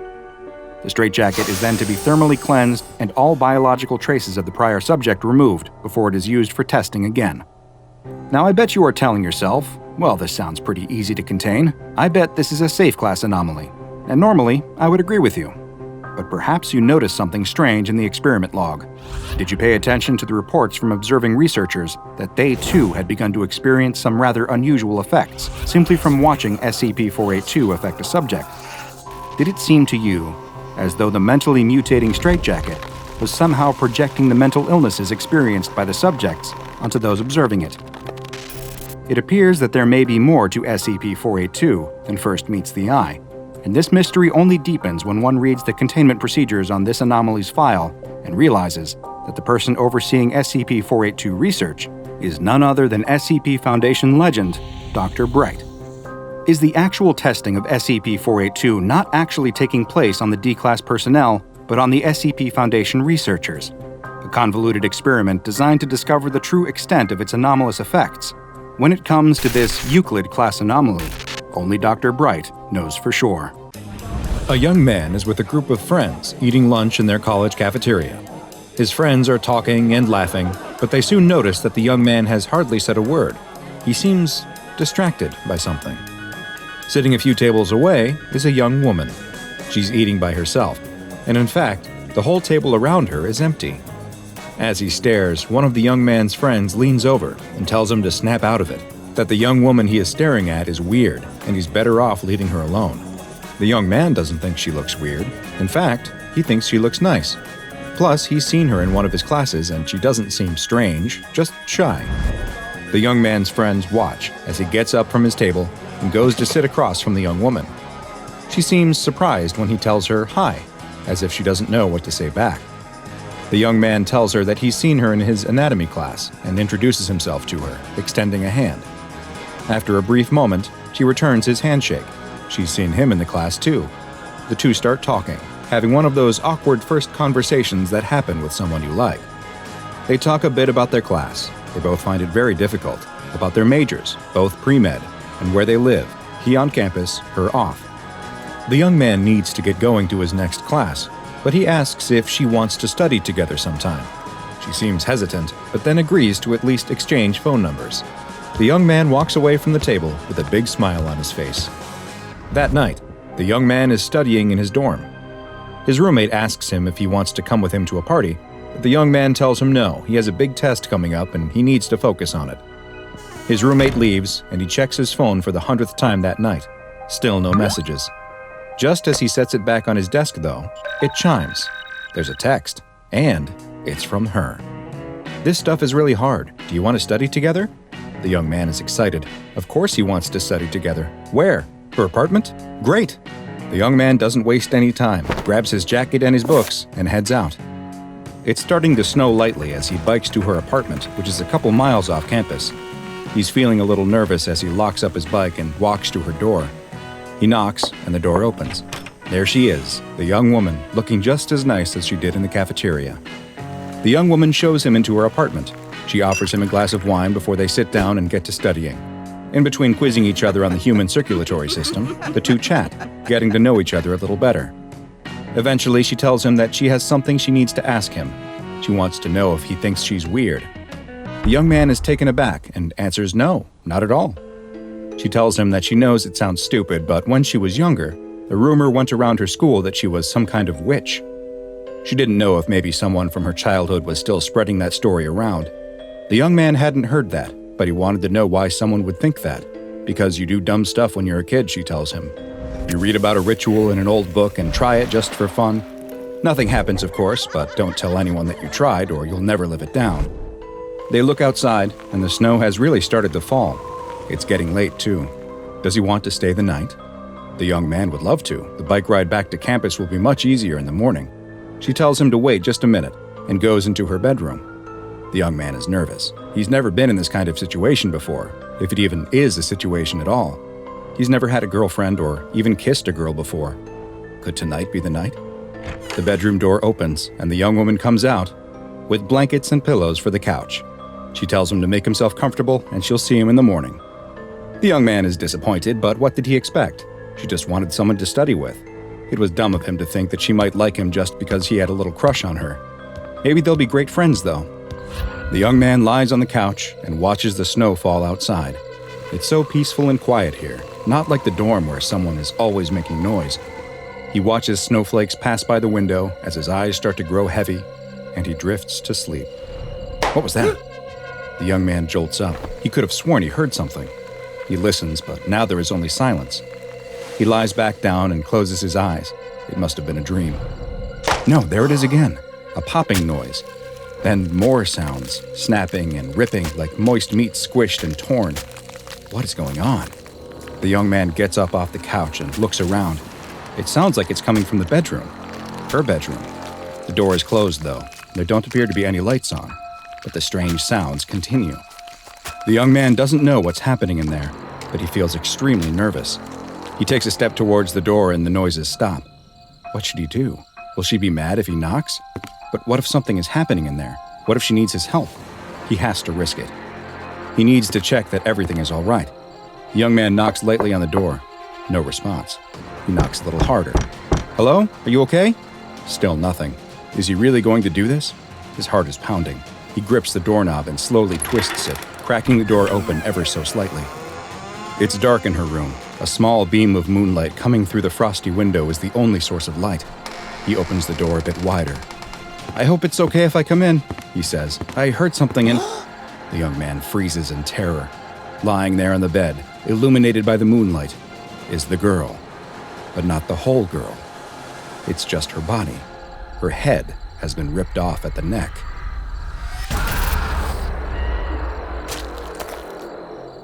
Unfortunately, this student will never get ahead in his anatomy class, because even something as innocent as a study date can turn bad quickly when your partner is the strange and dangerous creature which many refer to as the Penanggalan, but is better known to the SCP Foundation as SCP-1060. SCP-1060 is the designation given to the human female, both body and head included, who answers to the name Adila. In interviews with the subject, she has reported her age as being 22 years old, and she is fluent in the Malay language, with some additional proficiency in Malaysian English, which is a form of English that, unsurprisingly, combines elements of British English and Malaysian. The subject has told interviewers that she is trained as an obstetrics nurse, also known as an OB, a type of nurse that specializes in helping to care for women and fetuses during pregnancy, labor, and childbirth. It would seem at first glance that SCP-1060 is a completely normal young woman, and that is true, but only during the day. At night, SCP-1060 undergoes some rather strange changes to her physiology. In the evening, roughly 80 minutes after SCP-1060 has fallen asleep, her head and certain internal organs, including her heart, lungs, liver, and the majority of her digestive system, will physically detach from the rest of her body. This occurs with a sudden jerking motion that rips the head and organs from the body, leaving a large gaping hole in the subject's neck. The now detached head and trailing organs will begin to levitate through a process that has yet to be explained by SCP Foundation researchers. They will begin to float around the room they are in as other physical changes take place. The subject's tongue will increase in size to roughly 22 centimeters in length and will begin flicking at the air much in the same way that a snake does. The subject's upper and lower canine teeth also increase in both size and sharpness, all while the body her head was once firmly affixed to will remain lying in the same position as when the head detached. If there is food present, SCP-1060 will use its dangling intestines as a sort of prehensile limb, lifting the food with its guts up into its mouth, where it will tear at it with its razor-sharp teeth. Once it is finished feeding, the disembodied head will dip its exposed organs into a tub of rice wine vinegar. Exposing the organs to the vinegar has an immediate effect, causing them to shrink in size, such that they will then fit into the exposed neck hole on the waiting, headless body and can be stuffed back into the body cavity. The head then appears to seamlessly reattach itself to the body. The tongue and teeth return to their normal size, and no signs remain that the head of this body was just floating around of its own volition moments ago.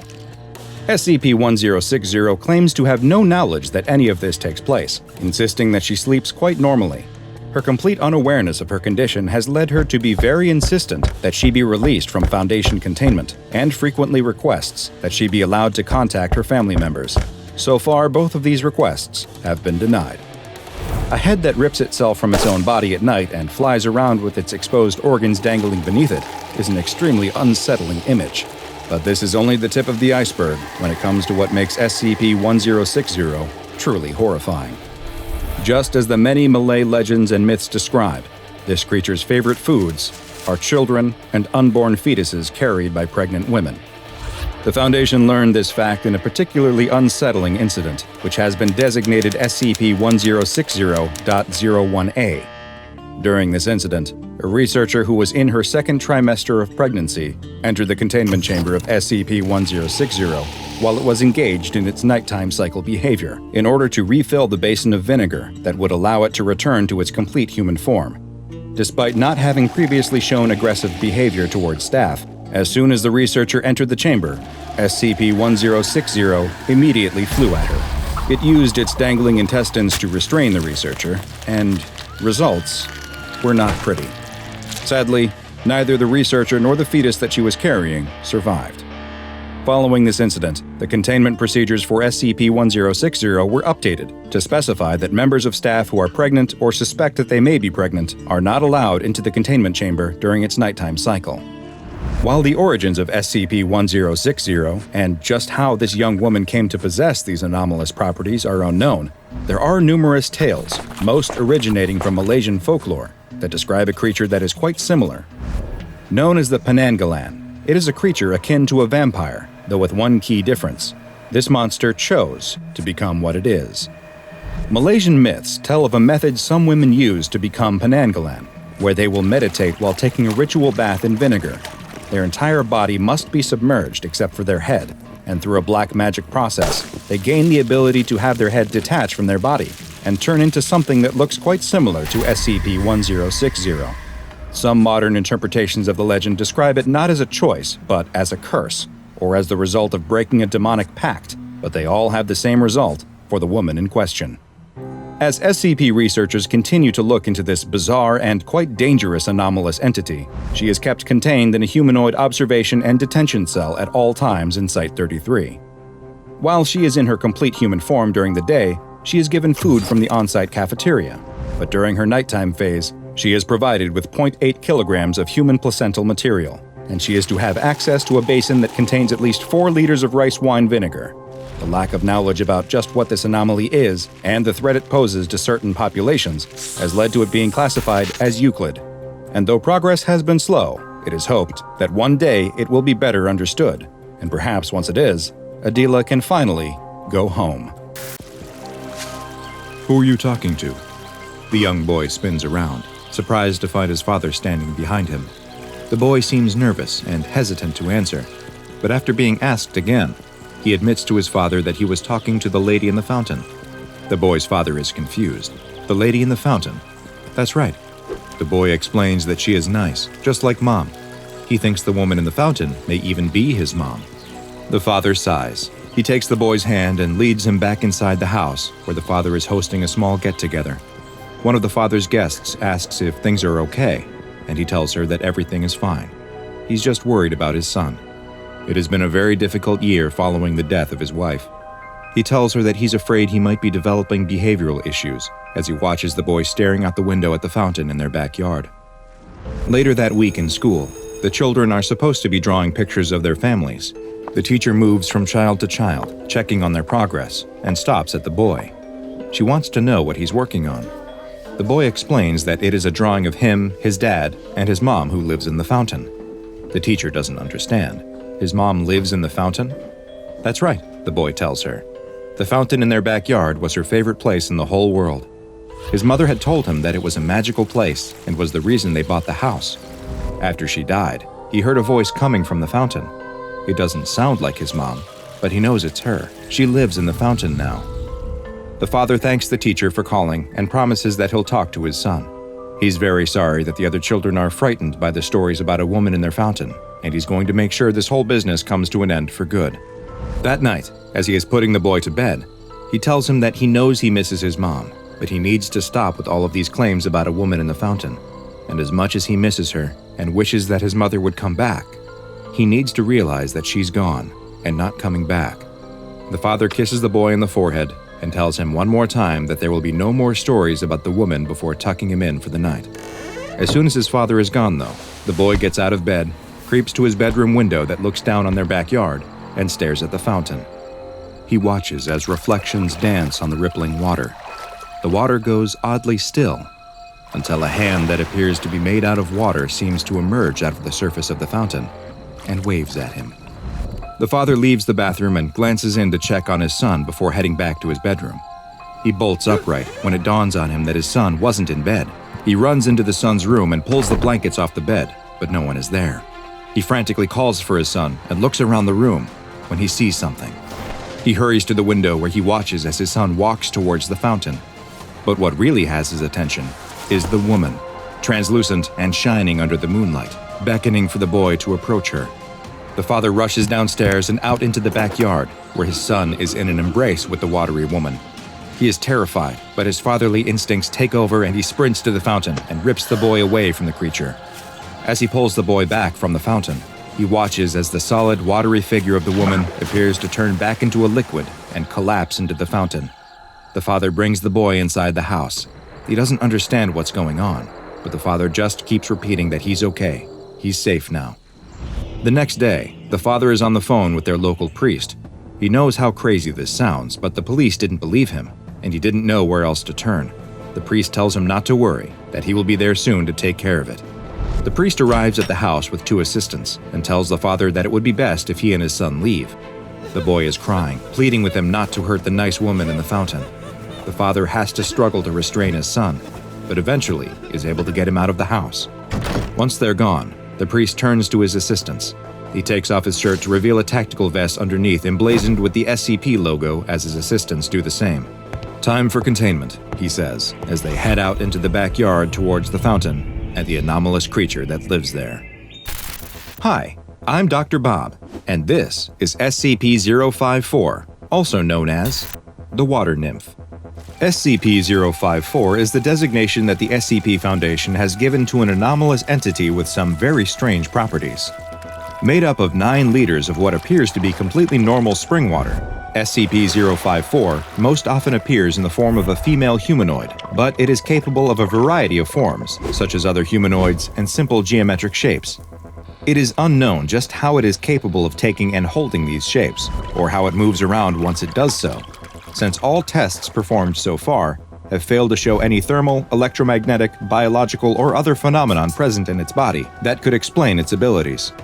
Whenever SCP-054 enters a body of water, it will become indistinguishable from the surrounding water, and it appears that it must fully submerge itself on occasion in order to replenish its full volume, which is constantly being reduced through normal evaporation.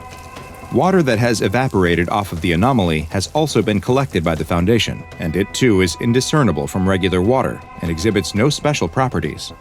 After its discovery, SCP-054 was moved to Site-08 for containment, where additional research and study of the creature could take place. Its special containment cell was made watertight and equipped with a specialized climate control system, as well as an ornate fountain filled with fresh spring water. Surprisingly, the entity seemed to enjoy its new home and appeared happy to interact with Foundation researchers, guards, and maintenance staff, frequently mimicking their forms often in a playful manner. While at first, 054 would retreat back into its fountain when it wasn't interacting with staff, as time went on, it seemed to grow more and more comfortable, and eventually came to spend almost all of its time outside of the water. Though it would still always return back to the safety of the fountain and disappear into the water when attempts were made to extract samples directly from its body. Though it avoided having its water drawn, it was through a variety of different tests by SCP researcher Dr. Seskel that much of the Foundation's knowledge of SCP-054 was gained. Though whether the methods researchers used to acquire this information were appropriate is up to you to decide. In a test dubbed the Water Loss Experiment, SCP-054 was denied access to water. As a result, its shape changed, with 054 becoming more compact, most likely in order to reduce its surface area as much as possible and reduce the rate of evaporation that occurred. For the first few days after access to water was removed, it would happily greet anyone who entered its containment cell, which may indicate that it was attempting to charm staff into providing water. When after a few days its water supply was still not turned on, it stopped acting especially cheery, perhaps realizing that its happy disposition was doing nothing to advance its cause. In an extreme temperature test, researchers were authorized to experiment with subjecting SCP-054 to temperatures below 0 degrees Celsius. The entity became more and more lethargic as the temperature in the testing area was lowered, and eventually froze completely. Ice chips were collected for study, but analysis revealed no abnormalities or differences from standard water. The opposite test was also performed, and the temperature was raised to 95 degrees Celsius, just shy of the 100-degree boiling point of water. 054 became very aggressive as the temperature approached the upper threshold at which water can remain a liquid, and it attempted to escape the testing enclosure. Researchers noticed that following this test, the entity became increasingly resistant to being moved from its containment cell to the testing area, likely fearing that the researchers intended to do it harm. SCP-054's memory was tested as well, and it proved very skilled at solving puzzles and navigating mazes.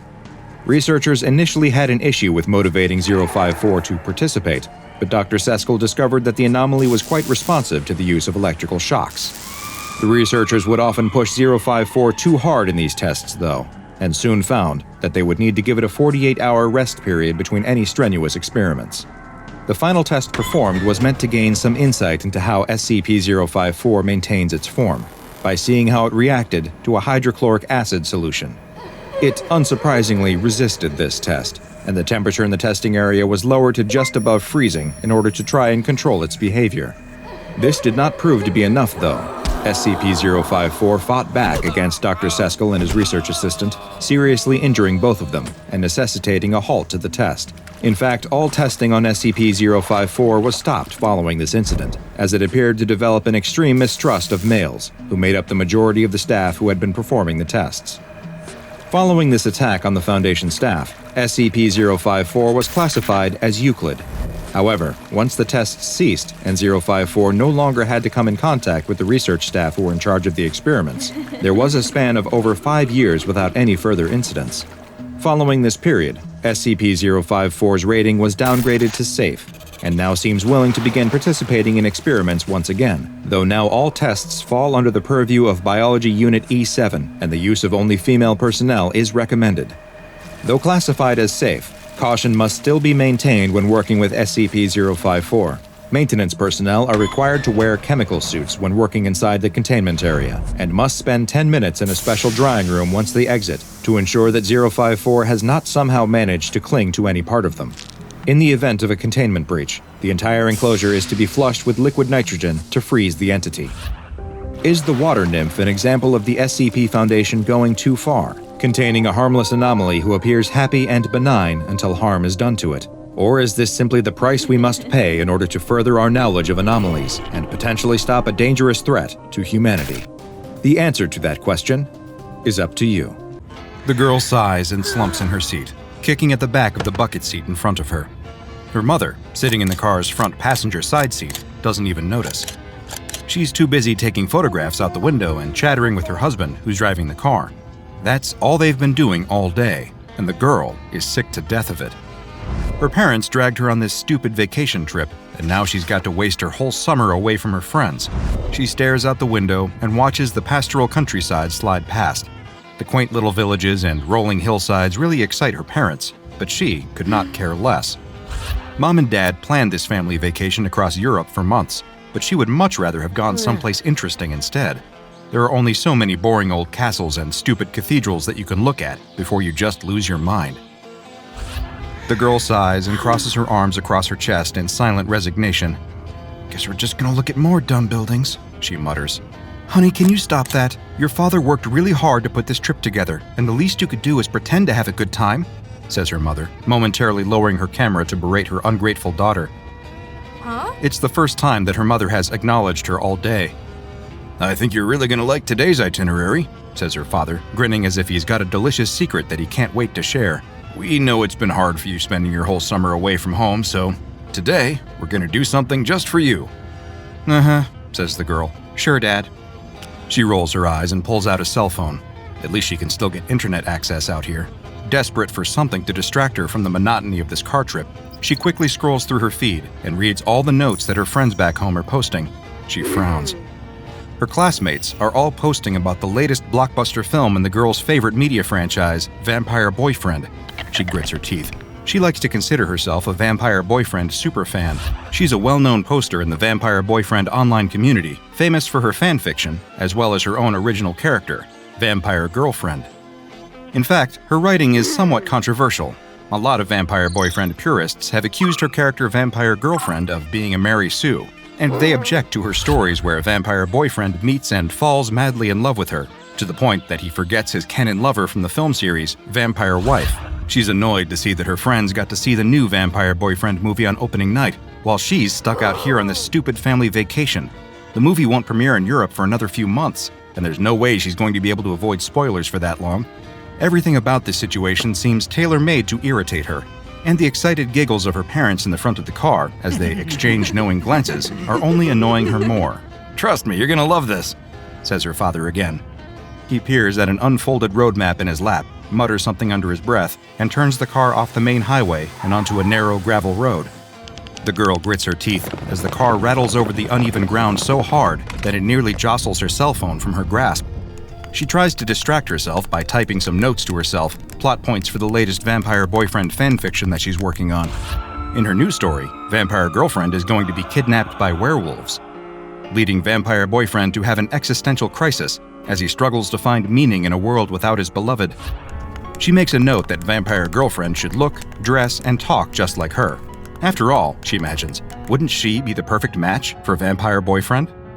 She pauses, a momentary dreamy expression on her face, as she imagines how much better a weekend together with Vampire Boyfriend would be compared to this boring car trip. "This can't be right," mumbles her father, scanning the horizon. "But the directions said..." Suddenly he brightens up. "Oh, there it is! Playland!" The girl cranes her neck to see that the car is fast approaching what appears to be a little carnival at the end of the road. She rolls her eyes. Oh, great. Of course her parents would take her here. First, they bore her with endless visits to museums and historical sites, and now, when they want to make it all up to her, they take her to a carnival for babies. She's not a kid anymore, but her parents still think that this sort of goofy nonsense should excite her.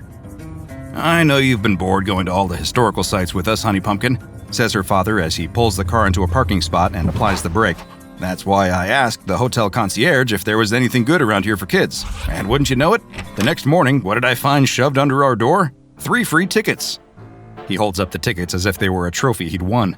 The girl's mother nods approvingly. "Now that's good service. I hope you left him a big tip." The girl groans. "You can't be serious, Dad. A carnival? What, do you expect me to ride on the teacups or something? I'm 15. I'm not a dumb baby anymore." "Language, young lady," admonishes her mother as she unbuckles her seatbelt. Your father worked really hard to find this place just for you. The least you could do is show a little gratitude for once." "Oh, you think you're too old now," says her father. "But I bet once we see some of these rides, boy, I'll bet you feel just like a kid again." He inhales deeply. Even inside the car, the unmistakable fair smells of funnel cake and corn dogs are in the air. "You smell that? It smells like fun." "Sure, fun." The girl pockets her cell phone. The family exits the car and walks toward the Playland gate, where they're greeted by a costumed employee. "Welcome to Playland," announces the employee in a chipper voice. "Your favorite amusement park. When you're at Playland, you'll find that the worries of the day melt away, and it's time for play." "Oh, you speak English," says the father. He turns to the mother. "See? Now that's service." He hands over the complimentary tickets. The employee takes them with a smile and a flourish, and then ushers the family through the gate. The girl, however, can't stop staring at the gatekeeper. If she didn't know any better, she would think that he was dressed like Vampire Boyfriend. But that doesn't make any sense. It must just be a coincidence. But once they enter the park, she sees that all the employees are dressed like Vampire Boyfriend. The guy standing behind the counter of the ring toss booth, the guy manning the balloon station. The uniform for this park looks like the outfit that she imagined Vampire Boyfriend would be wearing in her first fanfiction story. "Wait," says the girl, staring up at the bundle of helium balloons floating above the balloon vendor. Each balloon bears the name Vampire Boyfriend and the fanged bat logo of the film series. So it's not a coincidence at all? This theme park really is themed after her favorite films? Her father notices her change of expression, and he nudges her in the ribs. Eh? I told you that you like it. This is all about those movies you like so much, huh? Ghost Boyfriend or whatever? "It's Vampire Boyfriend, Dad," she says distantly, but she's too mesmerized by her surroundings to put much feeling into the barb. "How much for a balloon?" asks her father, pulling open his wallet and quickly thumbing through a stack of local currency. "Oh, no charge," says the balloon vendor brightly. He plucks a string from the bundle and hands it over. "Everything's free for our valued special ticket holders."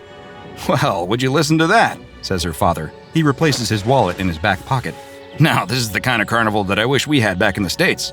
The girl awkwardly takes the proffered balloon. She feels silly holding it, but she's more confused about why it's free. The whole point of offering free entry into a carnival is to gouge people with overpriced rides and souvenirs, right? But everywhere she looks, she can't help but notice signs advertising free corn dogs and bumper cars, unlimited rides for $0. How can this carnival make enough money to keep operating if it's not charging for anything? In fact, how can this carnival make enough money to keep operating when it's based around a niche film like Vampire Boyfriend? Are there really that many Vampire Boyfriend fans out here to keep this place in business? Not that there's anyone else around. As she scans her surroundings, she realizes that, while there are plenty of costume employees bustling around the fair, she doesn't see any other fair goers. It's as if this whole carnival was created and maintained solely for her benefit. "Hey, Pumpkin, how about a ride? I bet you'd love to try out some bumper cars, huh?" says her father. "How about we go for a race, and you can see if you can beat your old man, huh?" He points to a bumper car ride across the midway. The girl stares.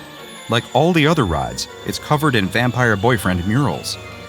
This one depicts a young woman running away from a pack of werewolves, and the young woman looks exactly like the girl. It couldn't be. But there's no other explanation. The young woman in the mural matches exactly the description of the girl's character Vampire Girlfriend from her fanfiction story, and the image of the werewolves looks like it's an illustration of the scene where Vampire Girlfriend gets kidnapped. How could this be? Could it be that the artist, obviously a fan of the Vampire Boyfriend films, is also familiar with her fanfiction? But even if that was the case, it's absurd to think that he would use it as an inspiration for a theme park ride. Who other than her would possibly recognize this scene? Says the girl's mother, walking up behind her and peering at the mural. "Why, that girl looks just like you." "I know, she does," says the girl quickly. It's almost a relief to know that her mother has also noticed the resemblance. At least it means that she's not imagining things. At the same time, she feels a twinge of guilt. Readers online are always accusing her of using Vampire Girlfriend as a thinly disguised self-insert. Seeing this larger-than-life picture of Vampire Girlfriend makes her think that there might be some merit to the accusation. "Come on, you lot, stop worrying about some old picture and let's have some fun," says her father. He offers money to the ticket taker parked behind the kiosk, but the man merely shakes his head. "Your money is no good here, sir," says the ticket taker. "The bumper cars are free for our favored guests today." Their father clambers into the rink and ambles toward a bumper car.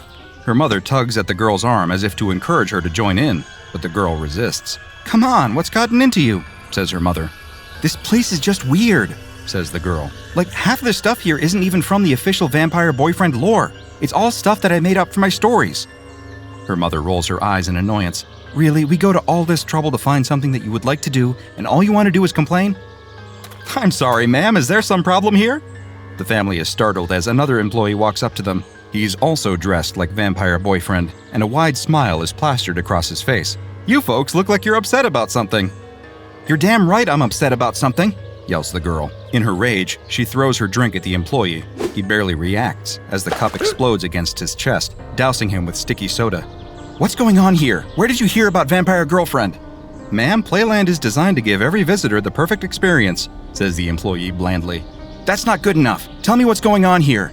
The employee's attitude changes on a dime. His bright smile fades, and suddenly his tone turns stern. Ma'am, I'm afraid that you're going to ruin everyone's fun if you keep up this sort of behavior. We like to keep things fun here at Playland. If you want to spoil the fun, I'm afraid I'll have to ask you to leave. Fine, then we'll leave. Oh, come on, young lady, we just got here, snaps her mother. We literally drove all day to get here and you want to leave after just one ride? You don't even like rides. There's a principal involved here, says her father sternly as he saunters up. Young lady, if that's your attitude, then I think maybe you should go wait in the car, because your mother and I intend to have a good time. The girl doesn't have a chance to argue. The employee rests his hands heavily on her shoulders and turns her around. Don't worry, folks. We'll escort her back to your car. You can join her as well when you're ready. The girl cannot believe what's happening. The employee politely but firmly steers her toward the exit, and Frog marches her out the gate. He abandons her in the parking lot, tipping his hat and smiling brightly before he disappears back inside the park. Please try to enjoy yourself, ma'am, until your parents are ready to join you. In the meantime, why don't you work on that new fanfiction you've been planning? How do you know about that? Yells the girl. The employee doesn't answer, simply turning and fading back into the crowd. She rushes to the gate, but the gatekeeper stops her. Sorry, ma'am, no re-entry without a ticket. But I have a ticket, she cries. You saw it. My dad gave it to you like half an hour ago. Come on, you can't be serious. She tries to push past him, but the gatekeeper grabs her wrists with surprising strength and holds her. Still smiling, he firmly escorts her back out to her car before releasing her. Please, ma'am, don't make a scene. You're going to disturb our guests.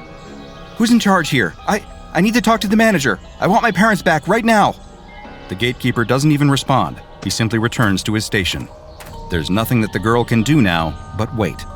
She sits down in the gravel and leans her back against the side of the car. Minutes turn to hours, and still her parents haven't returned. Eventually, she goes back to yell at the gatekeeper again. Where are my parents? They should have been back hours ago. Sorry, ma'am. I guess your parents are just having too much fun right now. I'm sure you'll see them again soon, though, says the gatekeeper. The girl shivers as she feels a bite in the cool twilight air. She notices that the sun is starting to dip behind the mountains. It'll be dark soon. How much longer could they take? Even if they decided to ride on every ride in the park, surely they would be done by now. What time does the park close? Asks the girl, a note of panic rising in her voice. The gatekeeper blinks serenely.